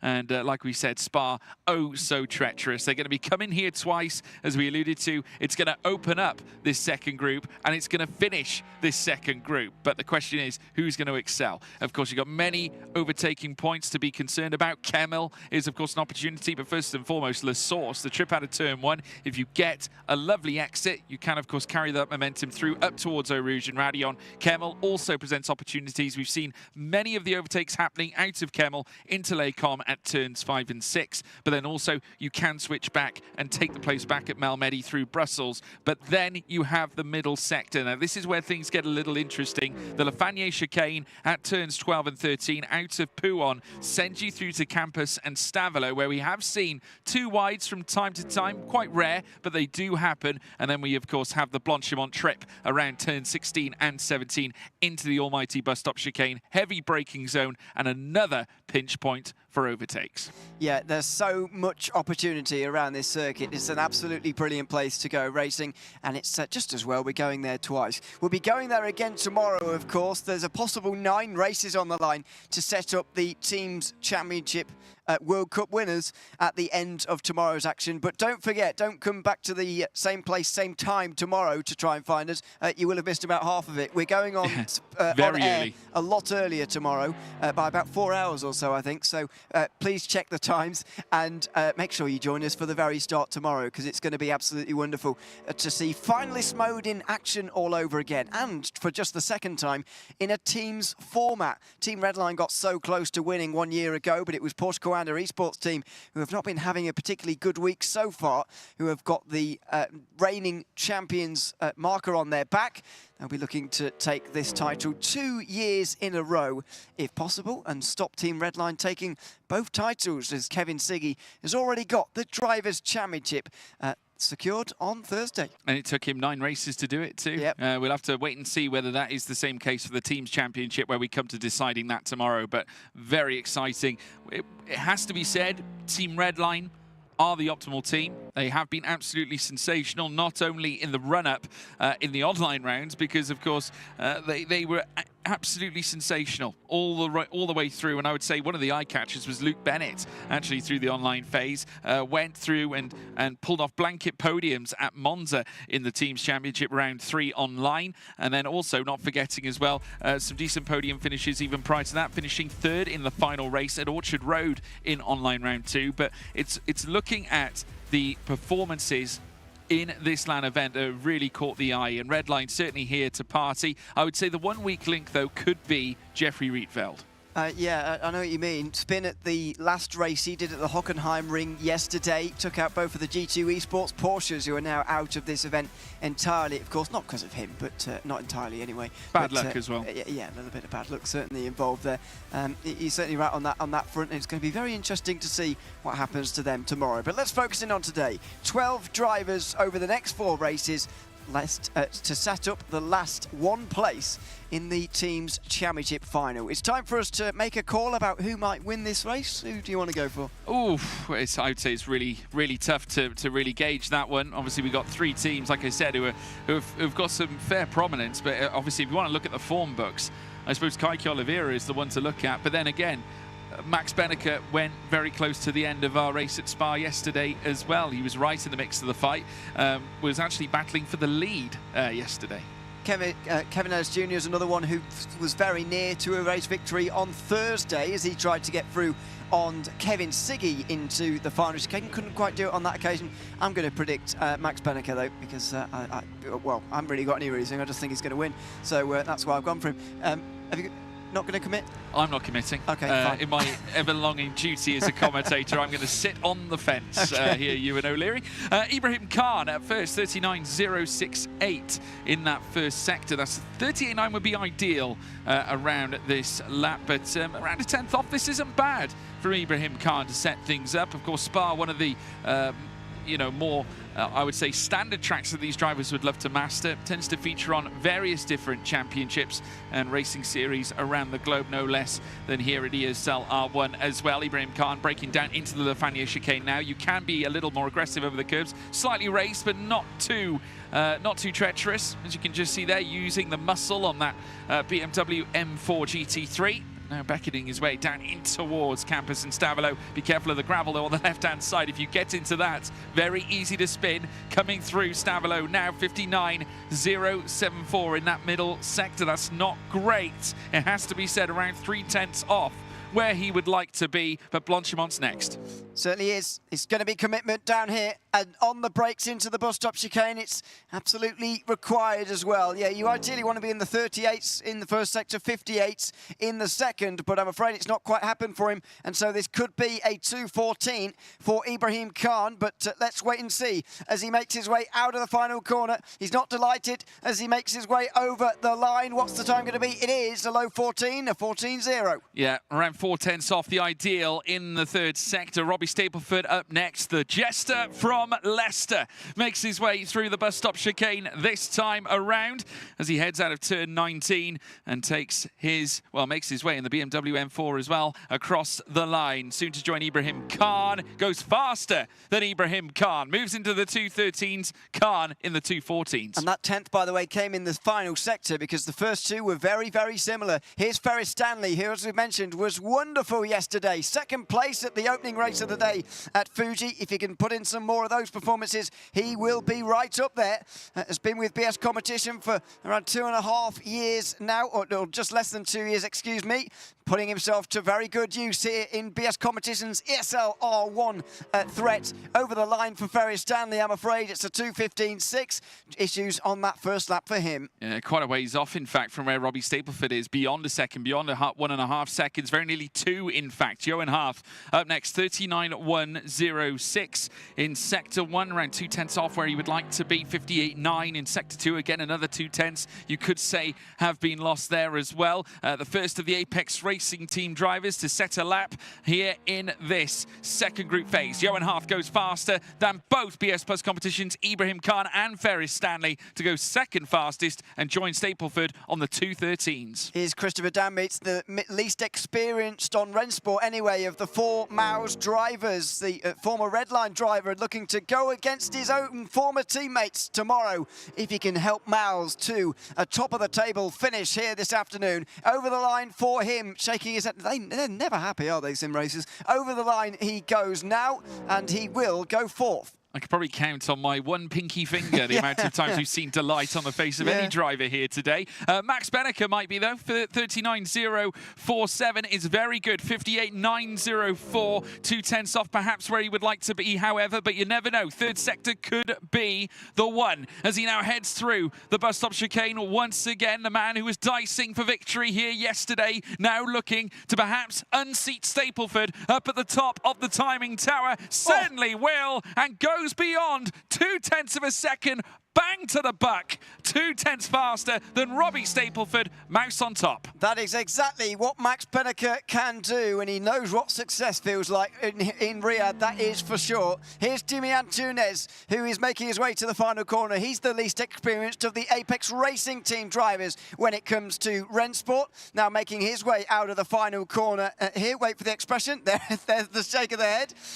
They're really never happy. It will be near Danbeats, though. It'll be 6th place for Jimmy Antunes. to start calling it a reflex if this carries on. Yuri Kazdorp, 39.037. Now, that's a very good first sector there for Yuri Kazdorp. 59.155, though, in Sector 2. So he has lost a little bit, around nearly 4/10 of the realm off where he would like to be coming out of the second sector. But you never know. Third sector could yet offer something a little special. Again, looking to head towards Stapleford's direction. Can he slot in behind Benneker coming out of the final? No, he can't. Sixth fastest goes behind Dan Beats. Yeah, that's disappointing for Yuri Kazdorp. I think the final sector unravelled slightly there for him. Moritz Lerner in the low 39s and low 59s in the first two sectors as things stand. As things stand right now, that puts them on course for a high 13 if this final sector goes well, or a low 14 if it doesn't. Let's see, though. It should be inside the top 5 for Moritz Lerner, who makes his way up to the line now. And it's second place. Very good final sector from the German. It's been a while since Moritz Lerner, I think, has managed to wear a smile on his face, but I think he can after that. That was a very nice run through the best stop chicane. Kaiki Oliveira, a victor here around Monza, twice over through both the online phase and here in Riyadh as well during the phase of the Esports World Cup. Now coming through the bus stop as well. 39 flat in the first sector is good again. 58.9 in that second sector. That's only 2/10 off. A big run out of bus stop. Could yet add his name to the fold as well. Goes second fastest ahead of Moritz Lerner. And just look at that, mere hundredths off Max Benneker.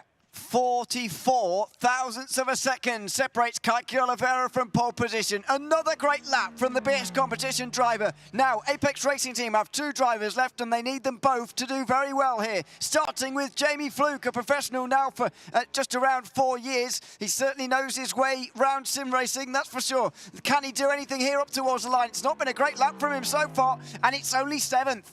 Well, when Apex require a result, Big Kev comes a-calling, and the first sector at 39.0 is very good. That second sector, 58.912, only 2/10 lost, though, in that second sector, based on what we believe to be the optimal lap. Coming into the bus stop now, the Mercedes-AMG GT3 bidding to be the fastest Merc in this timing tower. It could yet go faster than Benneker if he's tidy enough coming out of the third sector. Could he unseat Oliveira? Goes third fastest, does the ART man. Kevin Ellis Jr., 2:13.829. But no stopping the one, Max Benneker. He's on top once more here at Spa. He is 13.7 from him on that lap there. Is enough for pole position. And congratulations to Max Benneker, but it wasn't a big gap. Kaiki Oliveira and Kevin Ellis Jr. are right there with him.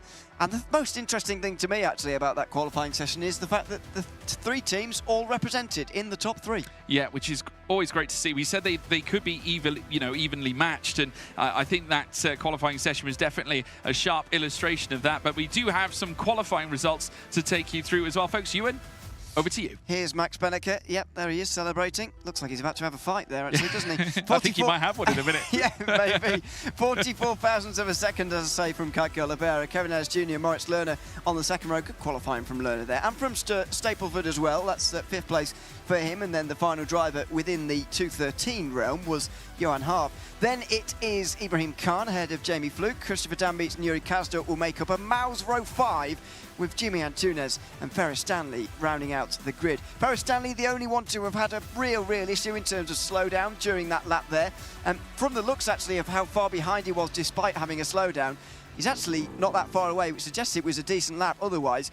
We know, though, he doesn't require good qualifying results to race well. No, not necessarily. And I think that speaks volumes about a number of the drivers here in this grid. That you get some drivers that are good qualifiers, you get others that are good racers. I would argue that the strong majority of Apex Racing Team are better racers than qualifiers. But Kevin Ellis Jr., whilst obviously he's not in the front row, I'd keep your eyes peeled on him because I think he's going to be one to watch. Jamie Fluke can easily move his way up the order.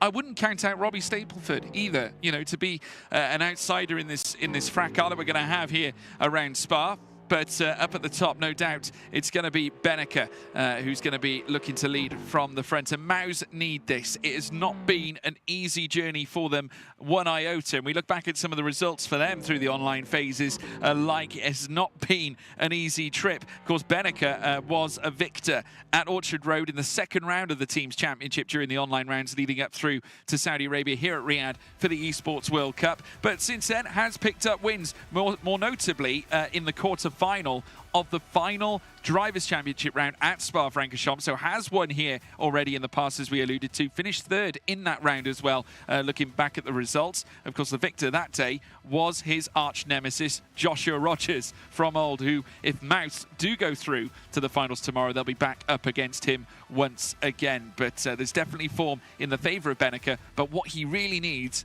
is the rest of the team to correspond. That's exactly the point here. Max Beneke can't do it all on his own. We don't even have the 35 points for a win in play anymore. It's just 25 today, and so that's going to make things even more important for those who are not Max Beneke in Mouse to do well. Moritz Lerner started well by qualifying up towards the front there, but they need Kasdorp and Dambeats, tried to say their name at the same time, Kasdorp and Dambeats to do well too, as they weave their way towards the bus stop chicane. Ready for Group B. It's the Team Championship second chance here in ESL R1. And the first race at Spa about to get underway. Max Beneke in control of the field again. And it is Mouse teammate Moritz Lerner immediately takes to the outside to try and take some positions away into turn one. Beneke defends from the likes of Kevin Ellis Jr. on the way into turn one as they try and make their way through. Oh, it's 4 wide and Moritz Lerner's in the gravel. He was pushed off there by Kaiki Oliveira, who going backwards here. Kevin Ellis Jr. and Johan Alf are going to get hooked up here, and they're going to possibly get onto the back of Max Beneke on the way up the hill. Hit through they go, over the top at Radion. There's Robbie Stapleford as well. He'll have the help of Kaiki Oliveira and Ibrahim Khan, who's next up. But look at Kevin Ellis Jr. Huge speed on the way up towards Lecombe. He's going to get to the outside. Is he going to get through? He's late on the brakes. He's into the lead in race one. I said keep your eyes peeled on Big Kev, and for good reason. He now leads here at Spa-Francorchamps, and Robbie Stapleford didn't do too badly either. He leads the BS Plus competition outfit, 4th place for him, with Oliveira getting stumbled right at the start, coming out of turn one. Unfortunately, an untidy exit after going onto the gravel. He was also joined by Moritz Lerner, who, after starting as high as he did, has now dropped to 11th. Drama at the get-go, but ART in a very strong position with Kevin Ellis Jr. and Johan Harth in the top 3. Through Puon they go for the first time. It's Kevin Ellis Jr. followed by Max Beneke at the very front. Ibrahim Khan just getting hooked up to the back of his teammates here for BS competition. They've moved forward. Mouse, though, have moved backwards. Look at them in 9th, 10th and 11th. Yeah, truly amazing scenes. Jamie Fluke certainly not out of it either. He could add yet another ART into the top 6. Of course, it's currently 3 BS Plus competition cars all in a row. They have 3 cars in the top 6 right now, so big points going their way if they can keep this up. But Stapleford, you can bet bottom dollar, has his eyes on a bigger prize, and that is where Johan Harth is currently sat. P3, a podium for Stapleford would mean a lot. Kaiki Oliveira is still very much there and in the mix. Did not lose anywhere near the same amount of places as Moritz Lerner did. Let's take a look at that start. There you can see it. Oh, you just see the front end of Moritz Lerner's mouse car came into contact with the rear left on Kaiki Oliveira's BMW, and also at the back, I think, was that Ferris Stanley? It was, yeah. We didn't see this, but there was 4 wide going on there, and there's absolutely not space for them at all. Ferris Stanley getting himself into trouble. Here goes Kevin Ellis Jr. around the outside. This is a replay, by the way. I'm getting excited about it the second time as well. It was brilliant. It was. Round the outside he went of Max Beneke just 1 lap ago, but I have a feeling history might be reversing itself just 1 lap later as we go up the hill through Radion. He's almost too close here, Max Beneke. He's barely got anywhere to go, but he's not going to try and make the move right now. He's going to wait, and he's going to continue to split apart the Apex Racing Team drivers. Johan Hart's going to be in a bit of trouble here on the way down the Kemmel Straight as well, I would argue, because Robbie Stapleford has got the help of Kaiki Oliveira if he wants it. I don't think he's going to go for it into Lecombe this time round. Thought he would, actually, but decides to wait. Yeah, he had the slipstream. Johan Harth sacrificing it somewhat, and the gap between Johan Harth and Beneke currently sitting just below 0.5 of a second. So the top 2 currently careering away in their own small pocket, I would say. Further back then, Johan Harth with Stapleford just in behind. Stapleford now 1.1 away from Kevin Ellis Jr. right at the top of the shop. But the BS Plus competition team still sat in a 3-car gathering in that top 6 and in control, I must say. Good race so far for the likes of Ibrahim Khan, who is just settling down. He doesn't need to really move a muscle here. His duty, I think, is to protect the BS Plus competition outfit, maintain the status quo of the 3 cars being as high as they are, to keep ART in in behind, because whilst they have 2 cars up at the top, at least they don't have the other 2 up there as well. Yeah, it's interesting here. I'm not sure, we'll do some calculations in a few moments' time as to who might be where, but this is a very fluid situation in terms of who might be on top. At the end of this, Max Benneker's off through the purple fret. That was Benneker going very wide, and well, he needs to be careful on that front. If he gets too many, then he will be in trouble with the track limits, and so let's just keep it within the white lines and it'll be okay. Oh dear, teammates going side by side, Robbie Stapleford and Kaki Oliveira. Surely that was coordinated, but it wasn't coordinated very well, if it was at all. There goes Kaki Oliveira, who is the faster driver on paper, but what a weird place to exchange positions. Yeah, that's cost them a little bit of time as well. Loads. I mean, I think they were just trying to obviously make the swap during the course of where Benneker might have made the error. Of course, Oliveira, it goes without saying, I believe, obviously, faster driver than Stapleford here in this instance. He is, of course, a former winner at this track. So, obviously, it could be the case that Florian Haspar is saying, well, let's release Kaiki. Get Kaiki out there, drive the pace, try and close up to the back of Johan Harth, because we're sick and tired of seeing the zebra-painted cars sat in conjunction 4th, 5th and 6th. But now they're all rushing up through towards Laycom this time. Benneker once again riding that rear spoiler of Kevin Ellis Jr.'s Mercedes-AMG GT3, again siding on the line of patience, and probably for good reason given the fact we're only on lap 3 of 7. Just peeked round the corner as if to remind himself what Lecom looked like, and then took back into line again and stayed in 2nd place. Just wanted to see the scenery. Exactly, yeah. Who can blame him?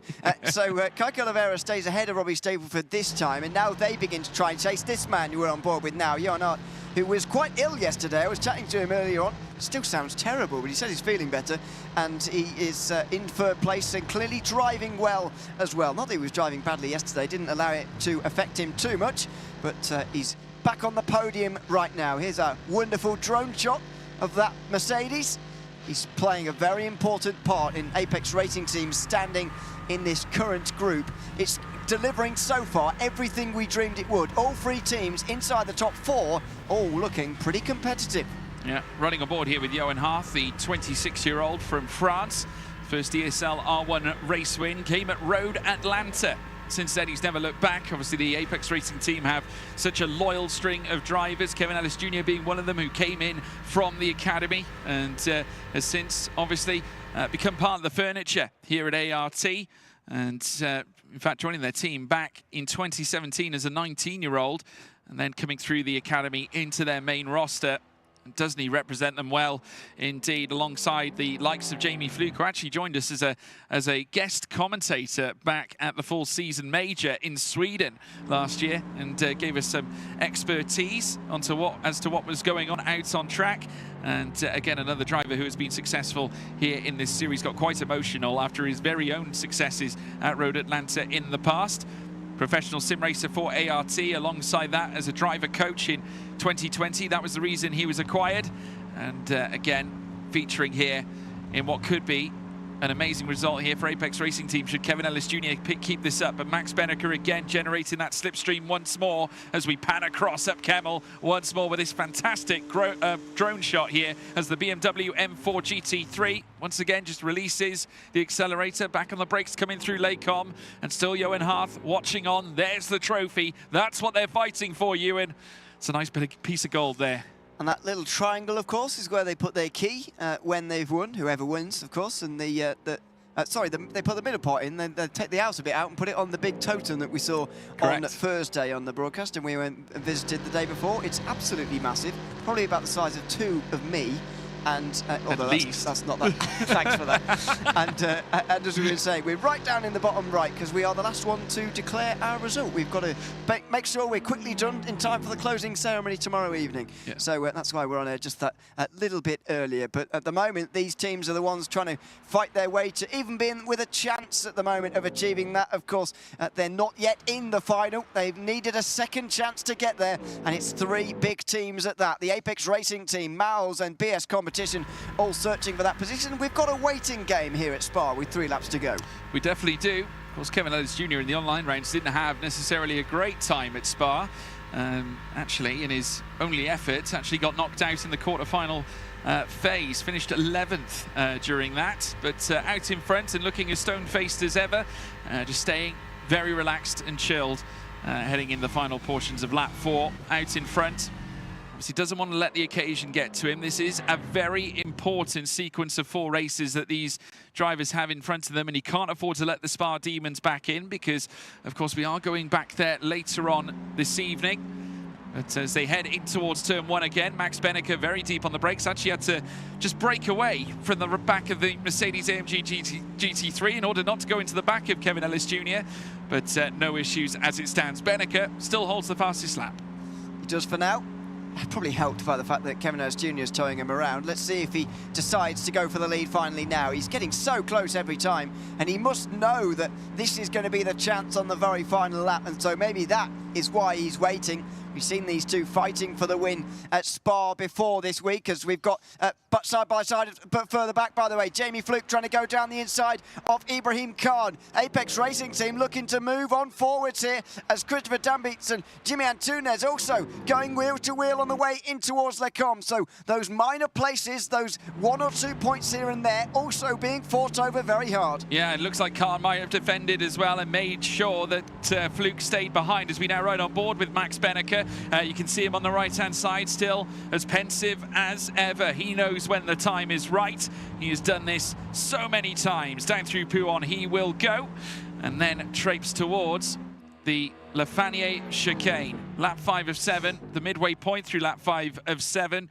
And well and truly beyond the midway point in this race too. Johan Harth as well, still not out of it. It's not out of the question that ART can go 1 and 2 here, but they're going to need some excellence here from Johan Harth. But the Frenchman has cleared Kaiki Oliveira to a certain extent, and Robbie Stapleford. And I'd argue that this does open the door for Jamie Fluke, because with those 3 BS Plus competition cars detaching, Ibrahim Khan is slowly detaching from Stapleford. That's going to leave him exposed to Jamie Fluke in behind.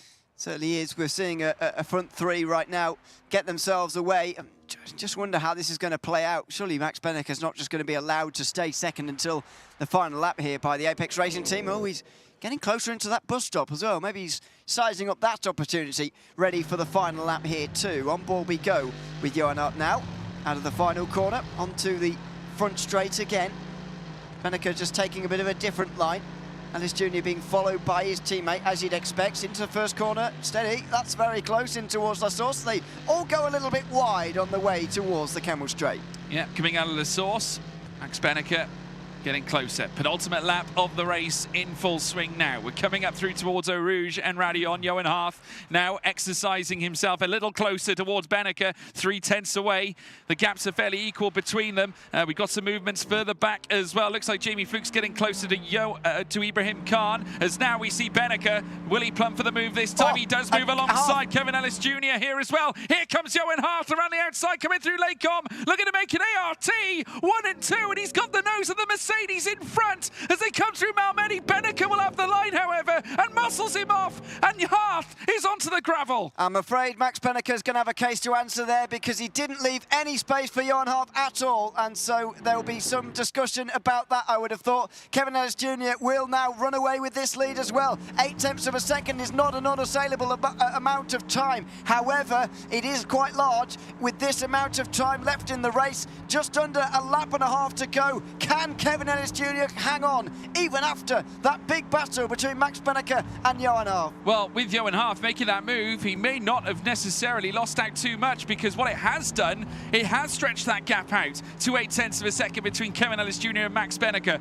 If it stays like this, making the move up Kemmel is going to be easier said than done. It does mean that the win is planted firmer in the hands of Kevin Ellis Jr. and will do so further if he can increase that gap a little more. Johan Harth still remains relatively close to the back of Benneker's BMW, because it currently sits at around 0.6 of a second. So Harth is closer to Benneker than Benneker is to Ellis Jr. Well, we know on the way in towards the bus stop, it is still possible. I don't think he's going to be close enough into Lecom, which is the real poster place to do it, if you like. But Benneker is going to have to wait for the very end of the race to do this, as we go on to the final lap. Race 1 in the last chance for the Group B teams.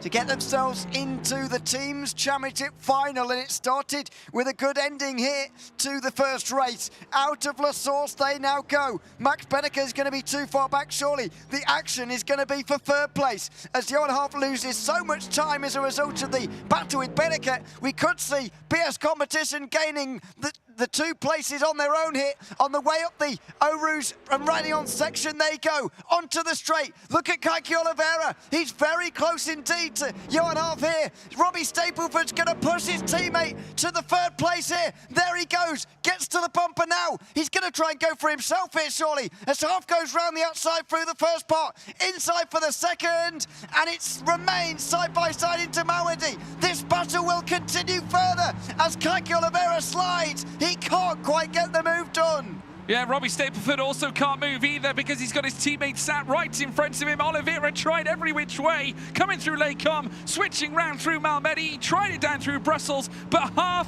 shut the door. He expertly defended, but in the process has lost even more time to Max Benneker. But Benneker only barely, just finding mere scratchings on Kevin Ellis Jr. right now. It's nearly 7:10 still. It's breaking below 7:10s to a certain degree, but no way near enough for Benneker to challenge for that elusive race lead. Ellis Jr. has driven impeccably for ART. They've got 2 cars in the top 3. This is major points for them. And also on top of that, Jamie Fluke got Ibrahim Khan. He certainly did, but that's not over either for 6th position. There's a couple of points on the line there too. This is going to be quite close, especially between BS Competition and Apex at the end of this race, but I think it's going to go the way of Apex because of this man, Kevin Ellis Jr. Back to top form all over again. He was 7th in the full major at the end of last year. That's his best individual performance in a Drivers' Championship.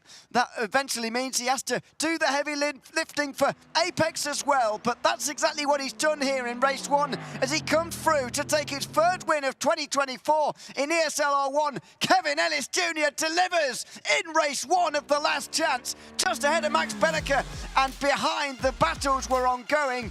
There's Kevin Ellis Jr., elation flowing out of him. Max Benneker knows this is an opportunity missed. It is. He had every chance, no doubt, but obviously I think the big catalyst in all this was Johan Harf, obviously battling with Max Benneker earlier on. But at the end of the day, Kevin Ellis Jr. had all the answers to the major questions. ART with a huge start in this group phase. Few things being investigated, by the way, and we'll get them to you in the on the other side of the break, but it's Kevin.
Ready, set, go.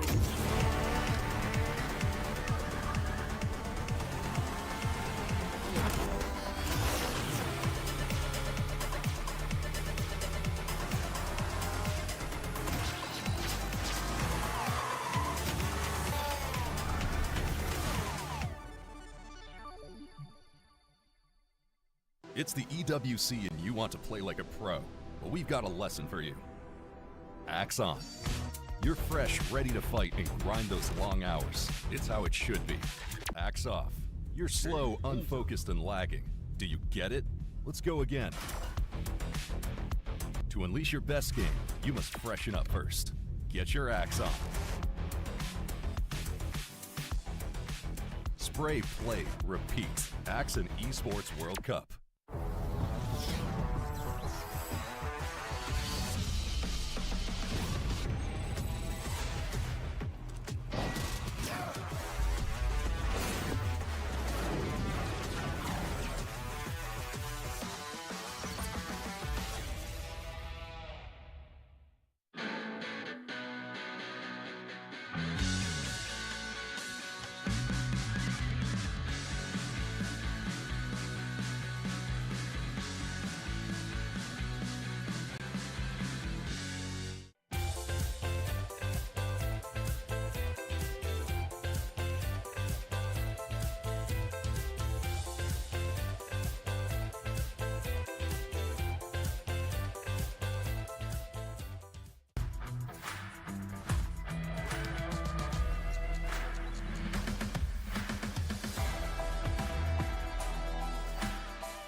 Hello and welcome back. Of course, we've just seen the first race of the second group. We were out in Spa. We've already had 4 races and seen Williams crowned the team that will go through basically into tomorrow's final, and now we're looking to see who goes through from Group 2. And at the moment, Arjuna and Cam, it's anyone's game really, isn't it? Obviously we've seen Apex put it down as the winner in the first one, but we've got 3 more races to go, and it feels a little bit open, doesn't it, Arjuna? It does. It was quite interesting in that last race, knowing that we have 2 BMWs and 1 Mercedes, that the Mercedes ends up coming out on top, right? Remember, day 1, 9 races, 8 of them won by a BMW, only 1 by a Mercedes. And that goes to something I was chatting with Kevin Ellis Jr. about just before that group went out on stage. They were feeling very confident about their chances at Spa, and that's where we're going to finish the group off as well. So we'll take a look at some of the highlights from the first race of Group B. And of course, chaos down at turn 1, Oliveira out wide, and this was something that really allowed Johan Hart and Kevin Ellis Jr. the chance to put the attack onto Max Benneker. That's what happened to Ferris Stanley down at the back. Yeah, it just didn't quite go the way that Mouse would have wanted. Of course, Lerner getting involved with Oliveira initially, and then the 3 Mouses there, unfortunately, getting involved with Stanley. Then we go up towards the front, though, and this was a huge move around the outside from Kevin Ellis Jr. I'm surprised Benneker didn't defend that too much, and then, of course, we had BS Competition in that midfield trying to work their way up, just swapping positions quite a lot. And then, of course, the battles continued between Apex and Mouse. This seems to be maybe the top 2 that we're going to see throughout the rest of this group. And also chatting with Mark Tranter at the Apex Racing team just before they went out on stage, teamwork was something that they were talking about. You can have some team orders, not sure where that limit really lies in terms of what the teams want to do in terms of trying to work together, but maybe that's why Benneker didn't defend so hard in the initial stage, right? He recognized there were 2 cars behind, and then, yeah, it was a real intense fight. Both Hearth and Ellis Jr. trying to work their way forward, of course, and wow, this is some great racing. We know that through Lecom, through Malmedy, these drivers have tussled in the past, and I wonder what race control is going to be thinking about that little bit of contact. Yeah, absolutely. Hearth being pushed out. Then he was under big pressure from Stableford and Oliveira coming towards that final lap. But fortunately, he was able to hold on. But Benneker might be looked at for that, because really that squeeze there was what helped him keep that position. So they need to be careful, because if they pick up too many penalty points, that could be what changes their day. Race control's already said, no further action. Oh, you're like our link to race control. Don't forget, if you've got a prediction, you can submit it below stcplay.gg. Do make sure you get involved and give us your predictions for today, and of course for the competition as well, because tomorrow we're going to see a team crowned champion. They're going to put their key into the totem of the Esports World Cup, and they are going to be put there for life in stone, and we can always look at them forever and go, actually I wouldn't say Team Redline, but we think it's going to be Team Redline. But anyway, you'll see tomorrow, of course, who is going to be crowned champion. So of course we go to the very famous track of Germany. Hockenheim is where we go next. We've just seen Spa, off to Hockenheim next. Again, a track we know incredibly well. Absolutely. Flat. Dead flat. Very narrow compared to some of the other tracks, which is quite a big important factor, especially in that final sector. We did see, of course, in the previous race here yesterday, Jeffrey Rietveld had that big spin at turn 1 that caused the contact with the 2 G2 cars. So it's very tricky, and something like that, a big crash, could affect the outcome of this group. And race control, like we said, is going to be busy, knowing that these are 3 very, very closely matched teams in many ways. I'm just seeing the decisions. BS Competition, 4 penalty points from that first race. Apex Racing Team, 2 penalty points. So remember, that takes points away from the Group B standings as well. So the more penalties you rack up, the less points you actually have to fight with. So I think that's something you've got to keep in mind. And we've seen at Hockenheim in particular in the past, right? Not just down at the hairpin, but like Cam says at turn 1, chaos aplenty. Practice is underway for the second race, which is Group B out at the moment. Obviously, 2 teams have been eliminated already, and 1 team, Williams, has gone through. And now this is the battles to see who goes through from the second team as well. Mouse were struggling in that race, weren't they? Obviously, Benneker was kind of holding the fort for everybody in Mouse. It was quite surprising to see them at the back, wasn't it, Cam? Yeah, absolutely. I mean, qualifying did not go well. We had Dan Beats in 9th. We had Kastorp in 10th. Then, of course, Lerner got, it caught up with Oliveira at the start there, so he dropped down as well. So 3 of them at the back really is a one-man show for Benneker. We don't have that extended points for the win either today, so having a one-man band I don't think is going to be the way forward. So it's going to be tough for them to come back from that. And imagine if Mouse go out. That is just that'll be such a big shock to not even be in the top 6 out of 12 teams. And looking at the points after that first race, Apex with 47, Mouse 29, BS 26. That's with those penalty points factored in as well, right? So, like you say, one-man show. Even though Benek up there fighting to the front, trying to frustrate Kevin Ellis Jr., really not something that worked out there. Kevin Ellis Jr. was not having any of it, though, was he? He was going to win that race. There was nothing stopping him from taking that win.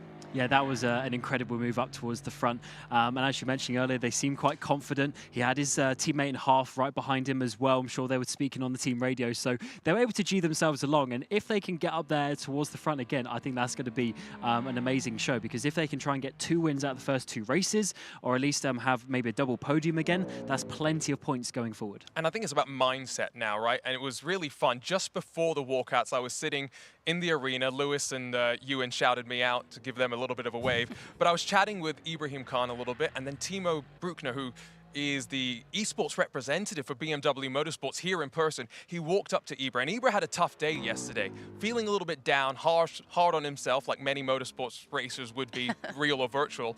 And Timo just said, Ibra, I want you to do one thing today. Have fun. The pressure's off. And to have someone like that, right, who BMW is partnered up with 3 different teams here, right? Mouse, Redline, and BS. There is some weight of expectations. When you see someone come over to give you a chat, you might be feeling a bit nervous. I could see Ibra relax, and that's something that I hope all of these teams have been doing as well, trying to get their drivers into the right mentality. You definitely have to, because we are racing over quite a few days, 4 days in total. So, of course, fatigue is starting to set in as we get further towards the end of the day. Teams will be back out in action tomorrow. The top 4 already having a little rest today. They're not out in action, but the 2 teams that have been racing today, basically, they will have to go again tomorrow and see if they can beat the teams that are already leading the way. Team Redline is the team that they all are trying to beat at the moment, and they are on quite a few points ahead.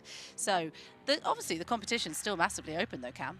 Absolutely. It is going to be difficult, I think, for either of the 2 teams to get through to AFC Williams and whoever from this group, because they are coming in as 5th and 6th. The points will carry over, so Redline will carry that advantage that they got yesterday, but you still want to be in that position, because you can then get the opportunity maybe to scrape 3rd place overall, and of course, therefore, there's still more prize money for that. So still big pressure for these teams. Obviously, have fun, as you were mentioning, but still big pressure to try and get through.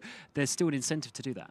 £140,000 is what is on stake, basically, up for grabs for the teams. And I mean, we've spoken about it before, $140,000 is a lot of money for these teams. And the closer we edge to tomorrow, which is the final, the closer they must feel like it's real.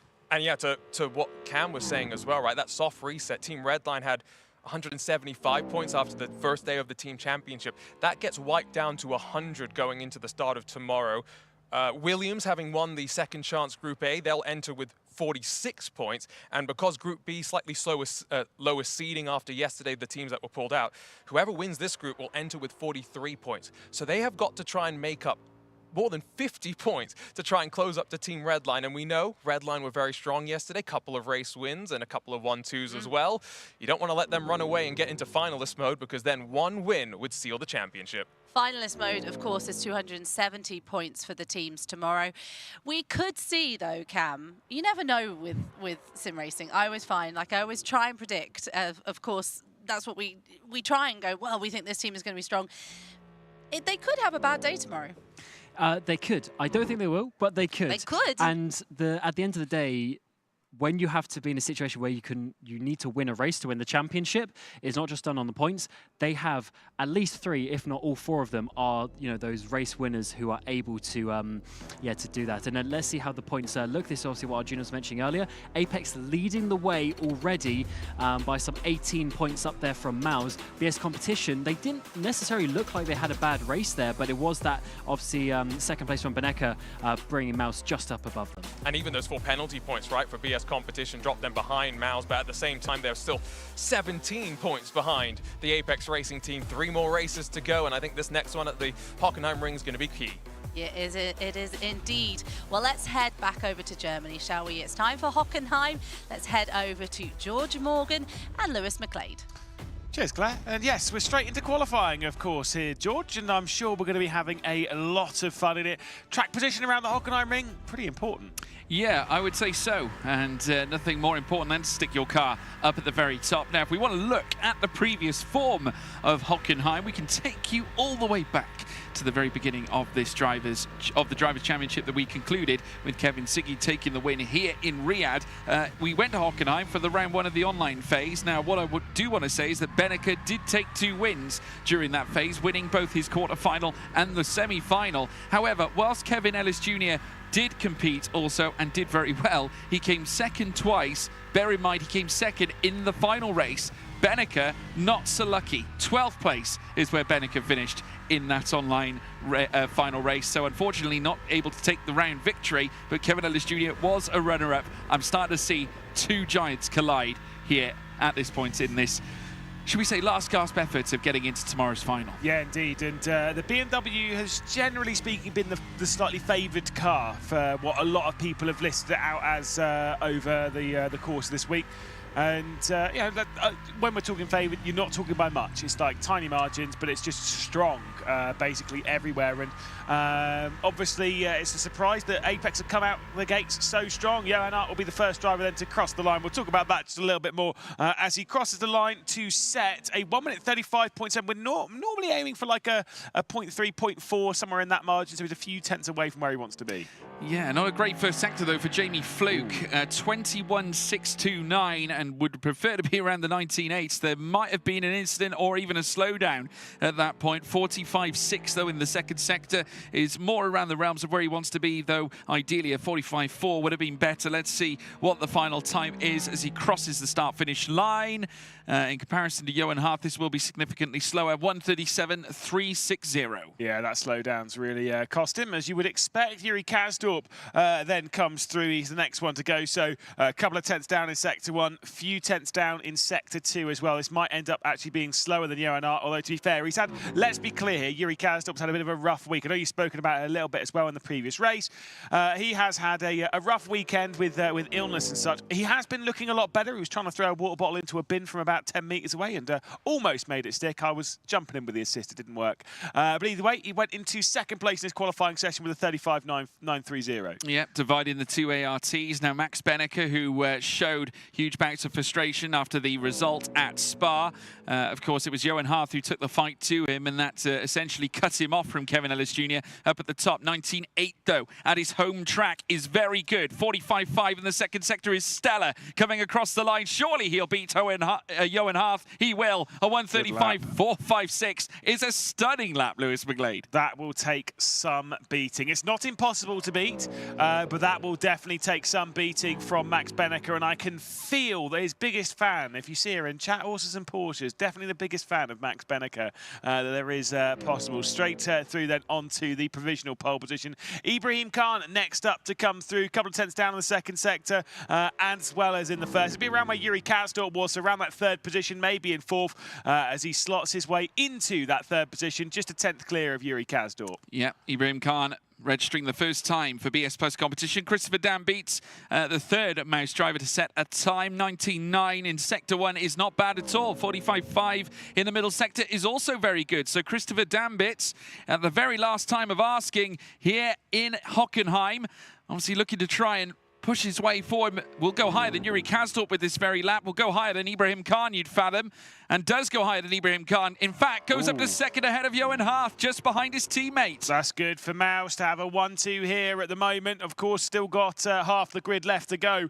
They find themselves 18 points behind the Apex Racing team, who have had 2 drivers cross the line. Jamie Fluke will almost certainly be starting at the back, or at least towards it. We've got the 2 heavy hitters, the leader basically for BS, and then the leader for the Apex Racing team coming up next. Kaiki Oliveira then out through the final corner. The first sector's not great, the second sector's okay. Could be good enough for second for Kaiki Oliveira. It's not even that, he's only good enough for fifth. Yeah, bit of a shocker. 4 tenths lost in the first 2 sectors, unfortunately for Kaiki Oliveira. Kevin Ellis Jr. victor at Spa last time. First sector isn't the best. He's 2 tenths off of the realm from that. Another 2 tenths lost essentially in sector 2 as well, so needs a huge third sector.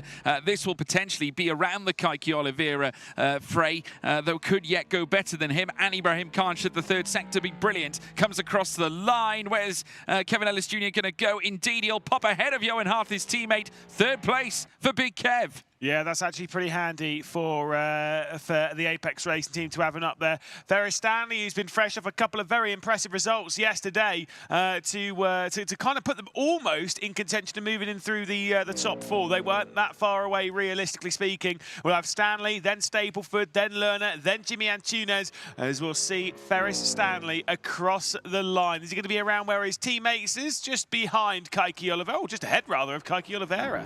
Yeah. The Jester from Leicester comes up next to 20.0, 45.8 as well. Certainly less than funny in that middle sector, but needs something good in the third sector. Of course, Stapleford, though, impressing back at Spa last time out. Started strongly and did manage to move up the order somewhat. He would love a big final sector to alleviate some of the pressure. Could yet find himself joining his teammates at this rate, maybe slotting in behind Ibrahim Khan as he crosses the line. In fact, it's worse than that. He goes behind Yuri Kazdorp. Yeah, maybe he doesn't know what the midfield is. Sorry, was it the Midlands? Yeah, he doesn't know what the Midlands is because he's not even I know someone else who doesn't know where it is. Yeah, clearly, apparently not. Well, look, I will be clear, Robbie Stapleford doesn't think that Birmingham's part of the Midlands, but we'll gloss over that one. We'll have a proper Midlanders back on the broadcast after you've departed us. Moritz Lerner then, of course, through the final corner. First sector's pretty decent. The second sector's pretty hot on it. Could be a 1-2-3 here for Mouse if Lerner hooks it up through the final sector. As he hits the line, it's exactly what it is. Sets the exact same lap time as his teammate Christopher Dambitz. This is a big one for Mouse. This is huge for Mouse, almost replicating what Williams did in the opening round at Fuji in Group A, but the only thing they're missing is Yuri Kazdorp. Jimmy Antunes coming out with an okay first sector, 45.7 though, and the second sector is not brilliant. Would have ideally wanted to find another 3 tenths on that, but the Mercedes certainly not excelling against the power of the BMW for Team Mouse. Jimmy Antunes for ART, however, will jump ahead of Robbie Stapleford. That's 10th place for him, but no one could stop the mountain that is Mouse. Max Benneker on top. Yeah, indeed. Of course, the Gamers 8 champion then on top here, and he needs to do a lot of work for the team. He needs to lead them through. I mean, to be fair, the fact that they're 18 points off of the Apex Racing team, and they had that drama at T1, of course, where Moritz Lerner was dropped on the order. A great qualifying lap, by the way. I think that's really good for Moritz, the fact that he set a good quali lap in Spa, had the issue at T1, and has set another good qualifying lap here. It's really good form for him. Yeah, signs of bouncing back, essentially, and that's exactly what they need. But obviously, Mouse proving to be mighty at this point. Of course, though, we can take you through the qualifying results, Lewis. Yes, certainly so. Max Benneker then makes it a 1-2-3 for Mouse. Benneker, Dambitz, and Lerner. This is fantastic for them in qualifying, as the Apex Racing team will line up 4th and 5th with Kevin Ellis Jr. and Johan Hart. A trio of the herd as Ibrahim Khan, Ferris Stanley, and Kaiki Oliveira in 6th, 7th, and 8th. They'll be disappointed with that, that's for sure.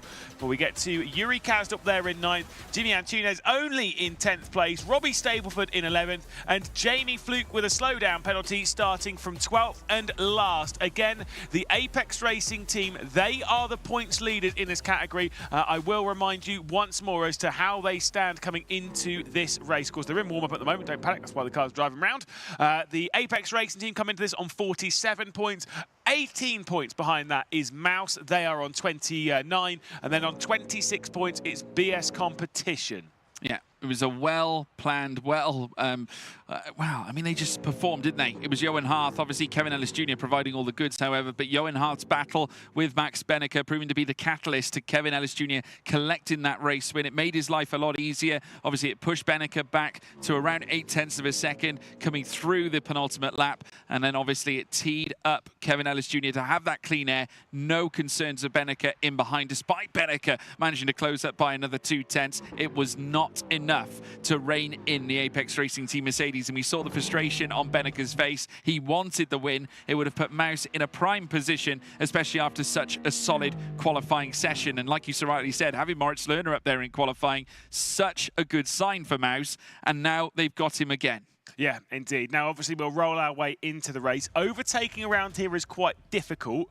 I wonder if Mouse will try and play any games to try and get Yuri Kaz up further up the order, or whether they'll sit there and be like, look, we've got a 1-2-3 here. Let's focus on protecting that. Yuri can do what Yuri does best and try and work his way up the order. Yeah, we'll have to see. I mean, obviously, BS Plus competition, they're not out of this. Bear in mind, though, there are still stewarding decisions that have played quite the factor against BS Plus competition. No doubt Florian Haspar has probably played a role in saying, listen, lads, let's calm down a minute. Let's just focus on what we can do in the next few races. I mean, having Kaiki Oliveira in your team is a big boon. We saw what he did for Furia last year. He was a victor around Spa earlier on in this campaign around the Esports World Cup. He's done that twice, in fact, if you factor in the online round. You never know. I would never write off Kaiki. He, of course, featuring in around the realms of 7th to 8th, of course, alongside his teammate. Watch out, though, as well for the likes of Ibrahim Khan, who will have a chance, but at this stage, they've got to try and break down this almighty Mouse lineup at the front. Very quickly then, does Max Benneker take his 22nd victory?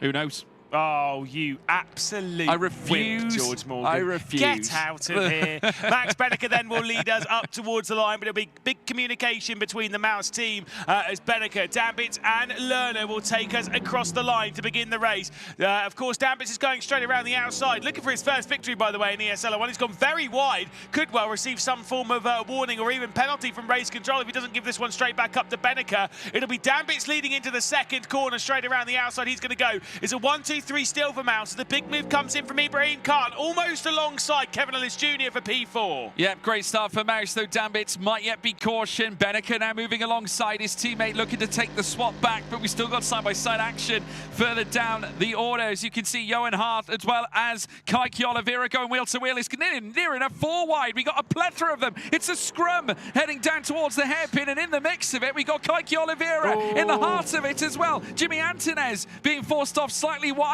but now rejoins the circuit. He's okay, but it's all about Khan and Hart heading down towards the arena corner, in towards the next left-hander once more, side by side again. Oliveira coming in round the outside, looking to add his BS Plus competition BMW up the order into P6. He'll cement P6 for now after getting the line on Johan Hart, coming in towards the main arena section now. Yeah, indeed. Great stuff from Kaiki Oliveira to have snuck his way through. Fantastic effort, but as much as I will say, the race lead has switched over side by side behind that as Jimmy Antunes and Ferris Stanley go side by side in the more typical BS competition livery, of course, the white, blue and grey, trying to take on the Apex Racing team. I mean, Apex Racing team in BS competition have good history of going into battle. I distinctly remember, I think it was it the VCO Esports Racing League, or it might be the Esports Racing World Cup. We had some Formula 4s racing around here, and it was a competition where BS competition were going up against the Apex Racing team. It was absolutely fantastic. They've got some history going toe-to-toe round here. Alas, at the moment, it is looking like advantage to neither of them because it's Mouse who have the control of this race. Yeah, but never say die, says Kevin Ellis Jr. He's on the tail of Moritz Lerner here, coming out of the first few corners, and Hockenheim ever so flat, but it does encourage wheel-to-wheel action, especially down this portion of circuit around the famed Parabolica. Spitz curve coming up next. A move down into the hairpin at turn 6 could be on the cards. Kevin Ellis Jr. deciding against it, but Lerner goes defensive, so it might encourage Kevin Ellis Jr. to go around the outside. May as well release the brakes ever so slightly and then put his foot back down again as they now look to round turn 7 into Mercedes at turn 8. But still, Benneker leads. Dambits in second, Lerner in third. Look at the gap, though, between Khan and Ellis Jr., though, however. It started to stretch. It went beyond 8 tenths just briefly only a moment ago. Yeah, indeed. Like I say, some of these are going to be a bit like an elastic band. They're going to chop and change all the time, but I will say Kevin Ellis Jr. will feel hungry to work his way past. He's leading the Apex Racing team. He led their squad to victory, of course, at the previous race at Spa. They'll be racing at Spa at the final race of this group. This group gets Spa twice. A bit of an oddity, but that's fine. As Kevin Ellis Jr. will try and find his way past Moritz Lerner. I mean, it's not going to be an easy overtake for him. He's got to get past Lerner, get past Dambits, get past Benneker. And this is what we were saying earlier. It's quite hard to overtake around the Hockenheim ring. So that one's a bit of a tick in the advantage for Mouse. But also, they're in the position where they can control it at the highest slipstream point of the circuit going around the Parabolica. And the BMW is pretty handy in a straight line as well. Yep, certainly is. Plenty of power. Packs a punch, does the Mouse BMW. Obviously, the BS Plus competition also sharing that same machinery. And unfortunately for Robbie Stapleford as well, of course, didn't didn't start at the back. He's now down to 12th. Obviously, Jamie Fluke gets in the upper hand on him. Yuri Kanstorp still in 10th. Ferry Stanley, 9th. Just behind Jimmy Antonez as well. So it's very much a BS Plus competition VART scrap from P's 5 down to around P's 9 as well. But once again, Kevin Ellis Jr. on the attack. He might go for the move this time. Moritz Lerner going very defensive to the inside. And now Kevin Ellis Jr. really does force his Mercedes through this time. Though obviously, though, with Moritz Lerner having the run coming out of turn 3, or should I say turn 4, and then on the or out of turn 6, I should say even. My goodness, you can't count. I can't count at all. Into the middle sector, still Lerner defending. Kevin Ellis Jr. though around the outside of Mercedes, Lewis. Yeah, certainly so. He's going to use the Mercedes at the Mercedes arena to the inside as we exit it up towards the Mobil 1 curve. He's going to try and get past Moritz Lerner here. He squeezed him out wide as Moritz Lerner did on the exit of the hairpin. The pair of them just brushing each other a little bit. I'm sure there might be a couple of reports thrown around each way, left, right and centre. But at the moment, it is still advantage Moritz Lerner. The problem for Lerner, though, is that as the battle happens, he's getting pulled off the back of Dambits and Benneker.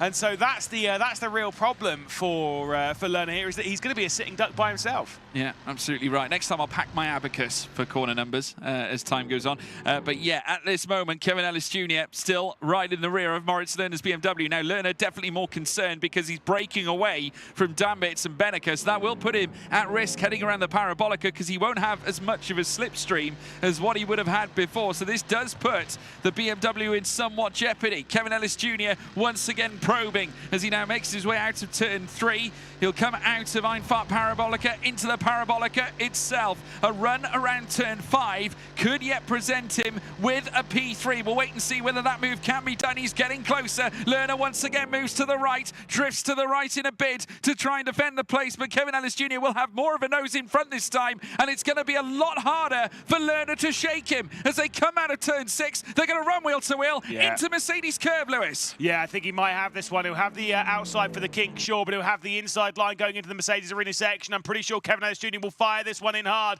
The outside line to the Mercedes arena section can work, though. A little bit of contact between the pair of them brings Kaiki Oliveira closer and closer. They leave the Mercedes arena section straight around the outside. Kevin Ellis Jr. is going to go with a brush of contact. He's the one moving up to third. Still side by side up to Mobil 1. Got to be brave here to send it in straight around the outside. Can Kevin Ellis Jr. hang on? He will indeed do so as we head down into the Sachs curve, and that should be the move complete. More contact between the pair, though. He nearly left the Mercedes open a little bit, and he encouraged Lerner to potentially make a move up the inside in what would have been a sensational switchback. But we're also riding on board with Kaiki Oliveira, the 29-year-old from Sao Paulo in Brazil, hunting down after Lerner in his own right. BS Plus competition's highest competitor in this leaderboard as they round turn 1, this time at Nord Curve. Another straight to take on the run down towards turn 2. Kevin Ellis Jr. with a lot of track to find to catch up with the front two. Mouse still in a very strong position, but Lerner in a major dogfight right now with Kaiki Oliveira hot on his heels. And the major thing here is Kevin Ellis Jr., every position he makes up where he gets past a Mouse driver, it's not only the points that he's gaining himself, it's points he's taking off of Mouse. So it's double the advantage in that. And especially here, he will want Kaiki Oliveira to make his way past Moritz Lerner. Lerner sends it to the inside of the hairpin, at least to fill the mirrors, cannot complete that move. And Kaiki Oliveira straight to the outside. He'll get up towards that sausage curve as we head down towards the kink. Taps on the brakes, he wants to drop straight back in behind. Yeah, brave move from Kaiki Oliveira to release those brakes as he did. He thought perhaps that Lerner might have had him one and done, but Lerner, I think, left and extended just a little bit. It invited Kaiki to come back in. Unfortunately, there was no room for a move, but further back, Hearth and Khan are going at it once more. ART against BS Plus competition. They're going to run wheel to wheel coming out of Mercedes. And there you can see going wide, majorly wide, in fact, was Jimmy Antonez, but he's found Khan nonetheless. Side by side, they come through in towards the next left at Sachs curve as we now watch this fight still brewing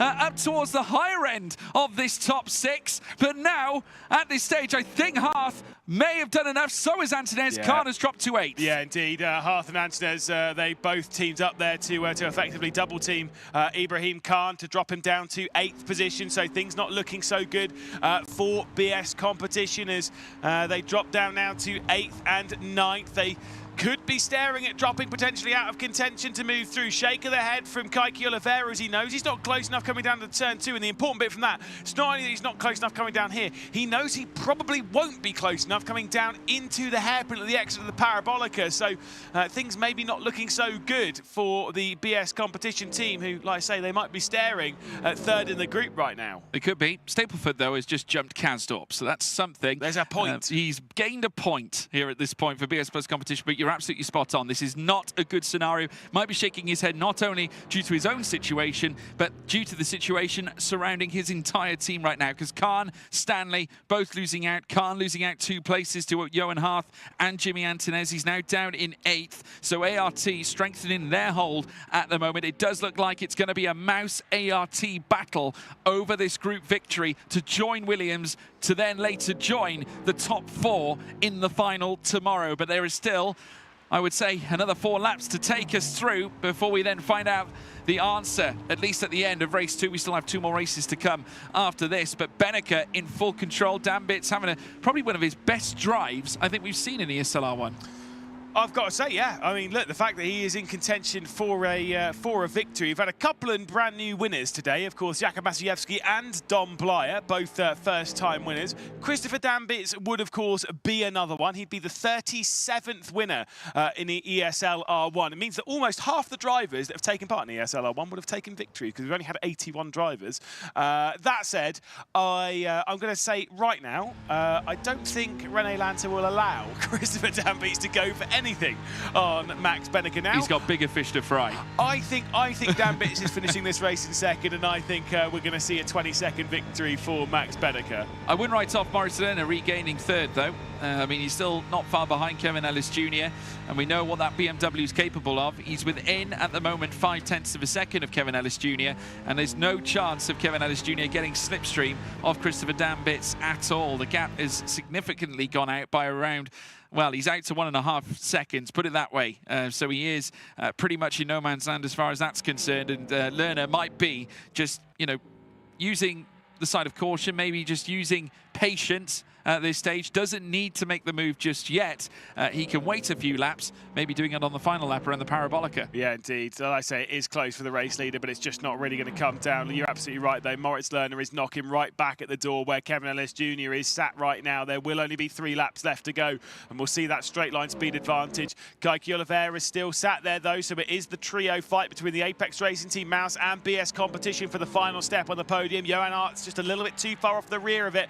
1.3 seconds behind the Brazilian at the moment. There is a look into the eyes of the Frenchman, who's able to pull out quite a bit of a gap on his teammate. It's up to 0.8 of a second. The thing is, that could leave Jimmy Antunes just a little bit, you know, by himself in a 2-way scrap, of course, between himself and Ibrahim Khan. Ferris Stanley's also in tow for that. Of course, they've got Jamie Fluke at the back end of it, but yeah, he could be leaving his teammate high and dry there. Yeah, could well be. As you now watch the battle still brew onwards. We're currently watching Jamie Fluke right now, chasing after Ferris Stanley. 0.3 between them as they now rush through towards the Parabolica section. Again, this battle alive and well. BS Plus competition and ART have met increasingly over the years. Now, once again, though, we're going to see this squabble continue heading down in towards the hairpin.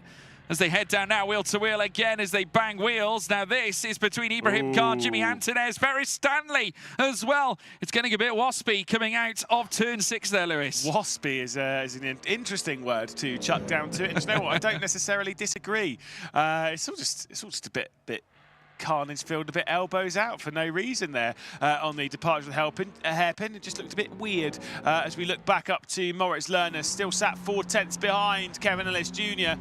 It is, we were talking about this before, and I still argue this is probably the hardest circuit to overtake at least what we got. I know you generally lean towards it being the Jeddah Corniche circuit, but we can get quite a lot of overtakes down to the final corner and down to the first, whereas here at the Hockenheim ring, it's just that hairpin is the main overtaking opportunity, and it's quite easy to cover off. Yeah. I think the one great bit of news is this looks likely to go all the way, I would say, at this point, given the fact that we do have Monza and Spa coming up. What a couple of tracks to decide the outcome of this next group. Very wide. there from Kevin Ellis Jr. Now, is that the frailties kicking in, Lewis? Oh, you just turned in too early and absolutely slapped the sausage curb on the inside. Looked like one of your lines when you've been driving. Just went a mile and a half off the circuit. That was not a great rude, line. Lewis from McGlade, Kevin. rude. Well, I mean, look, I think it's more rude towards Kevin Ellis Jr. because let's be honest, he sat there thinking, What, comparing me with him? George Morgan's much worse than that. Like, to be fair, at least Kevin Ellis Jr. hit the apex. And I'm pretty sure you weren't committing any crimes. I need to hire a detective for mine. Goodness me, you weren't nowhere near any of them. Spa has quite a few. I don't think you hit one. No. It was a struggle. Oh yeah, no, I remember you all. I remember giving you some advice as well going into a Rouge. I get charged search fees for apexes.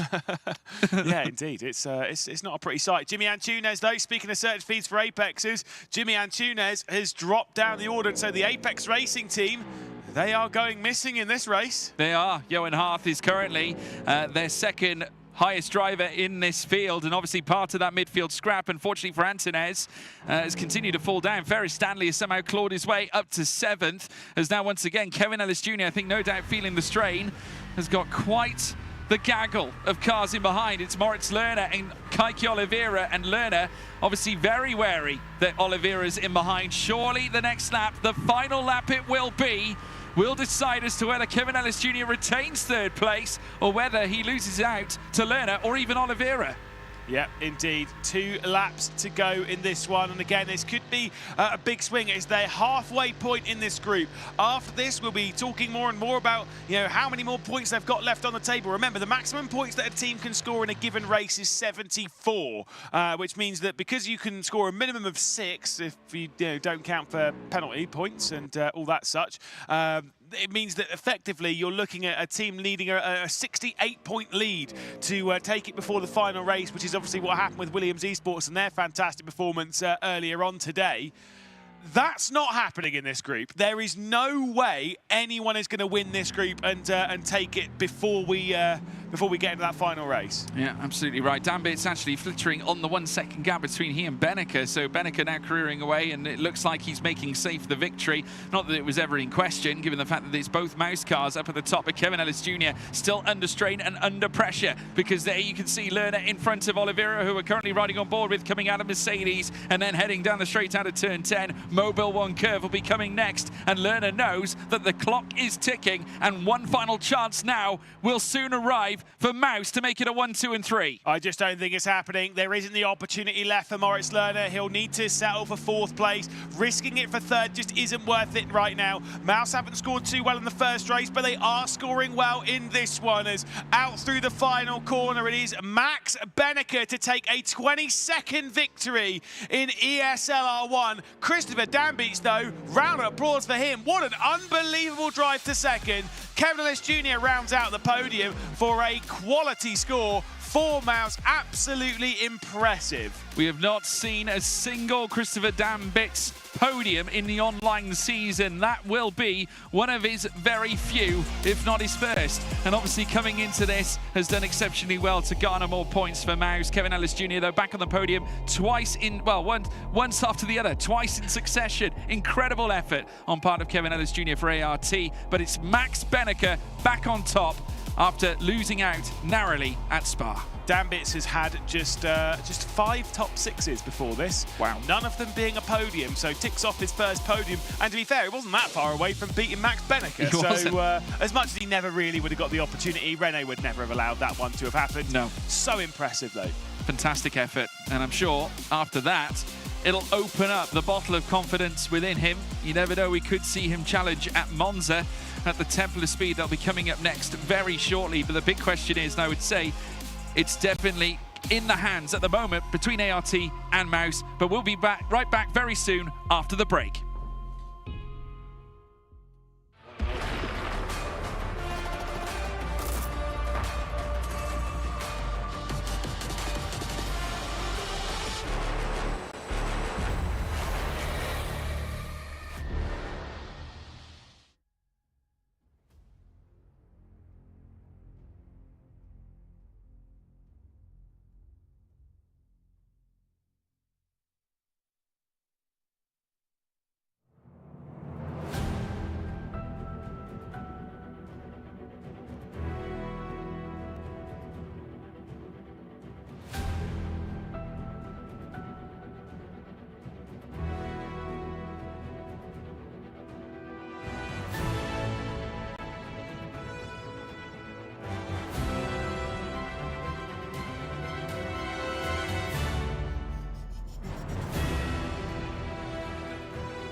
Where did the Spring Major take place? Munich. Spot on. Tell you what, I hit the blocks. Bam. Munich, Germany. That is correct. Munich. Oh, major. Oh, God. He's off to a crack. Oh, God. Ignore me. You were there as well. You were the only one going, yeah. Sorry. Forgot about that one. I can tell you that the answer was Munich, Germany. In Riyadh, guys. The last one was in Riyadh. The last one, it wasn't in Riyadh. No, it was Munich. Unfortunately, Munich, Germany. Munich. Correct, Dara. Great start. What game was Crimsix previously the most successful at in the world? Call of Duty. Call of Duty, yeah, for sure. Spot on. Brilliant. Call of Duty.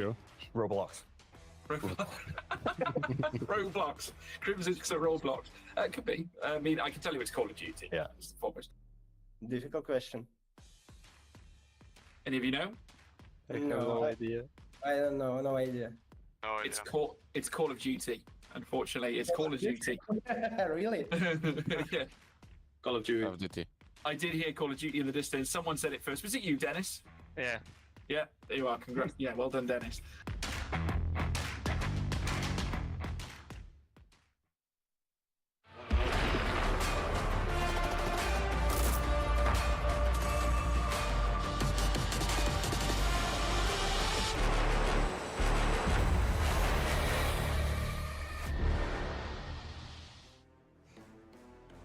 Well, another race under our belt and another one that has left us very confused as to who is going to go through to tomorrow's final. Arjuna and Zach alongside me. Of course, it was another race where we're not entirely sure who's going to win this one, are we, Arjuna? Yeah, and that one with Maus really bouncing back after what was a bit of a shocker of a first race of the group, if we're being honest. That, I think, has really swung the momentum. Monza and Spa still left to come. Oh, I think this is going to be fun, Zach. Yeah, I think so. This is one of those groups, isn't it? We knew coming into this today, really, that obviously Group A, Williams were clear favourites. And then Group B was kind of like, well, you can make an argument for BS, you can make an argument for Maus and for Apex. Obviously, Apex really got things running very nicely at Spa. Now it's Maus that have taken the helm. BS need a response, otherwise they're in trouble. Let's have a look at the highlights from how it was Beneke who managed to win eventually after getting pole position in the first race. And well, track limits at turn 1 were a talking point. George Morgan might still have some troubles finding the apex. Some of our drivers also struggled to find the track limits, but some of the fighting that we saw really instigated by the Maus trio up front, pressing Kevin Ellis Jr., who, let's be honest, was doing the best that he could given the challenge from around him.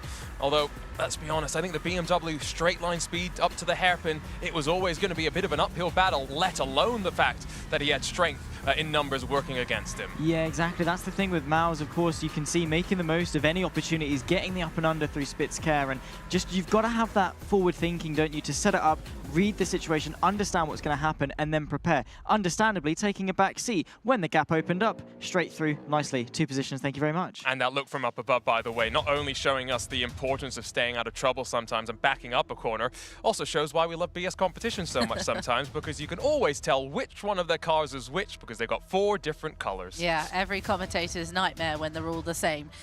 Let's talk a little bit about Max Beneke, shall we? Because obviously pole position in the first race in Spa, but it was Ellis Jr. from Apex that managed to beat him there.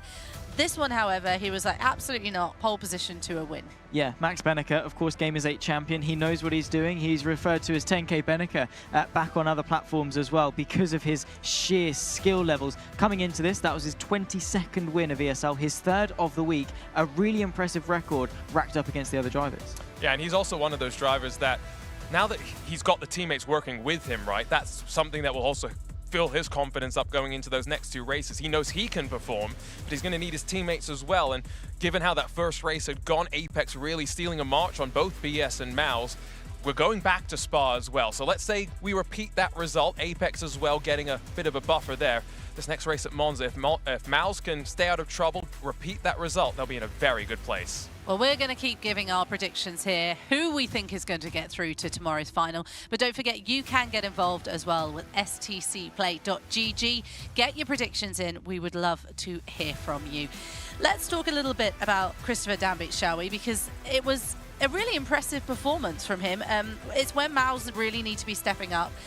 And he did. He did exactly what he was told to do. He managed to get a 1-2 for Mouse, holding off Ellis Jr. importantly for Apex behind.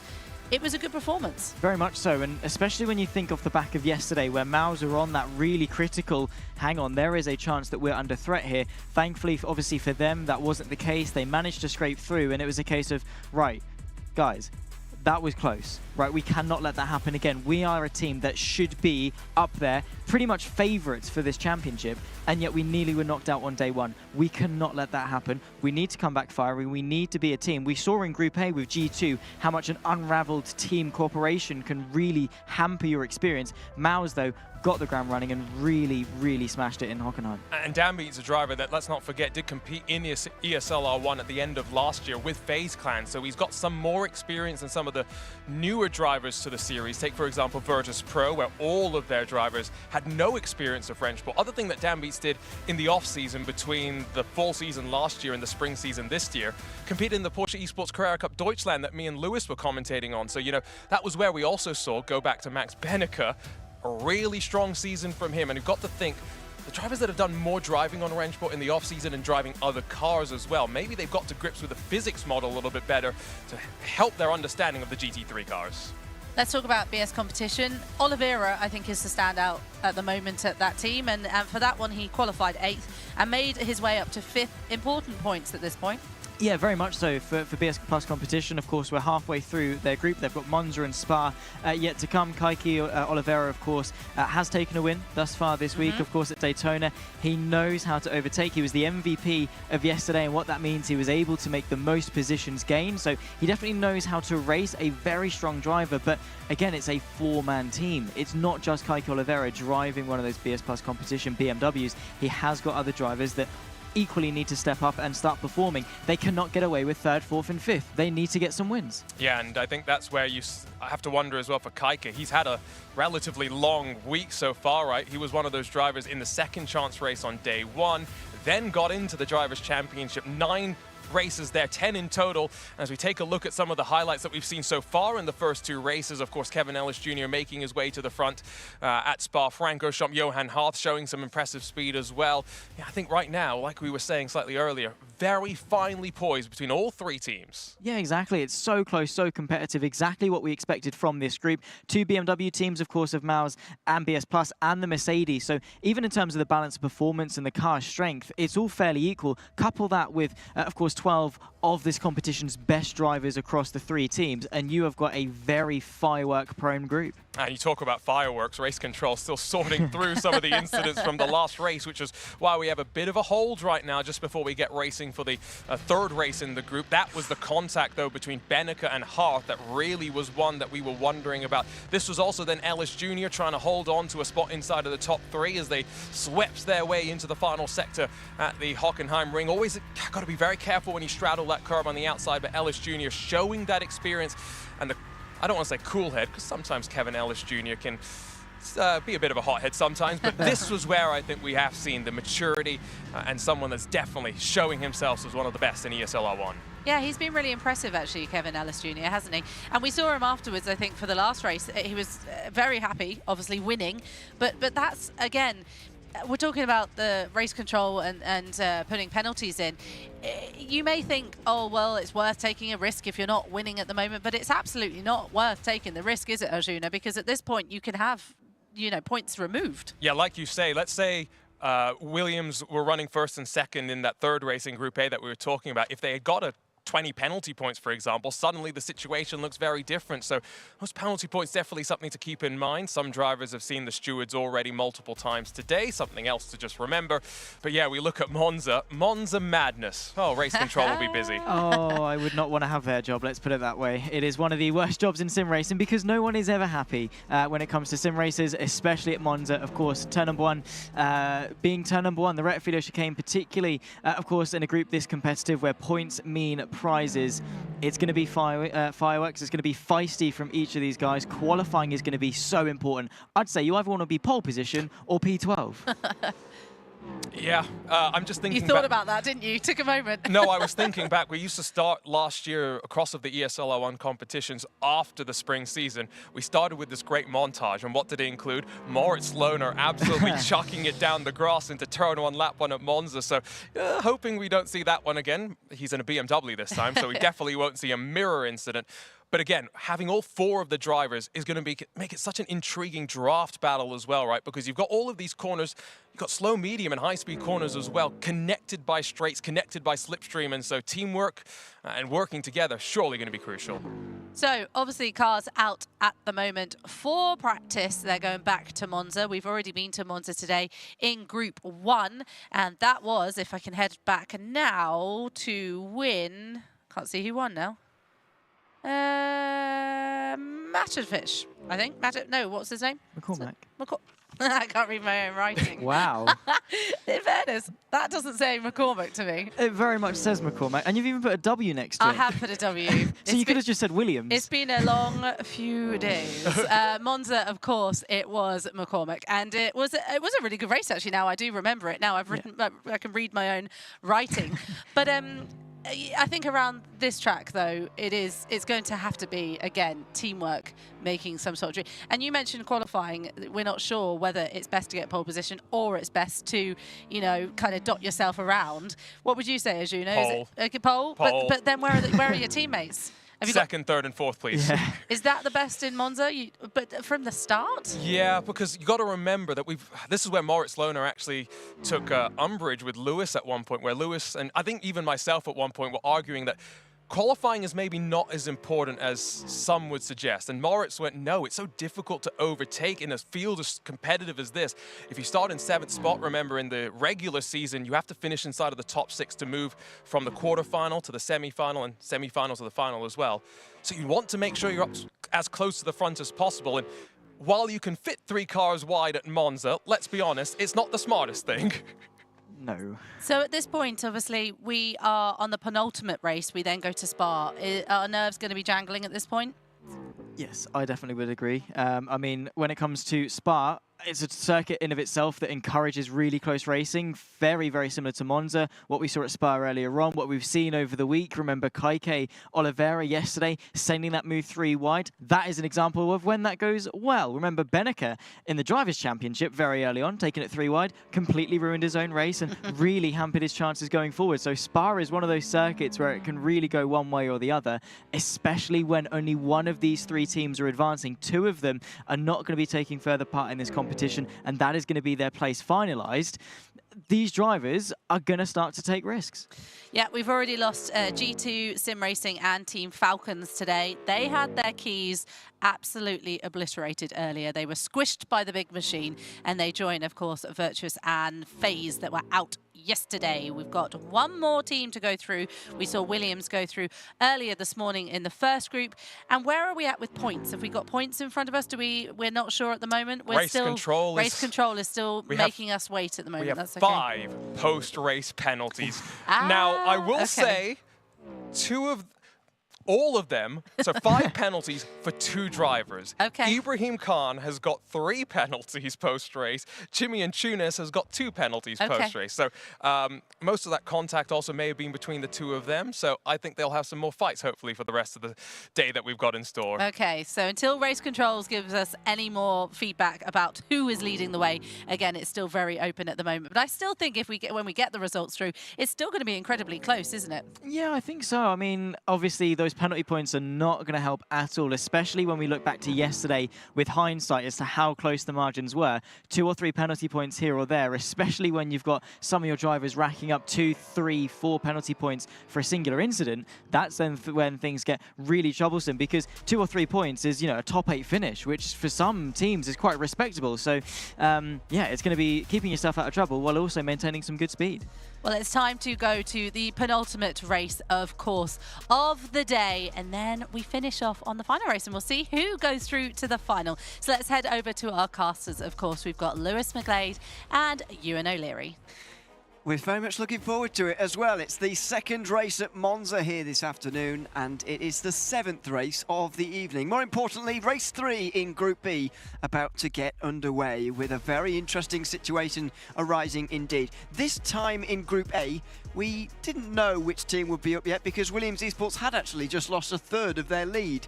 However, there was a big leader. There certainly isn't in this group. Yeah, indeed. Then after this race, they were confirmed as going through as the top. You're absolutely right. In this group, at the moment, they're still doing some points adjudication and stuff because Jimmy Antunes has actually picked up another penalty point. Apex Racing Team are on 72. They are now 15 points behind Mouse at the moment. I will say, shout out to Ibrahim Khan, who's the highest point scorer. Of penalties? Of penalty points, yes, absolutely. Sorry, so he's scored more penalty points than he has points. I think he's going to invert his pro after this. But anyway, we'll take a look at qualifying, of course, because they're on board with Ferris Stanley to head round Curva Grande. Yeah, 6 points to Jimmy Antunes just from that previous race, and for Ibrahim Khan, 7 as things stand, but things are not quite sorted just yet, as we say, so we'll wait for confirmation before we talk about them properly. Ferris Stanley then, sliding over the curbs at the second chicane. You need a 34 there in that first sector, really, here at Monza. He wasn't quite able to achieve that. No, I mean, look, let's be honest, I think the second sector might be a bit slow. The exit from the Roger did not look particularly ideal. Takes a lot of curb on the inside at the second Lesmo as well. We'll get the second sector split as they come to the end of the Seraglio straight, of course, rise up under the banking, of course, at the oval, and then they'll cross the second sector split. They're aiming for a 35.2 in the middle sector. It's going to be slower than that, that's for sure. I'm thinking, to be fair, 4's actually surprisingly all right, considering how big that slide was. Yeah, it's all right. He's be hoping to... Oh, he's got to slow down, and there's the frustration. Ferris Stanley knows that that's going to see him towards the back. I'm afraid we've already seen that from him in Spa. I think he was only able to finish 11th as well after an incident early on in that race too. Now he is going to be at the back for race 3, I'm afraid. It's going to be up to Kiki Oliveira next, but this is hardly going to be a benchmark to shout about. No, certainly not. So Ferris Stanley will come through the final corner and will set a time that will be far, far, far away from the 45.3s that we're normally expecting to take those top honours. It's probably going to be a 48. Yeah, 48. Well, that's quite satisfying to look at. Sort of. Try and say it, though. I was just pausing to try and decide, and actually, no, it isn't. Anyway, why not? I don't know, just not doing it for me. Anyway, Kiki Oliveira into the final corner right now. He's managed a 34 in that first sector, which is what you need, and maybe a couple of attempts away in the middle. If he can stay in the mid-45s here, he'll be doing well as he goes over the line, and he does okay. 45.7 so far. He's not happy, though. I would love one of those BS competition caps, though. I love the underside of it. It looks so good. You've got a scarf. What more do you want? I want a cap. Oh. That's exactly what I want. What do you mean? I want caps, I want scarves. I've still not got a BS t-shirt as well. I've got a few ones that I'm quite looking at thinking, I could do one of those. And speaking of a team that's not giving me a t-shirt, here's the Apex Racing team out through the final corner. It's Jamie Fluke behind the wheel. Sectors are quite close to what Kiki Oliveira has set. Let's see what he does across the line. 45.7 is the benchmark, and that is the time that he sets, but it's just not quite quick enough to get ahead of Oliveira. Max Benneker going to be next up. He's been so strong for Maus so far today, as he always is. Can he pull his team into finalist contention? We've had confirmation of the points, by the way. They come in with a 16-point advantage as far as the points I've got in front of me go right now. We'll have another look at those, though, in a few moments' time, because Max Benneker is coming up towards the line. What can he do? Will he be on pole for this race? He might well be. 45.5 is going to be hard to beat. Yes, indeed. Well, as like I say, plenty more to deal with in the session, though. Plenty more heavy hitters.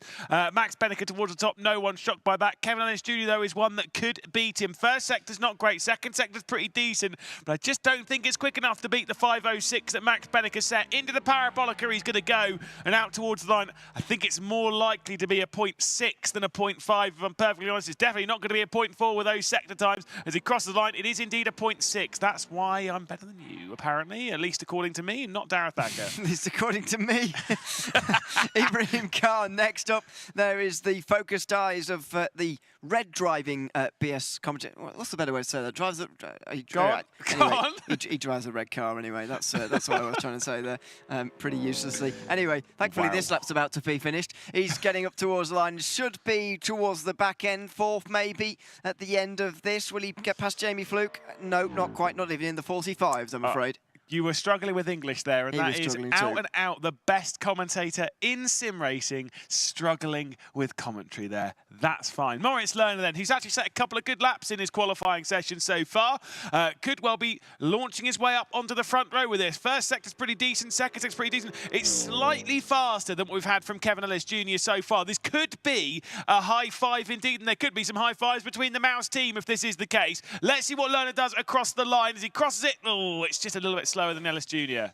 Well, that's okay for now. Kevin Ellis Jr. is going to be difficult to beat, of course.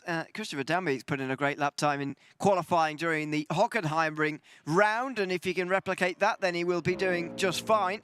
He comes through the final corner right now. First sector not quite in the 34s as we've been looking for.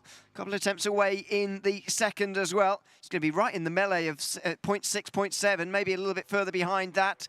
What's the time? It is 0.8 for Christopher Danby. Yeah, indeed. But then Mouse, you know, they need to score a few decent points here. As much as you know they've scored well in the previous race, it's certainly not over for them. They only hold, what was it, a 14-point, 15-point lead as to what I'm trusting your maths. So 16 points. It's fine. I can do maths. It's fine. I can read it. As Benneker will come through the Benneker. We're both struggling here. Jimmy Antunes will come through the final corner. The sectors aren't so great. That second sector's pretty decent though. As he crosses the line, it's only good enough for 6th place. I'm so sorry.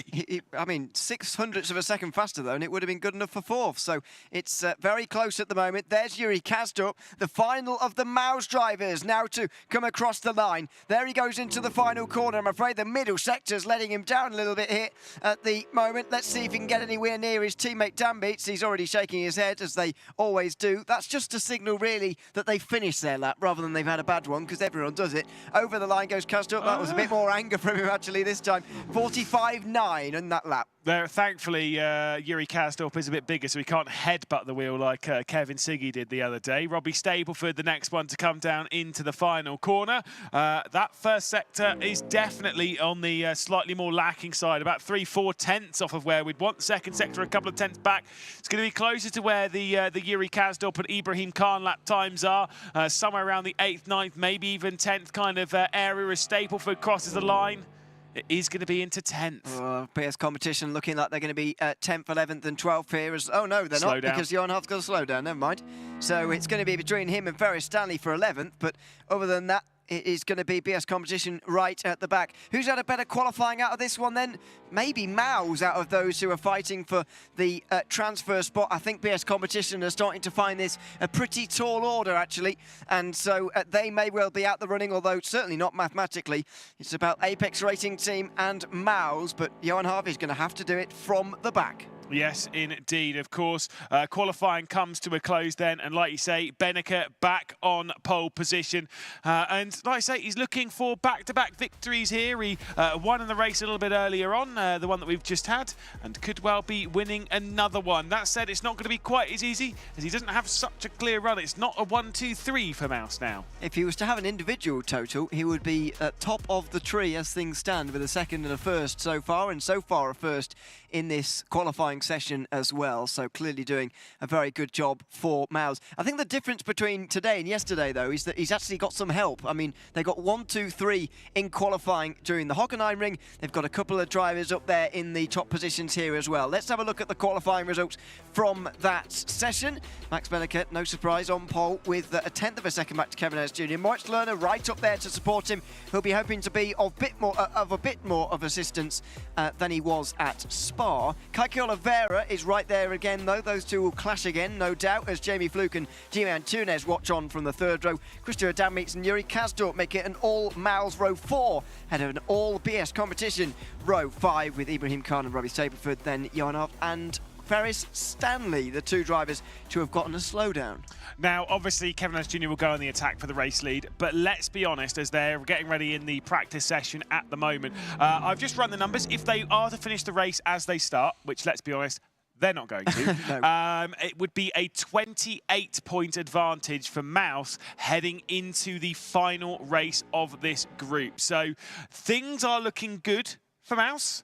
but I don't think that Max Benneker's going to have an easy run here. I can see Kevin Ellis Jr. 100% coming through to take the victory here. And by the way, that gap is slightly larger than the 16 points they've currently got. We've got that confirmed now. We absolutely know 16 points is the margin. We can do maths. By the way, just looking at the penalty points at the moment too, Apex Racing Team have got 8 penalty points. That is effectively, they've effectively doubled their gap by getting penalties. And how many penalty points do Mouse have?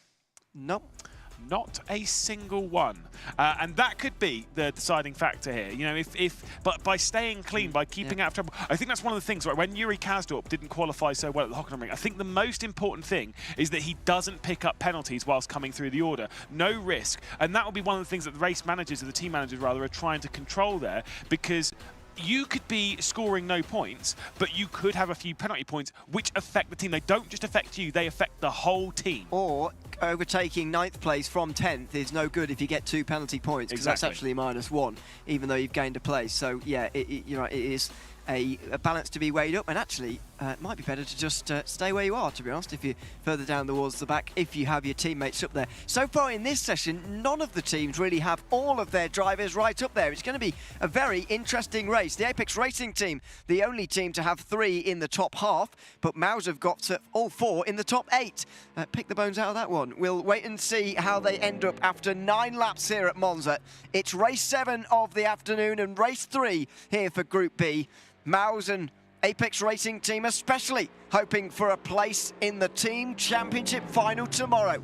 Up towards the line they go. Max Benneker on pole for the 2nd race in a row. Now looking for another race win as we get the green flag at Monza. And we are racing again already. The Apex Racing Team looking for places as going to the right-hand side and left-hand side go Jamie Fluke and Jimmy Antunes. They can't find any space, though, on the way towards the Retofilio. Down the inside goes Jimmy Antunes. It's free wide for 3rd. Oh, there's contact with his teammate. And spinning around goes Moritz Lerner in front of his own teammates and other Apex Racing Team cars as well. Max Benneker has a 2-second lead in 2 corners. And it's a 1-2 for Mouse as well. Robbie Stapleford's come out of nowhere to grab to move up to 3rd position. We were looking back through the history books. Robbie Stapleford had a podium before. It was in the first ever race that he did in ESL R1. He could be on for another. I think Oliveira might sneak his way through to grab this one. What a crazy start of the race. It was just carnage at T1.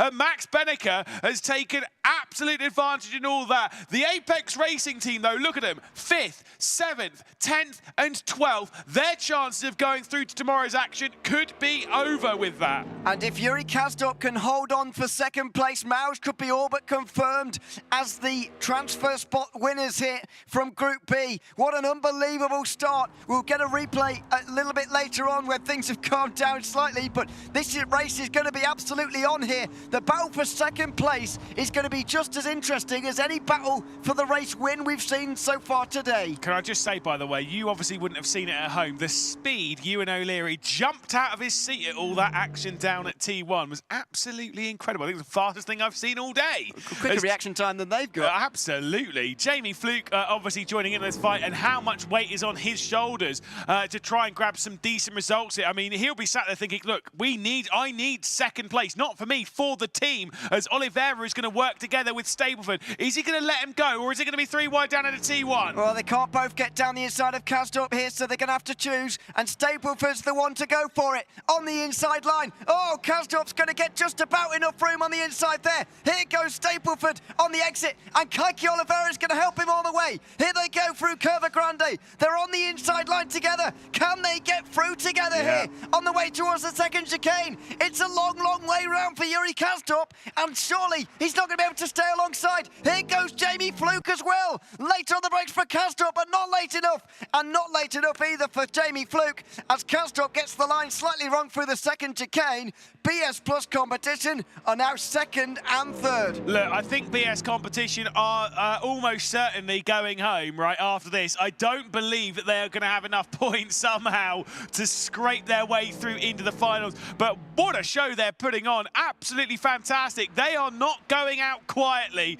as they move up to 2nd and 3rd. Ibrahim Khan as well is not too far away to maybe move himself into it, and they can orchestrate that if they play their cards right. It's not going to be easy, though, go as Yuri Kastorp hangs on to 4th spot. Jamie Fluke sat on the rear end as we stare forwards from Kaiki Oliveira and over his shoulder. We've got this train going right the way down to 10th place, by the way. Only Christopher Dambits and Jan are out of contention here, per se, out of the slipstream range. So we have got one long line here, and a lot can still change. You say BS is definitely going home. They can pull off a surprise for sure, but they can still do it. The Apex Racing team need to come from behind in this race as well. I can't imagine how Kevin Ayers Jr. is feeling as well.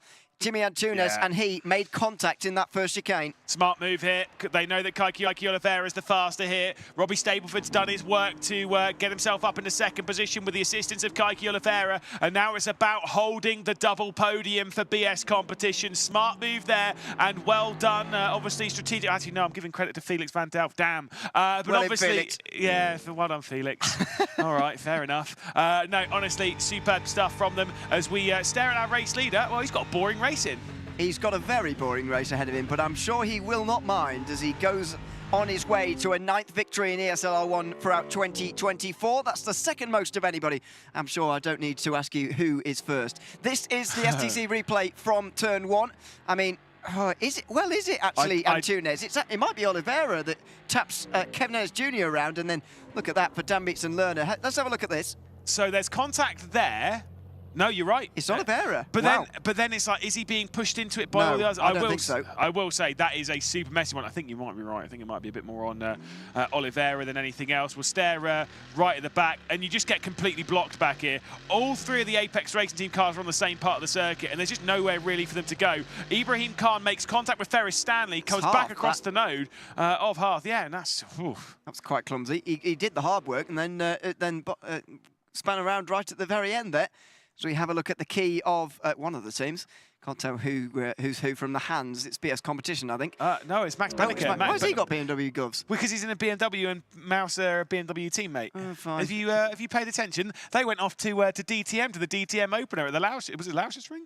Where they were at. And, of course, they had a little bit of a... Well, they've had a lot of fun.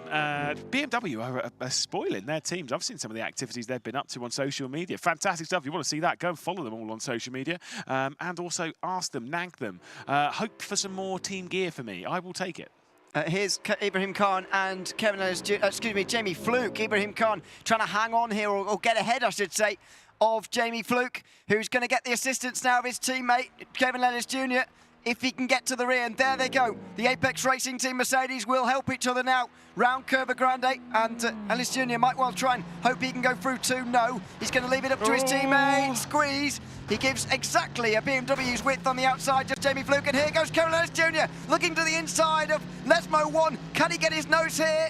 Not quite. He wasn't laced enough on the brakes. And here goes Ferris Stanley. Not quite. Yeah, Scotsman on Scotsman action there as Ibrahim Khan was able to fend off Kevin Ellis Jr. But that was a little bit dicey there. Big slide coming out of Lesmo 2, coming in from Ibrahim Khan. Jamie Fluke must have just given about enough space heading into the braking zone, into the Rogia, and was able to fight his way through inside the top 5. Apex Racing Team, they'll be desperate to score as many points as possible, but I do believe that their chance of getting to the group lead, they might be going up in smoke here. Benneker and Kasdorp finishing in 1st and 4th, if they can do so, would be a very, very big move for them. They'll be outscoring the Apex Racing Team handsomely at the moment.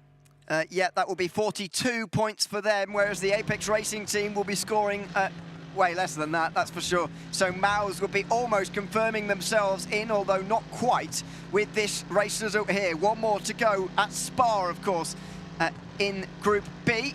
As we go on board with Kevin Ayers Jr. They need every single point they can possibly muster here. Apex Racing Team, as he gets closed in on here, just Kev by Ferris Stanley, that is, just behind him. And Ibrahim Khan looking at Jamie Fluke as well. The straight line speed of the BMW's really rearing its head. And same for Moritz Lerner as well, who tries to get past Jimmy Antunes with no success. I have checked, by the way, the points, although to be fair, it has just switched around, so whatever. Just a second ago, anyway, the points between Mouse and between the Apex Racing Team, if things were to finish as they were currently running, or as they're switching up now once more, would have been 40 points. And that is obviously an advantage to Mouse. So things are looking good.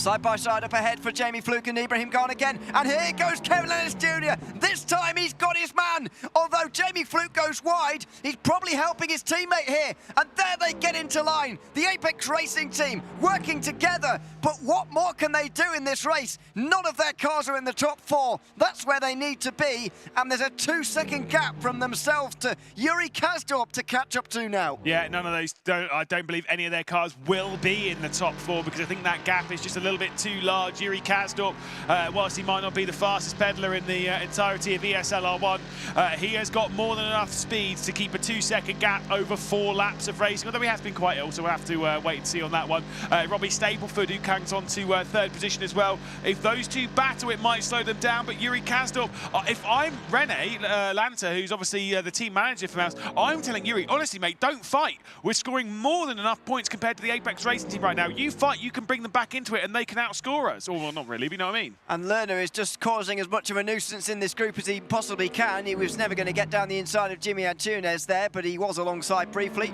He can't really overcome the lack of slipstream that he's got at the moment and the lack of friends in this group, but the fact that there are no Mouse drivers in this group is for once actually a good thing because they're all up the road, other than Christopher Damage, of course, who's a few seconds further behind. There is the look from the front left of Moritz Lerner's BMW as he tries to catch up to Jimmy Antunes in 9th position. He's also in a situation here of not really needing to fight too much with those around him. He can just hope that Kasdorp and Benneker stay in the positions they're in, and that'll be fine for Mouse. So it'll be 36 points at the moment between Mouse and the Apex Racing team if things finish as they stand, courtesy of a couple of moves. But obviously there's a lot longer left to go. It'll be 128 points for Mouse and 92 for the Apex Racing team. That said, I haven't checked any of the penalties. We only have 1 penalty, and that is the first penalty for Mouse in this. It'll be a 1-second post-race time penalty for Moritz Lerner, which also gains them 2 penalty points. So it will be ever so slightly closer than that. So take the 36 points, take 2 points off it, so it'll be 34 points between the top 2. Well done to those of you who got that at home, who can -2. Thank you. Of Ascari. I'm smart. Out of Ascari. You're not at home. Out of Ascari into. I just got the most Parabolica. disappointed look from your biggest fan. My goodness. Can't think who that might be. Robbie Stapleford trying to stay ahead of Yuri Kasdorp then. In towards the final corner. Stapleford's got that wrong, and so he's surely going to be gobbled up on the exit now. I would agree, actually, that Kasdorp doesn't need to make a move at all here. However, he's got the opportunity and doesn't, so that's the most obvious indication to us that he is doing as you recommended, staying behind and just making sure the front 4 stay clear. Yeah, let's see if he makes a move down into T1. He might have a look here, but to be honest, I just don't. Yeah, I think he's just sat behind. He might go for a move on the final lap when he knows where the gaps are, but at the moment it's about not risking getting penalty points. His teammate is in the best position. He's obviously just stroking at home at the top of the field, and of course is looking in a very strong spot indeed. Max Benneker, very powerful in this one. Yuri Kasdorp in 4th. I just don't see him getting through onto the podium, purely because I don't think he needs to. I think he might try on the final lap, but before then, certainly it's going to stay away. Here's Lerner and Antunes into the final corner. Very late on the brakes from Antunes, who's round the outside and through. Well, staying through, I should say. Lerner gets the exit, though. He should be on the inside for Lesmo 1. If he can just keep his nose alongside and get late enough on the brakes. Well, it was quite close, but Jimmy Antunes hangs on round the outside to 9th place. Every single point will matter here for Apex and Mouse, of course. When you lose 1 point to your championship rivals, it's not actually the gap that extends by 1, it actually extends by 2 as your rivals also gain a point. Yeah, 1 point gain for you, 1 point lost for them. That is the big advantage. Moritz Lerner will have a look. As we were saying about Yuri Kasdorp earlier in the previous race, if you're in one of these low down positions, don't risk a silly move. Again, at the moment, you are scoring handsomely, and if you go for a move, you point out earlier, like 8th, 9th, 9th, 10th, like that is only gained you an extra point. If you make a move and make a mistake in it, you'll cost yourself for one, you'll get a penalty, which might mean that you lose the position anyway as we head down side by side with the Parabolica. But you could also get a 2-point penalty as well. Good move from Jimmy Antunes to hang on round the Parabolica. Ibrahim Khan, though, will dish out slipstream one way or the other in this group, and I think it might be the Mercedes that will hang on.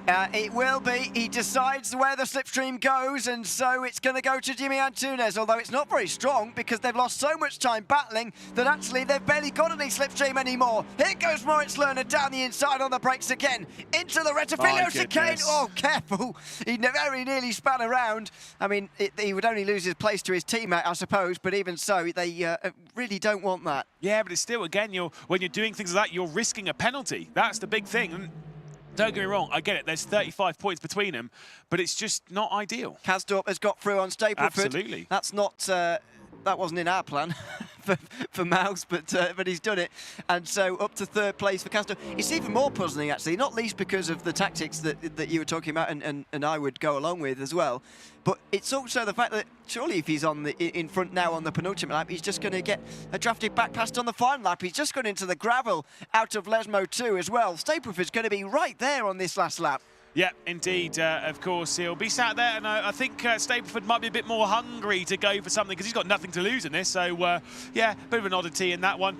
With a couple of position switches, Moritz Lerner has got past Antunes, and of course, Yuri Kasdorp getting through in the third spot, although those two have switched back around in ninth position. We'll come back to that in a mo. It was 41 points between Mouse and, of course, the Apex Racing team. Looking everywhere at the moment is Robbie Stapleford, but he's going to be getting ready for a move coming down into turn one as we begin the final lap. Max Benneker 4.4 seconds clear here, Ewan.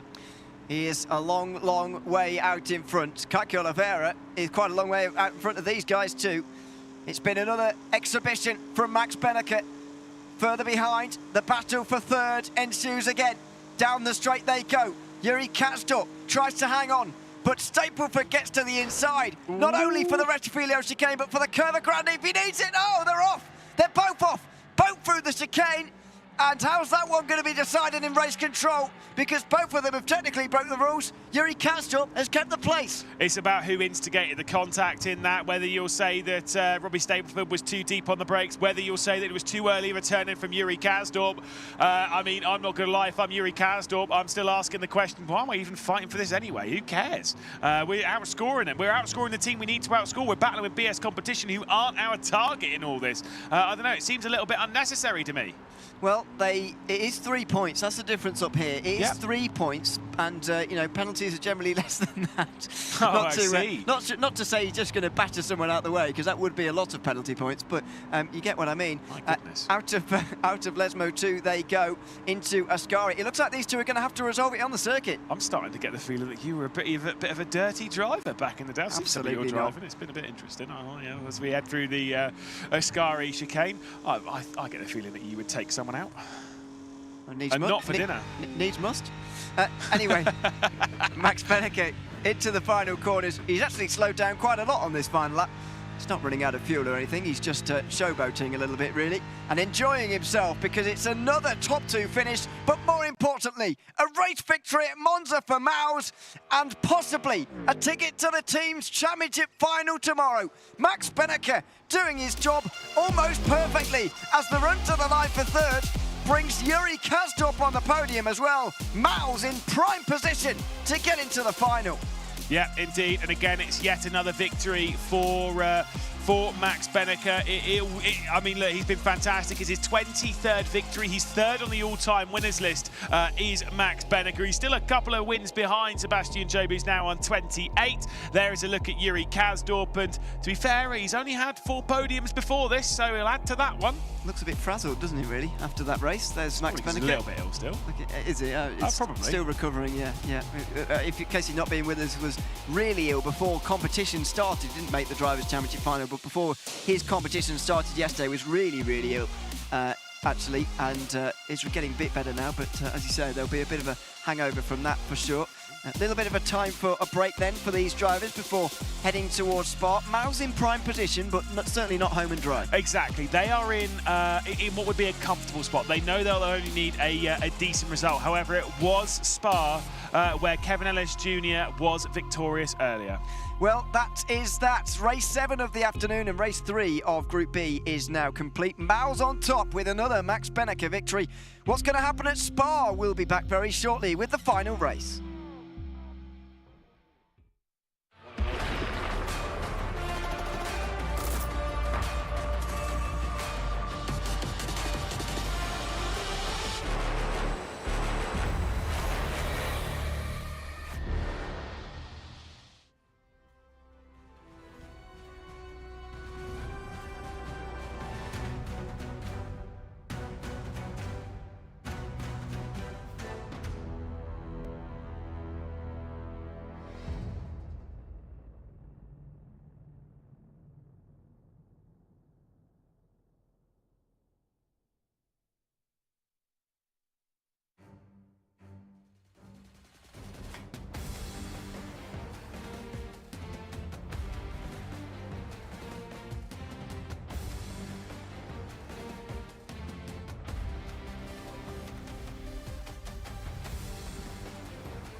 What was the combined prize pool for ESL R1 at Gamers 8 last year?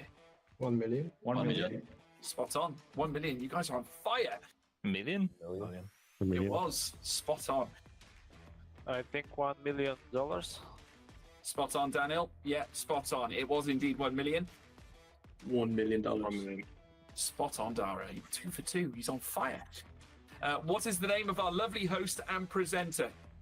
Just no idea. George Morgan. Sort of, but that's not the answer we're looking for. I agree, but it is in fact somebody else. Can you guys say who it is? No? It's not Veracity, is it? It is, yeah. I tell you what, she'd be devastated if you couldn't remember that. I mean, goodness me. Yeah, she'd be telling you boys off. Tell you that now. George Morgan. Huh? Yeah, it's got to be George Morgan. Right? Thank you very much, but it's not me. Unfortunately, I'll take the compliment. You're not presenting and hosting, no? I'm not presenting or hosting. ESL. Not quite. It's actually Jasmine Kanuga, aka Veracity, of course, our presenter of the ESL R1 show. George Morgan. That's incorrect. It's Jasmine Kanuga, aka Veracity.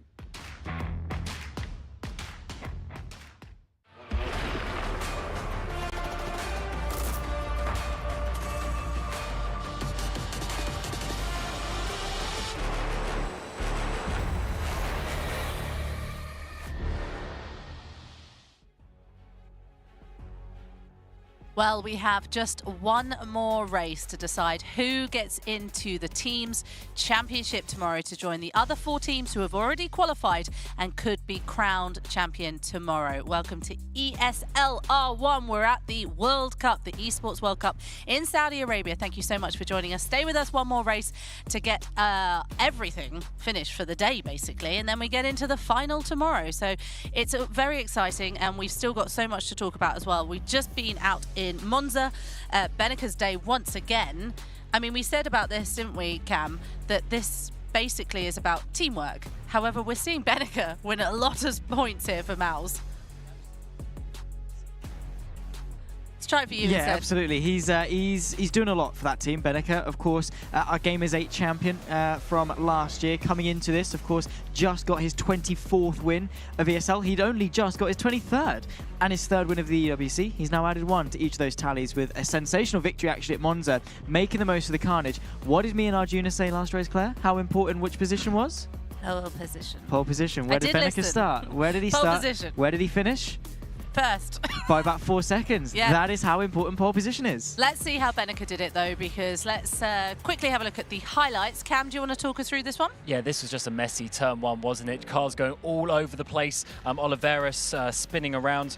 Yeah, it's not the easiest situation, especially for the Apex car here. Tried to get through on the left-hand side. Just an absolute car park. Cars going everywhere. So messy as the drivers fight for these last few important positions before we get into the final race. But what this led us to was a very open battle. We're going to see here actually 3 wide once again. Oliveira in the middle, not really much that he could have done. And just, it's such a shame, Zach, isn't it, that we get into these tight situations sometimes. Yeah, I mean, it's Monza T1 though, isn't it? And understandably, I mean, things happen. The drivers just have to try and predict it. Unfortunately, some of them try and see it as an opportunity as opposed to an opportunity for you to maybe be a little bit more cautious. Of course, we did have some fantastic battles all the way through the field. Of course, the Ascension trying to fight their way back through as Apex to maximize their points, particularly a little bit lower down. Ellis Jr., Antunes, Lona and Danby, it's the 2 receiving cars in terms of the carnage for Mouse and Apex, both of which probably the favourites at this point to go through in the group. So points were key for those, especially after a rough start.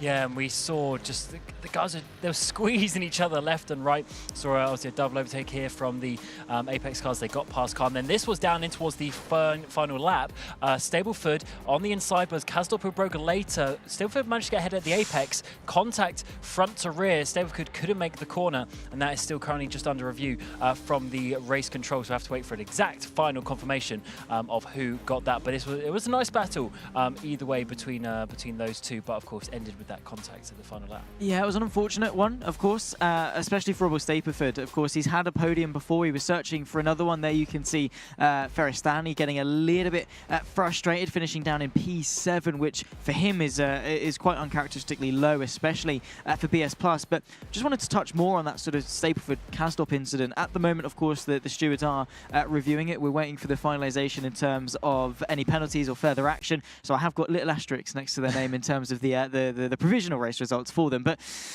Kasdorp was a little bit too far behind for my liking. Yeah, so he initially broke later, but then he must have bled off the brake pedal because it was Stapleford who managed to get himself ahead by Apex, and he was pretty much ahead because it was literally, corner to corner. It wasn't side to side. So, of course, the pressure being put on his rear left, he wasn't able to turn to the right. So hopefully we'll get a result from that soon.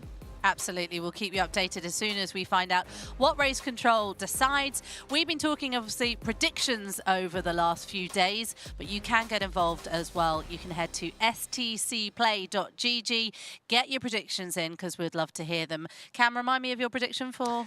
Vitality, wasn't it, for the overall? And but then for this group, I can't remember what I said. We'll make it up. It's all right. We won't look back. Mouse. I think mine was Mouse, so yours couldn't have been Mouse. Oh no, I wasn't on. I wasn't on at the time. That's why. Yeah, that's why. Yeah, it was you three. I think you got stitched up a little bit with the picking. Yeah. So I'm gonna go Mouse as well. Okay.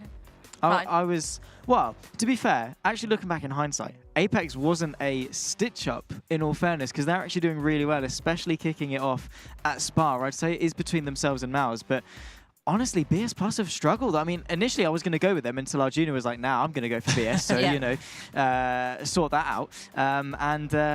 But in the end, I'm the one laughing, I think. I think we're the ones laughing at our junior. BS Plus, just weirdly, I mean, their pace yesterday was so strong. Yeah, just looking at the results before this race, I mean, yeah, they were basically half of the points of Apex and Mouse. So they were struggling in those first couple of races. But it is a team game, and I mean, I was mentioning that obviously maybe a one-man band couldn't do it. Beneka has won the last two, but even then I think BS are struggling just from that sort of average performance. So we head back to Spa for the final race of the day, where we will decide who from Group B goes through to the final for tomorrow. And if we look back to Spa, which we had 3 races ago, it was Beneka on pole position, but it was Ellis Jr. who won out there. Now, Kevin Ellis Jr. has been showing a lot of strength out there. In the race that we just had, he got into a bit of bad luck, obviously, was caught up, and I think that spin. Was he the one that was turned around completely, facing the wrong way? At Monza? Yes, Monza. Yes, he was one of them. Yeah, one of them. But he managed to fight back to 5th place. He's really showing quite a lot of strength out there, isn't he? Yeah, absolutely. I mean, especially coming off sort of the back of yesterday. I mean, he's always had some really strong pace as Ellis Jr. He got that pole position at Daytona. Obviously, the suspected ABS issue sort of robbed him of that. And but even then, from that point on, he's just, again, had that pivot point, bounced back really well. And then into today, Apex have been really strong. I mean, I didn't really tip them to be the leaders of this group in any way, at any point, based on their results of yesterday. I mean, yes, Mouse struggled, but I sort of expected them to bounce back. Apex have sort of been just decent, not really stand out at any point, but into today, they've got something right. Yeah, they do. I mean, I'm looking at Mouse at the moment and thinking we're waiting for race control to give us the standings and where everyone's at. But not that I'm very good at maths, but it seems like Mouse might be leading the way. Yeah, it does look, it was still waiting for the results to come up. There were 16 points ahead, and then obviously Beneka managed to get that. And I didn't actually realize Beneka's got pole position in all 3 races so far in this group. So he is absolutely storming through. But also we do have Kevin Ellis Jr., who's also got 3 inside the top 4. So it's very close between those teams. It's incredibly close. We don't know how this one's going to end, and we will find out together, collectively, and find out who and which team is heading into the final tomorrow. Let's head over to our commentary team. We've got George Morgan and Ewan O'Leary. Thank you, as always, Claire. Always a privilege. And we are back at Spa, which is also a grand privilege. I tell you what a circuit this is, and what a way to host the final race of our last chance qualifier for tomorrow's final. We've already seen Williams go through, and now the battle will commence between Mouse and ART over who will figure in tomorrow's final and lift that trophy aloft. Ewan O'Leary alongside me, George Morgan with you as well. Ewan, we're in for one tasty finish to tonight's action. We certainly are. Spa always delivers, and we are going to have another fantastic finish to this championship as well. This is Group B of the team's second chance, of course. Just one team can get themselves into the team's championship final because there's only one space left within that final. Already got our 5 teams selected. Whichever team gets through, it is going to be a tall order for them to win the trophy itself and take home the prize money. However, getting into the final does come with it a decent amount of prize money itself. And of course, because this is the final race, we'll be looking at that battle for second place in the group as well, as that has about $4 on the line for it too. Yep, big bucks at hand here in Riyadh, and we'll be looking forward to seeing who can achieve that. But all eyes on Max Benneker so far.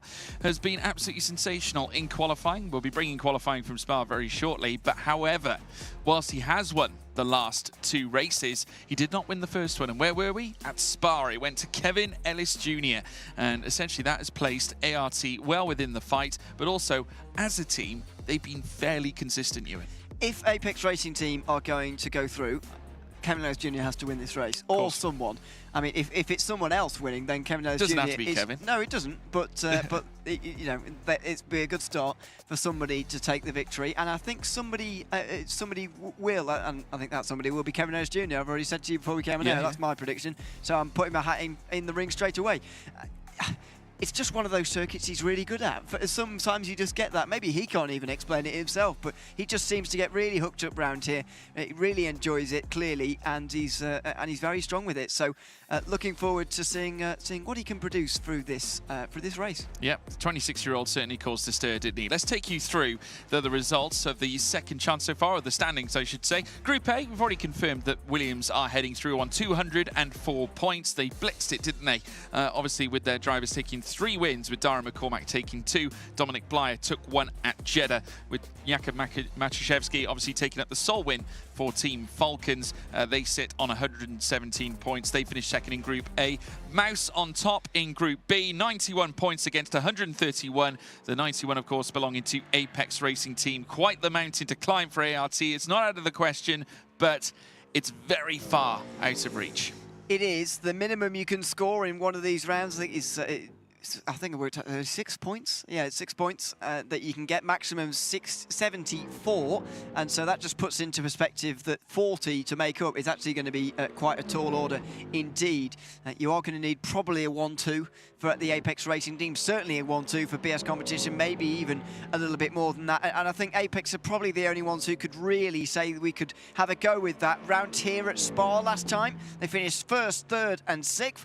That gave them the lead after the first race. However, they lost a load of points at the Hockenheim ring to lose their lead, lost 24 more points at Monza, and now that's given them this mountain to climb. Yeah, not only was it Max Benneker securing his first of the 2 wins that he has already laid down, but also Christopher Dambitz took his first ever ESL R1 podium, which no doubt has fed his confidence as well. So I'm expecting Dambitz to cause quite the stir as well. It wasn't out of the question in qualifying either. We are seeing some improvements from Dambitz. We haven't necessarily seen that kind of form from him in the online rounds, but maybe some things are starting to turn. It only takes one great result to really change a mindset. But Mouse currently holding all the cards. It would seem very unlikely that they would lose out at this point, but we all know at Spa, variation, we spoke about it time and time again, it is a roller coaster circuit of sorts. You climb uphill going through Kemmel, and then you head downhill pretty much after Kemmel. After you reach the top of Kemmel, you head down through Puon, and then you start the descent back down through towards the eventual bus stop chicane. But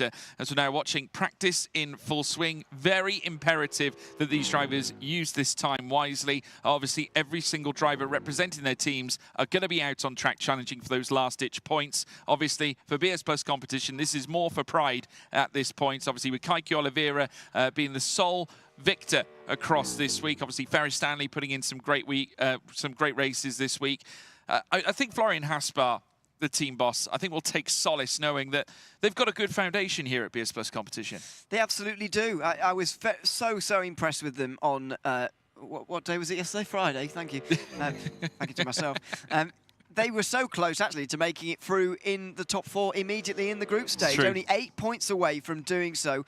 You know, 1 or 2 results that you could look at and think, if we'd just done a bit better there, then maybe we could have made it. But you know, every team will have that what-if moment, I think, at the end of Friday. So think really impressed with the way that he went through. But I think when you do finish 5th and 6th in that group stage in this format, you do kind of expect to go through. Maybe this is a little bit different because Maus are such a strong team that had a bad day on Friday, let's put it that way, and were so close to being eliminated, only 11 points above the cut line from being eliminated entirely. That would have been a huge, huge story, something that we've never really seen before, such an upset in this team's championship. That didn't quite happen in the end, but they've performed a lot better today as far as the ordering goes from the Friday's competition. They have done the best, and they've overperformed the most as far as that goes. It just shows that today has been a new day, and they've really taken it as that and performed very well to put themselves in a comfortable position.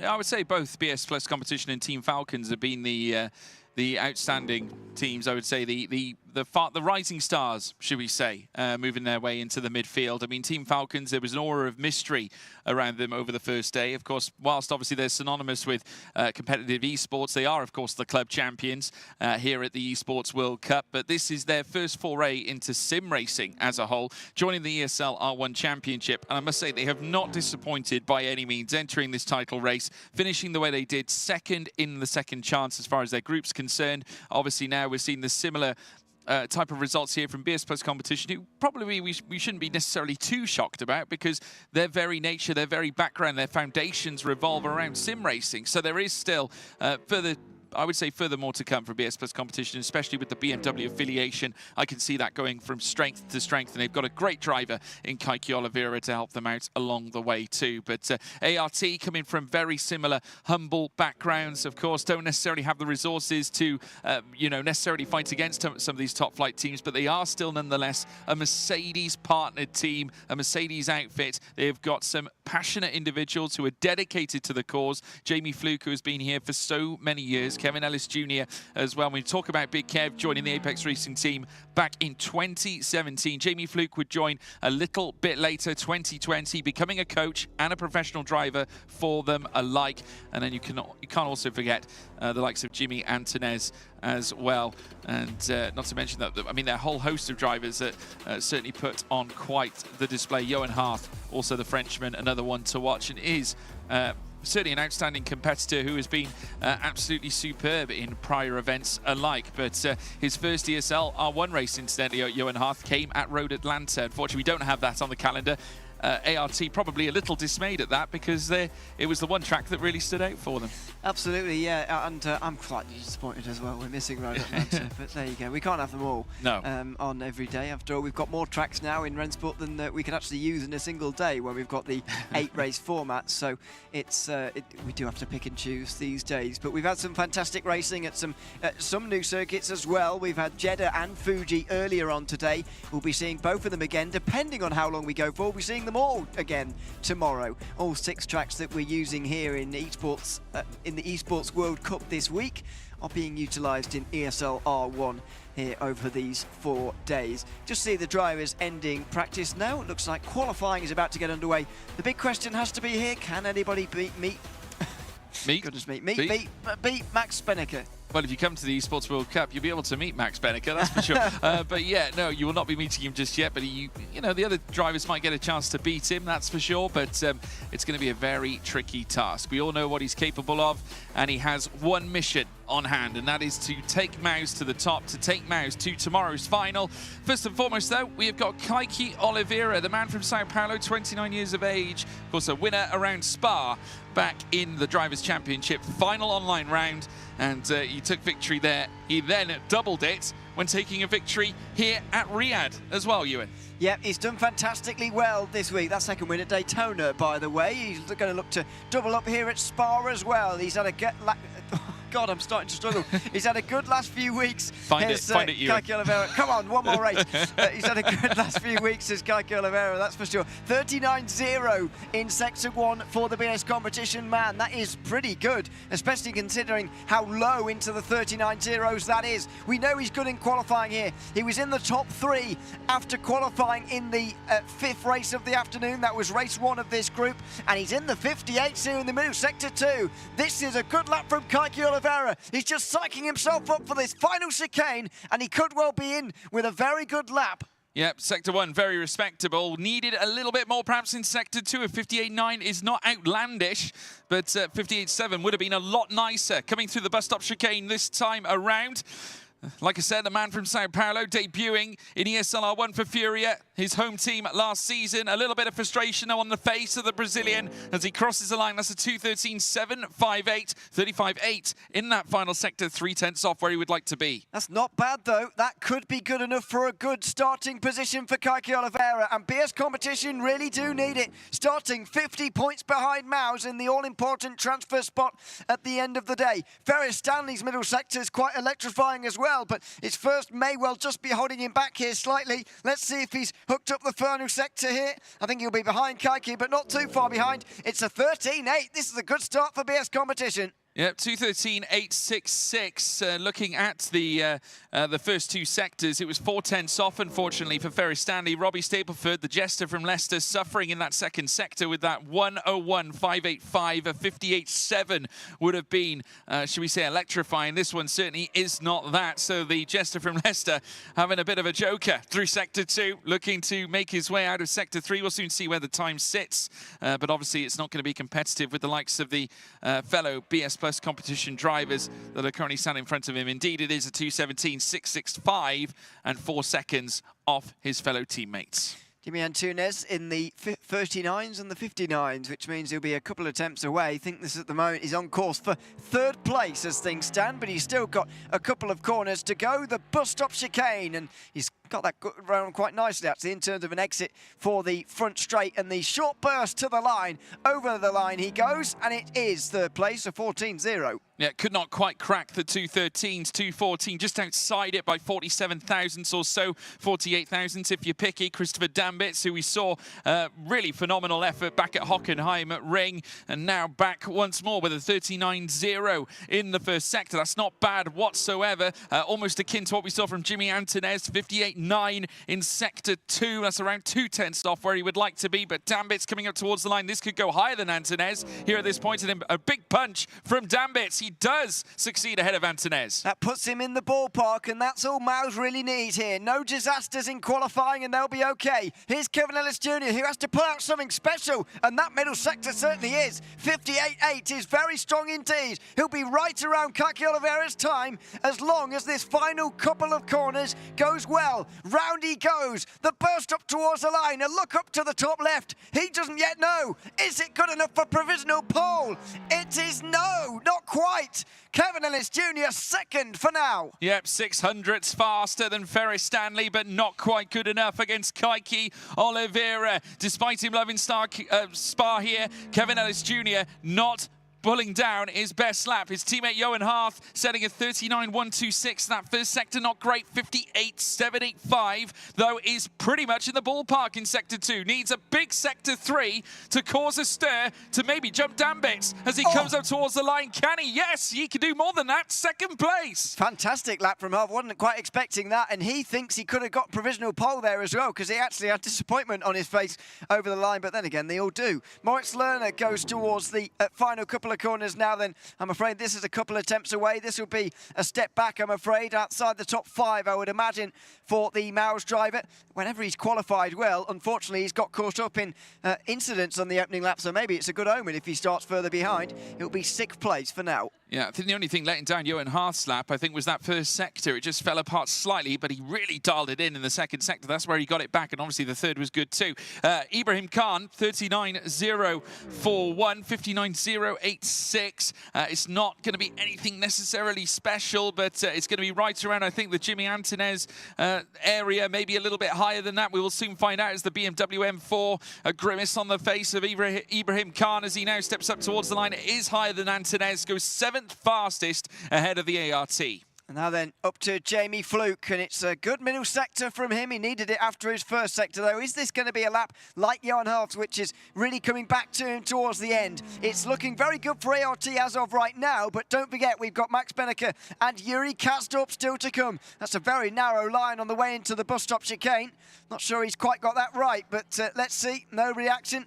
Stone-faced, looks up to the top left. Where's he going to get to? It's 6th place, excuse me. Yeah, well, Mouse have already got 2 cars in the top 7. They've got Dambits in 5th. They've got 2 more to come, and that will round off this qualifying session. First up is Max Benneker, 39.0. In Sector 1 is Stella, 58.799. Is not bad either. This could yet knock Kaiki Oliveira off the top spot. This looks like a lovely smooth run out of bus stop and a nod of the head. Benneker knows he might have found it here. Comes across the line. Not quite. Barely. Oh, yes, he has. 2:13.540. A stunning lap by over 0.2 of a second. That will not be beaten. That is surely not going to be beaten by anybody here. Max Benneker's got pole position for the final race. He swept all of the qualifying sessions, pole in all 4 races of this group. An astonishing effort from the Mouse driver, who at times has not had too much help around him. Yuri Kastorp was already disappointed with himself going out of the second sector, where he was a couple of attempts away. This will be further down towards the back row, I think, for Yuri. It is indeed 11th position, but it doesn't matter because Max Benneker's on pole again. That middle sector was one of the best sectors of driving we've seen so far this week. Well, brilliant as ever, Max Benneker, and it's maximum qualifying position for him right now. P1, that's not a bad place to start, and it's been the trend through the last few races that we have had, including a trip to Spa earlier, where of course he frustratingly lost out. He was very frustrated, in fact, after Spa-Francorchamps, but now has the chance to come back and right the wrong from earlier on and close out what would be potentially Mouse going into tomorrow's finals. Qualifying results here: Max Benneker, your fastest man; Kaiki Oliveira in second place; Johan Hart third; Kevin Ellis Jr. in fourth. He's got a lot of work to do if he wants to wrap up a second win at Spa. Ferris Stanley, another good qualifying, 5th. Dambit 6th, Fluke in 7th, Lerner 8th, we've got Khan in 9th, Antonez 10th, Kastorp 11th,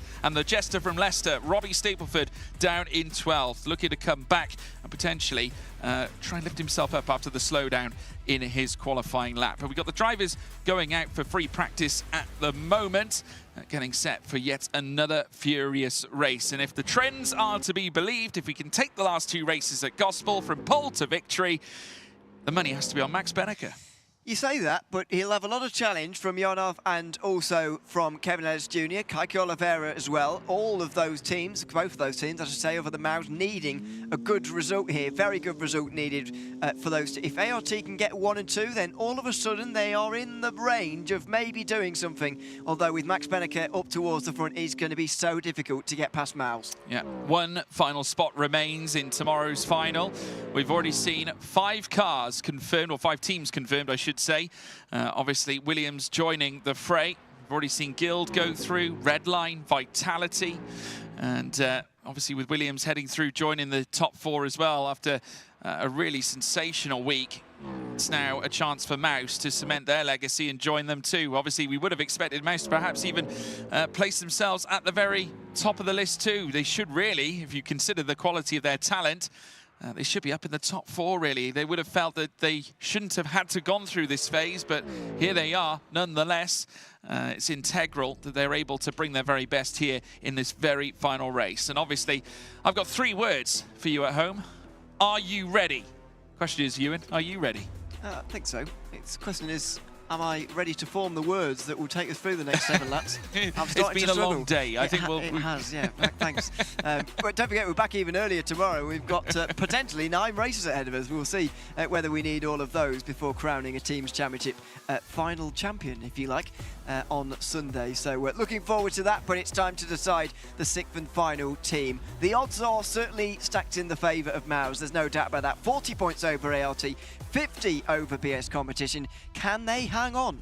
Yeah, well, we'll soon find out, and now's the time as we now get set to finish, bring an end to tonight's festivities. 1 final place up for grabs. It's Mouse versus ART. Can Benneker bring once again further brilliance for Mouse, making it 3 in a row, a triple crown of sorts? 3 would be the dream to succeed and move to tomorrow's final.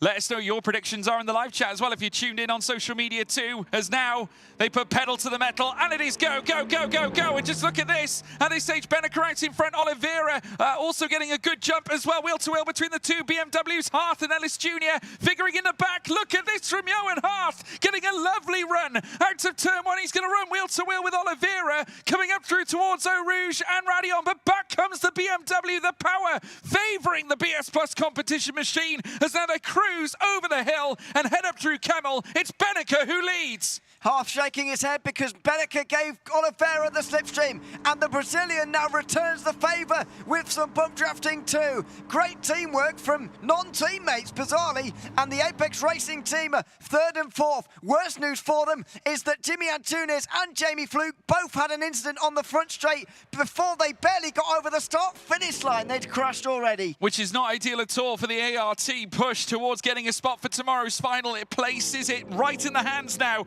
of Mouse, who have got 3 cars, all in 5th, 6th and 7th. And there's only 2 ARTs in 3rd and 4th, that being Johan Harth and Kevin Ellis Jr., but never count those drivers out. Both Johan Harth has been successful. His results have been fairly consistent, to be fair, but Kevin Ellis Jr. is obviously the one to watch based on previous form at this very circuit. But Kaiki Oliveira, who also has form on top of Max Beneker, he has won here before and he sat in 2nd place. Mouse have navigated this first lap very well to keep Max Beneker his lead and to get their other cars into 5th, 6th and 7th position. And so for this to be ripped away from them late on here would be absolutely cruel, and one of the biggest turnarounds we've seen in ESL R1 Team Championship competition. Apex Racing team are the only team that can really do anything here. 3 teams are 3 points is probably all that Jamie Fluke and Jimmy Antunes can muster here. It's up to Johan Harth and Kevin Ellis Jr. to get a 1-2. It's down to them. Yeah, Johan Harth made a slight headset adjustment there. A little bit of exasperation on his face as well. He knows they have a big task out in front of them. Obviously, it's integral as far as they're concerned that they give a grand performance just to close out this championship. But obviously, as things stand, only having 2 cars in that top 6, whereas Mouse have 3, and on top of that, hold 1 driver at the very top of the order. Max Beneker, not only with the lead, has just gone through and obviously secured the fastest lap at the same time. We're on lap 2 of 7.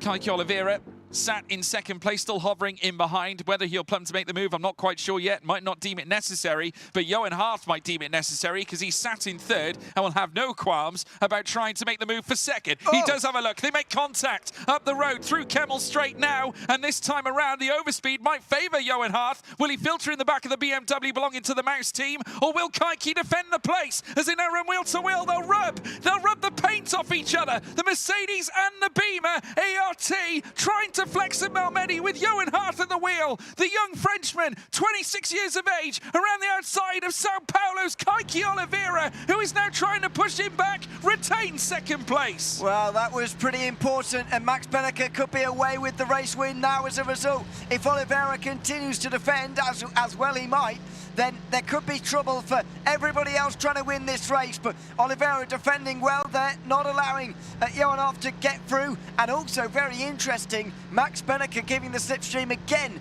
to Kaiki Oliveira. He knows who he wants to win that battle. Yeah.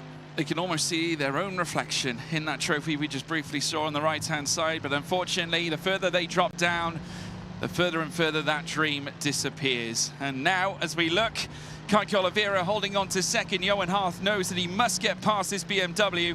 BS Plus competition, might I add, already know that they're probably not in this fight, so Kaiki Oliveira might not necessarily be too concerned about stopping Max Beneker right now, instead favouring a BMW victory.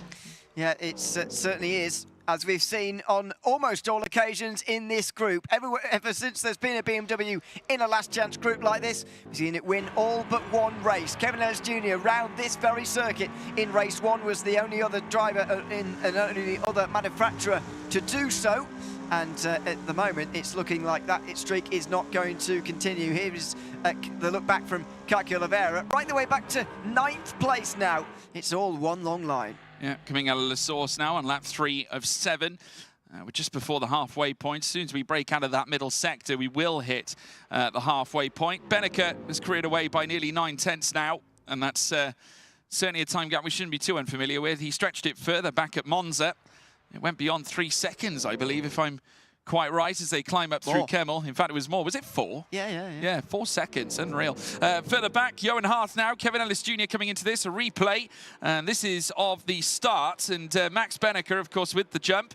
Very late on the brakes from Johan Harth. Actually tapped the rear of Max Benneker. But in the process, actually, I think it actually stopped him. It was almost that Benneker provided the brakes. This is what happened to Fluke and Antunes. Deary me. As well. Ibrahim Khan is the red BMW. And look at that. He's trying to stick his nose down a gap that's not there, I'm afraid. Race control might look dimly on that one. I think so. We will wait and see on that front. But yeah, for me, Ibrahim Khan has put his nose alongside Jamie Fluke and Jimmy Antunes when he really shouldn't. This has been going on while we've been watching the replay. It's become a battle for second place. The race winner's gone to Max Benneker, surely. It's door-to-door between BS Competition and Apex Racing Team, who basically now are fighting for second in the group. There's $4 on the line in terms of difference between those positions. And Oliveira, in his defence of second place, goes round the outside and holds on from Johan Harth. Yeah, but they can't afford to forget about the trio of mouse cars that are sat behind either Christopher Dambitz and Moritz and Yuri Kazdorp. If they're broken loose, then they can furthermore add to that mouse points collective. Therefore, for them to secure their place into tomorrow's final, though Max Benneker might have already seen to that, as now Keke Oliveira's in trouble. Johan Harth, the Frenchman, around the outside, coming through Blanchimont, very brave. Actually steps over the white line slightly, but it won't be too much of a concern. The heavy braking zone into the bus stop might yet carry him through. The run wheel to wheel, over the curbs they'll go. He got a little bit unsteady coming out of the first half of the bus stop chicane, and unfortunately for him, Johan Harth that is, he suffered momentum loss coming out of the final corner. Well, I would have given it a go into La Source, and he will. He'll bump Keke Oliveira very wide, and so they get alongside briefly. But the Apex Racing Team Mercedes now are going to get hooked together, and surely they're going to draft past Keke Oliveira. Although the torque and the acceleration of the BMW again keeping them at bay for now. Up the hill they go, over the top at Radion. Look at the Frenchman now gaining, and now he'll switch to the inside. Gifted the inside by Keke Oliveira, who might well get past by 2 Apex Racing Mercedes. We saw the Red Line Express back at Daytona. It's the ART Express this time, and we just see Johan Harth move into second. Keke Oliveira losing 2 places as Kevin Ellis Jr. follows his teammate through, and that is teamwork in a nutshell. They're now sat in second and third now, ART. A huge levy here in this leaderboard. They've managed to move on up. Johan Harth taking further points, as is Kevin Ellis Jr. Keke Oliveira now at the mercy of fellow BMW compatriots Christopher Dambitz, Moritz Lerner and Yuri Kazdorp. An update from race control, by the way. We have had a penalty for Ibrahim Khan for that start lap incident, or start-finish straight incident, I should say. 4 penalty points given to BS Competition. Would you believe it? Now Ibrahim Khan has contributed 12 penalty points to that team. He's picking up the wrong points, Ewan. He certainly is. Maybe on minus, actually. Yeah, absolutely. I think he's after a different championship trophy. The wooden spoon, perhaps. As we now watch Max Benneker career away, 2.8 now. It could yet go beyond 4 again if it carries on the way it is. We are now past the halfway mark, well and truly. Lap 4 of 7, of course, and very soon it'll be coming down to the few laps remaining. Of course, we are on pretty much 3 laps remaining as it stands. Keke Oliveira losing a little bit of tread to the ARTs in front. In fact, they're both benefiting off the slipstream from each other right now. Johan Harth towing along Kevin Ellis Jr. as they rush down towards bus stop. And the hooves are still stamping there for Keke Oliveira. He is getting closer and closer. This fight is not over yet. We'll now begin the next lap now, which will be lap 5 of 7. Benneker taking them through. He's nearly 3 seconds clear and showing no signs of stopping. Yeah, you may be wondering where this Max Benneker was yesterday. Well, he was performing yesterday, let's not forget. But I want to remind you of that incident at Jeddah at the start of race 3 yesterday. A huge pile-up. Max Benneker was the first to go round and the first to really block the field here effectively. Now, that put him way down in that race. Effectively, he couldn't maximise his his sort of driving performance, if you like, yesterday, as much as he has done today. That's why they were in so much trouble yesterday compared to what they're putting on today, which is actually a very good showing, and maybe this extra day of competition will help them going into tomorrow. Yeah, well, Rene, the team boss, is going to be absolutely thrilled at Mouse right now, but the fighting still continues for third place. Johan Harth and Kaiki Oliveira going at it, and there's 2 Mouse cars in behind. Make that 3 with Yuri Kanstorp as well. Oliveira going very deep at Brussels, as does Johan Harth, who looks to try and squeeze his way through now, putting that front nose onto the side. Or should I say it's actually Kevin Ellis Jr. No, it's not Kevin Ellis Jr. It's to Harth, apologise. It is Harth. I'm absolutely right the first time. Johan Harth just losing out narrowly, but he's managed to clamber onto it back through Pouhon. They'll go side by side. They've been side by side through the entirety of one sector. Make that nearly half a circuit as they now come down in towards the Lafanier chicane. Oliveira trying to go later onto the brakes. He's got a little bit more track to utilise, and unfortunately for Harth, he couldn't quite find it. And now he goes for it again. Harth, does he into Stavilo? No. He'll decide to stay behind. This battle, though, is going to continue right to the very end. For some reason, Kaiki Oliveira has been able to defend from Johan Harth a lot easier than he was able to defend from Kevin Ellis Jr. And so now this has allowed the invitation of pressure to get onto the back of the Frenchman, who's going to the outside of Blanchimont. This could be something special. He's already tried this once, and he's going to do it again now, with Christopher Dambeats right in there too. This time a little bit less successfully. He'll look back down the inside again, though, into the bus stop chicane. Yeah, Dambeats, the German, now in behind these two, and might get a run here, this time on Johan Harth, who's under a little bit of jeopardy, got caught sideways a little bit coming out of the final 2 corners here at Spa. But coming through the bus stop chicane and out of turn 19 is Oliveira, who's now managed to consolidate 3rd place. Johan Harth in 4th, but has got greater concerns because now Mouse are well and truly in with a shout. Just look at that trio of red sat behind Harth's Mercedes, and that's not a pretty picture if you're the 26-year-old Frenchman about to come up through Eau Rouge and Radion once more. We're on the penultimate lap of the race. Benneker out in front by over 3 seconds now. Oliveira also at risk because Johan Harth is on the climb, Ewan. He doesn't know where to go, though. Oh, he's going on the outside. Christopher Dambeats with his teammates behind him. Go straight through on Johan Harth. He didn't know where to go there, the Frenchman, and I think going through the camel kink there, I think that Christopher Dambeats just got onto the left-hand side and prevented Johan Harth from getting a proper slipstream. That allowed Kaiki Oliveira to move onto the racing line onto the left, give the slipstream to his fellow BMW, and again, Apex continue to drop down the field. Tightens the grip for Mouse on this position for tomorrow's final as it stands, with Benneker being where he is,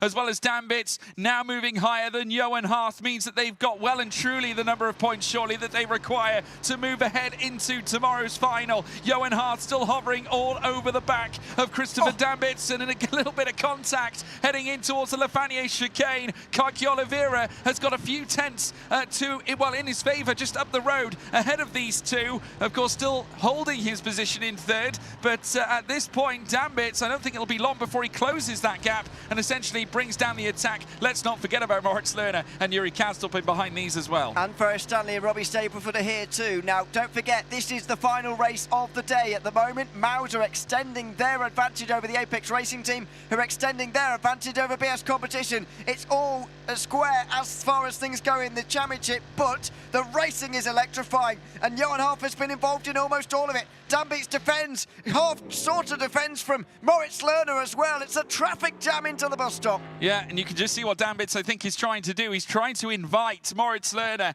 and Yuri Kanstorp into this too. Very, very high IQ racing here on part of the Mouse team.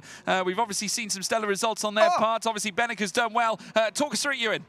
Very late on the brakes through turn 1, and so Moritz Lerner's going to be right on the back of the Frenchman, going down the hill in towards Eau Rouge and Radion. Surely now the Mercedes is going to be going backwards. Well, he could yet, but you never know. He's sandwiched right in between. He will have some form of slipstream off the back of Christopher Dambeats, but just look at the climb here from Moritz Lerner as he looks to burst up the straight here at Kemmel. But Johan Harth, I think, has the advantage as they now come up towards Lake Com. But will this be the chance here for Lerner to now gamble on the back? No, he lifts off, and now Harth goes side by side here with Dambeats over this position in 4th. They're going to run wheel to wheel. Harth with the upper hand coming through Malmedy. Brilliant from Johan Harth. The tenacity of the ART man. A little bit of contact as they run over the curbs, but Harth defending to to the inside, once again solidifies the position in 4th place. A little bit of a gap to Oliveira now, but he's got 4th, and as far as he's concerned, that's all that matters, at least for now. But we are on the final lap. We are on the final lap, and this is pretty much going to secure the championship positions that we had going into this round.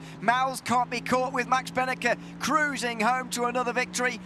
Apex Racing Team also can't be caught because they're ahead of most of their rivals in most cases for BS competition. So it's all square as far as the championship goes. We've just been enjoying the racing for what it's worth. This battle for 4th place has been fantastic, and there's probably one more chapter in this story at the final bus-stop chicane. Yeah, it has been a truly turbulent day, full of action, surprises. We've had many, but one thing that should not surprise us is Max Benneker. 3 in a row, looks to be in prospect. A man synonymous with sim racing, the German, 30 years of age, and still going strong. It all began, if you remember, back in the F1 Sim Racing Championship in 2017, but since then he's hit the heights, coming through the bus-stop chicane. Furthermore, he's lifting Mouse aloft and taking them to the final. It's Max Benneker who wins at Spa, pole to victory once more. 3 in a row, the triple crown of sorts. A valiant drive from Kevin Ellis Jr. to come across the line in 2nd,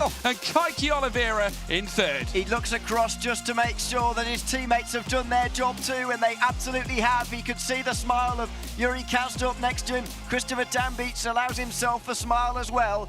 They know they are finalists of the Esports World Cup Team Championship, beating the Apex Racing Team and BS competition as well. A fantastic drive from Mouse all day long, especially Max Benneker, who's going to need to do something similar again tomorrow if they are to be in contention for $140,000. Brilliant job from Team Mouse, and Rene, their team boss, absolutely delighted. It's been such a journey on part of Mouse, but they are back again at the top, where they're oh so used to, where they should be. It's been a tough season for the likes of Moritz Lerner. Yuri Kazdorp has had his challenges. Dambeats has risen to the occasion, but they called upon Benneker. And Florian Haspar, of course, coming across to congratulate them. Fellow BMW team, of course, Kazdorp. Despite getting a fist bump, well, Florian Haspar tried to give him a hand. That was quite awkward, but never mind.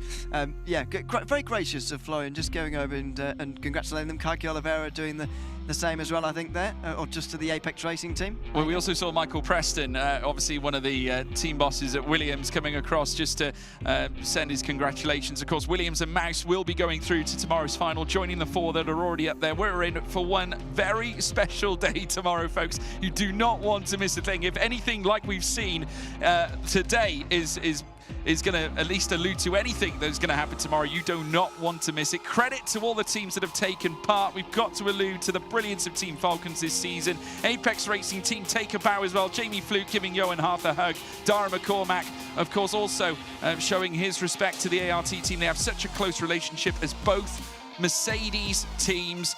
And Jimmy Antonez obviously looking ever so solemn. You can understand, as well as Kevin Ellis Jr., who has worked so hard, a winner at Spa in race 5. He can obviously, say that he has done absolutely everything he could. Both Spa performances on part of Kevin Ellis Jr. were sensational. So Apex Racing Team should not be so forlorn. They have done a great job. Lewis McLeod, of course, our fellow commentator, he just could not miss out. But there we go, absolutely sensational. Still a lot of celebrations happening down in the arena. Moritz Lerner with a big smile on his face, truly electrifying. Ewan, what can we expect tomorrow? Lots of good action, I think. You think? In the championship sure? final. Yeah, that's what we generally get, isn't it? And so, yeah, we are going to see that, I would have thought, throughout tomorrow's racing. So really looking forward to it. I think Miles are going to be a lot stronger of a force tomorrow than they were yesterday. More like today. Yeah, absolutely. Well, we can now head down to the arena for an interview. From Morgan 1 to Morgan 2, what an amazing performance again by the triple-time champion again. Benneky, what a performance. Yeah, very happy to stand here now, being able to be in the final. 4 pole positions today, so for me personally, very great, but also good team effort. I mean, I can't do it alone, so very happy for the team, especially that we make it into the final and beats BS and Apex. Yes, you have been extremely consistent, not just in the team ones, but you're individually such a champ, always carrying Mouse to victory. And of course, it's teamwork, and we said it many times, as long as it's teamwork, you guys always and never really fail to impress us. For tomorrow, what does Mouse and what does Beneki have cooking for the finals? Well, tomorrow is very different. I think the competition is much stronger than what we had today. Also, we just have 2 drivers in the race, so that's going to be a bit of strategy. Yeah, we are quite far back in the points, but we will do our best to shock people again. You'll do your best, and you mentioned something that I want to follow up again before we have the keys crushed. And speaking of keys, it was either crush or be crushed today, but Beneki and Mouse came out on top to qualify for the final day with that lovely key, so it's not getting crushed. He's going to be crushing keys himself, but from the last person now, Beneki, which team do you think is going to make the biggest threat? And which team do you think tomorrow is the biggest challenge? Let's not say threat, let's make it as a challenge. Who do you think is going to be the most interesting team to compete against tomorrow? Yeah, I mean, it's pretty obvious that Team Redline has a big driver advantage. So let's see what they can do tomorrow. Maybe they crumble and everyone else has a chance again. So I expect a close fight, especially on these tracks we have. You never know, you know, Daytona, Monza, there's so much shit going on. You never know. I hope you guys are ready as Beneki. And now, gentlemen, please handle your keys, and Beneki, handshakes. That's yours. Give me your key. I'll hold this one for you.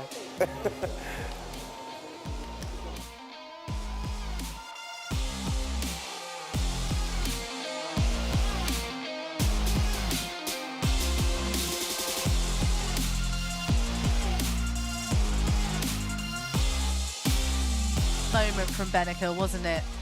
Impressive to see from Beneka there. He got 4 pole positions and managed 3 wins, only stopped once by Kevin Ellis Jr. I mean, what a performance. You saw there, even though he knows he has to race tomorrow and he's got to race against the likes of Team Redline, he looked kind of chilled and relaxed, didn't he, Arjuna? I think he also goes into tomorrow knowing he's done the best that he can, right? Like you say, 4 pole positions. Mal's on a real disadvantage in the team championship fight, knowing that they'll enter with 43 points as opposed to Team Redline's 100. It's going to be a really long day for the drivers. Should be a fun day for us, though. Yeah, I think so. I mean, Beneka, just want to talk about him quickly because he's been there this week, right? He's not necessarily been one of those standout drivers for the most part. I mean, yesterday he managed P4 and P3 in his 2 races over the qualifying stages, which aren't bad, but they're not quite 3 wins in a row. No, that's a good point. I was trying to think, sorry, as I was looking down, I was looking at my 4 out of 4 for Beneka, and I was actually just thinking, that's still quite impressive. At this point in the competition as well, all points are so important as well. And it was almost like Beneka said, hang on, I can do this for Mouse. I'm going to do it alongside my teammates, but I'm going to be the standout here. Yeah, I maybe disagree with Zach a little bit there, especially knowing, you know, given the drama at Jeddah to recover to where he did yesterday, that was so impressive. And in the Drivers' Championship, he was up against the Team Redline drivers for the most part. In the hunt, got second at the end of the day as well. So again, I think we've really seen a lot from Beneka, the lead standout for Mouse and challenging the BMW supremacy that Team Redline have had, right? And so, you know, we'll take a look at some of the highlights that we've seen over the 4 races in Group B over the course of our post-show. And, well, let's be honest, plenty of chaos, Zach. Yeah, that happened. Ibrahim Khan going between the 2 Apex cars. And I've got to be honest, I mean, in fairness, he didn't do anything to go left or right. It just sort of ding-donged and happened. But why would you even put yourself in that situation to begin with is what I would ask. Like, why would you not have the forward thinking to say, probably not a good idea? Especially after what happened at Monza, right? Let's be real. It's a couple of races from Monza madness to Spa insanity. I know it doesn't alliterate as well, but whatever. Of course, the draft, though, was what we were kind of talking about. And we see right now the Apex teammates working together. What happened at the end, though, was so fascinating when Johan Half pulled out of the draft, thinking that he was going to be able to get the run. And then, bam, Christopher Dambeat says, no, I'm not going to help you. I'm going to pass you around the outside instead. Yeah, a little bit of a stab in the back, maybe, from Dambeats, but there's no loyalties, there's no obligation. This is that there. Dambeats obviously staying to the left. Half just then gets completely freight trained, thinking, where's my push, guys? What is going on? through goes downbeats, and crucially, Oliveira was unchallenged, keeping him, allowing him to keep that P3. And one thing to note on the draft, don't think we've touched on this too much, but about 0.8 of a second where you start to get the hole in the air, the suck as some of the kids would call it. But then as you get closer, it's really around 0.3, 0.4 of a second where you find that advantage. Reading the lips of Johan Hart, I can tell exactly how he's feeling. But Max Benneker, again, I'll just reiterate, not to throw Zach under the bus too much, but I really think 3 days of competition so far, he's been one of the most consistent drivers. He's done amongst the most racing as well, right? By the time we finish off the team championship, he, Dara, McCormack, maybe a couple of the other drivers that have competed on the 3 days so far, will have done going on almost 20-something races. So here are the race results then. It is another win for Maximilian Benneker. Impressive performance. It was 4 pole positions for the man. You quite like his stance there, don't you, Arjuna? It's impressive, isn't it? It's a good stance. Kevin Ellis Jr., another impressive performance from him. And of course, Kaiki Oliveira rounding up the top 3. We should talk about Hearth at this point, I think, because he battled incredibly hard out there with Oliveira for those positions. It really showed, didn't it, Zach, how every single point is so important to each team. Yeah, exactly, because, I mean, at the end of the day, even though Mals were favourites, BS Plus and Apex Racing, there is still a $4,000 prize money difference between finishing second in the group and finishing third in the group. So even though BS Plus at this stage were maybe thinking Mals are a little bit out of reach, 4K at the end of the day is still 4K. However much that is relative to them as a team is completely different, but you're never going to say no to an extra little bit of cheddar cheese if the opportunity arises. So Oliveira, sort of starting that Oliveira Express, he had about 6 or 7 cars backed up for the best part of the race. Yeah, he did. Him and Hearth had such a good battle, but the crucial thing was, Arjuna, it stayed respectful.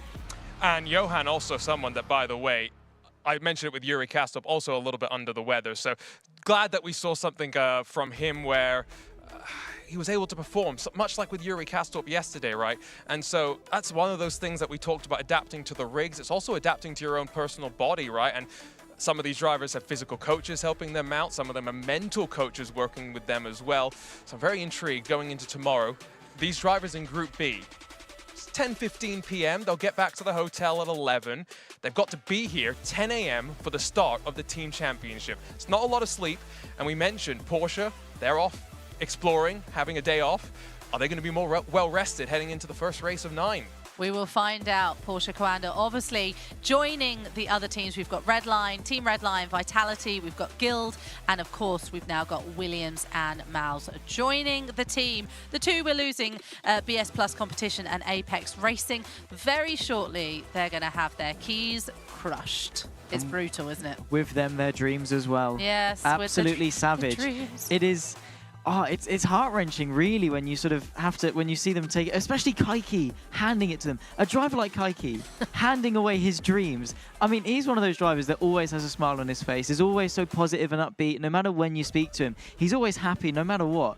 So for him to give that up, it's just, that's brutal.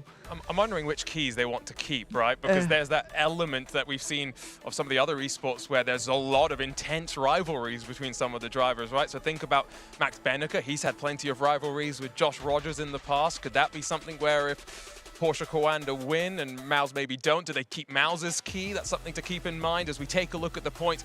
All three of us predicted in the start of the day that the Mercedes-AMG Team Williams Esports, they would be the favorites to advance from Group A. Maybe no surprise there. It was Group B where I think we were a little bit more divided, where Mals, Apex, and BS Plus, we thought any one of the three could come out on top. I seem to remember, I might have to look back, but I seem to remember that I chose Mals. So I've got nothing else to say on that, just gloating, really. But yes, it is Mals who leads the way for Group B. They will head into the final tomorrow. 180 points to finish there. It is 270 points to get to finalist mode for tomorrow. And Williams, of course, on 204 points. So actually, Williams scoring more points than Mals there. Yeah, but they'll get reset, don't forget, for tomorrow. Yeah, so that's true. Williams being seeded in Group A will have 46 points going into tomorrow, whereas Mals, it's only a 3-point difference at 43. May not seem like the biggest deal. I think the biggest worry, though, is that, you know, Redline going with 100 and a couple of race wins. 270 is not far away, and let's be real, Redline have won the most races across of the Esports World Cup. If they get into finalist mode, might not take as long as it did in the Drivers' Championship to crown our champions. I don't think so. I think it's done in 5-6 races most. I've got to be honest. I mean, Redline have 4 drivers, 3 of which have already won at least a race this week. Jeffrey Rietveld, he's there. He's not quite had that sort of clinical cutthroat winning mentality, but he's definitely had the pace. And even if he's just there, top 4, top 5, scoring points, and then gets to finalist mode and it's Job that then takes the victory, that's all they need. But the important thing for Redline is they've got 3 drivers that confidently can win, which for most of the other teams inside the top 6 isn't something that they can say. Yeah, they had 3 drivers that were fighting for the Drivers' Championship. They had Luke Bennett, obviously Kevin Siggy that won it in the end, and Sebastian Job, who was given a few chances to try and wrap it up, but unfortunately it was his teammate who took it down to the 9th race and managed to win it there. But it is an incredibly strong lineup. I mean, as we said, they all are race winners from their own driver championship yesterday.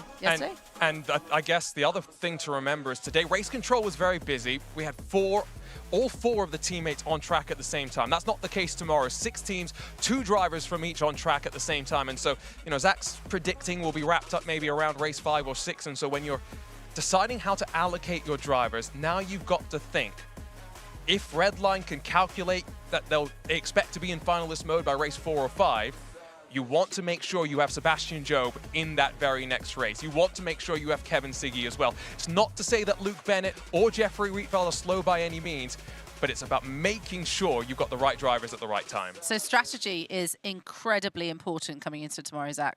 Oh, absolutely. That team game. I mean, especially sort of that team dynamic. We've seen today how easily sort of teams in cooperation can crumble. Earlier on in the day, of course, Group A, G2 Esports really struggled to sort of have that cooperation. Redline are not one of those teams.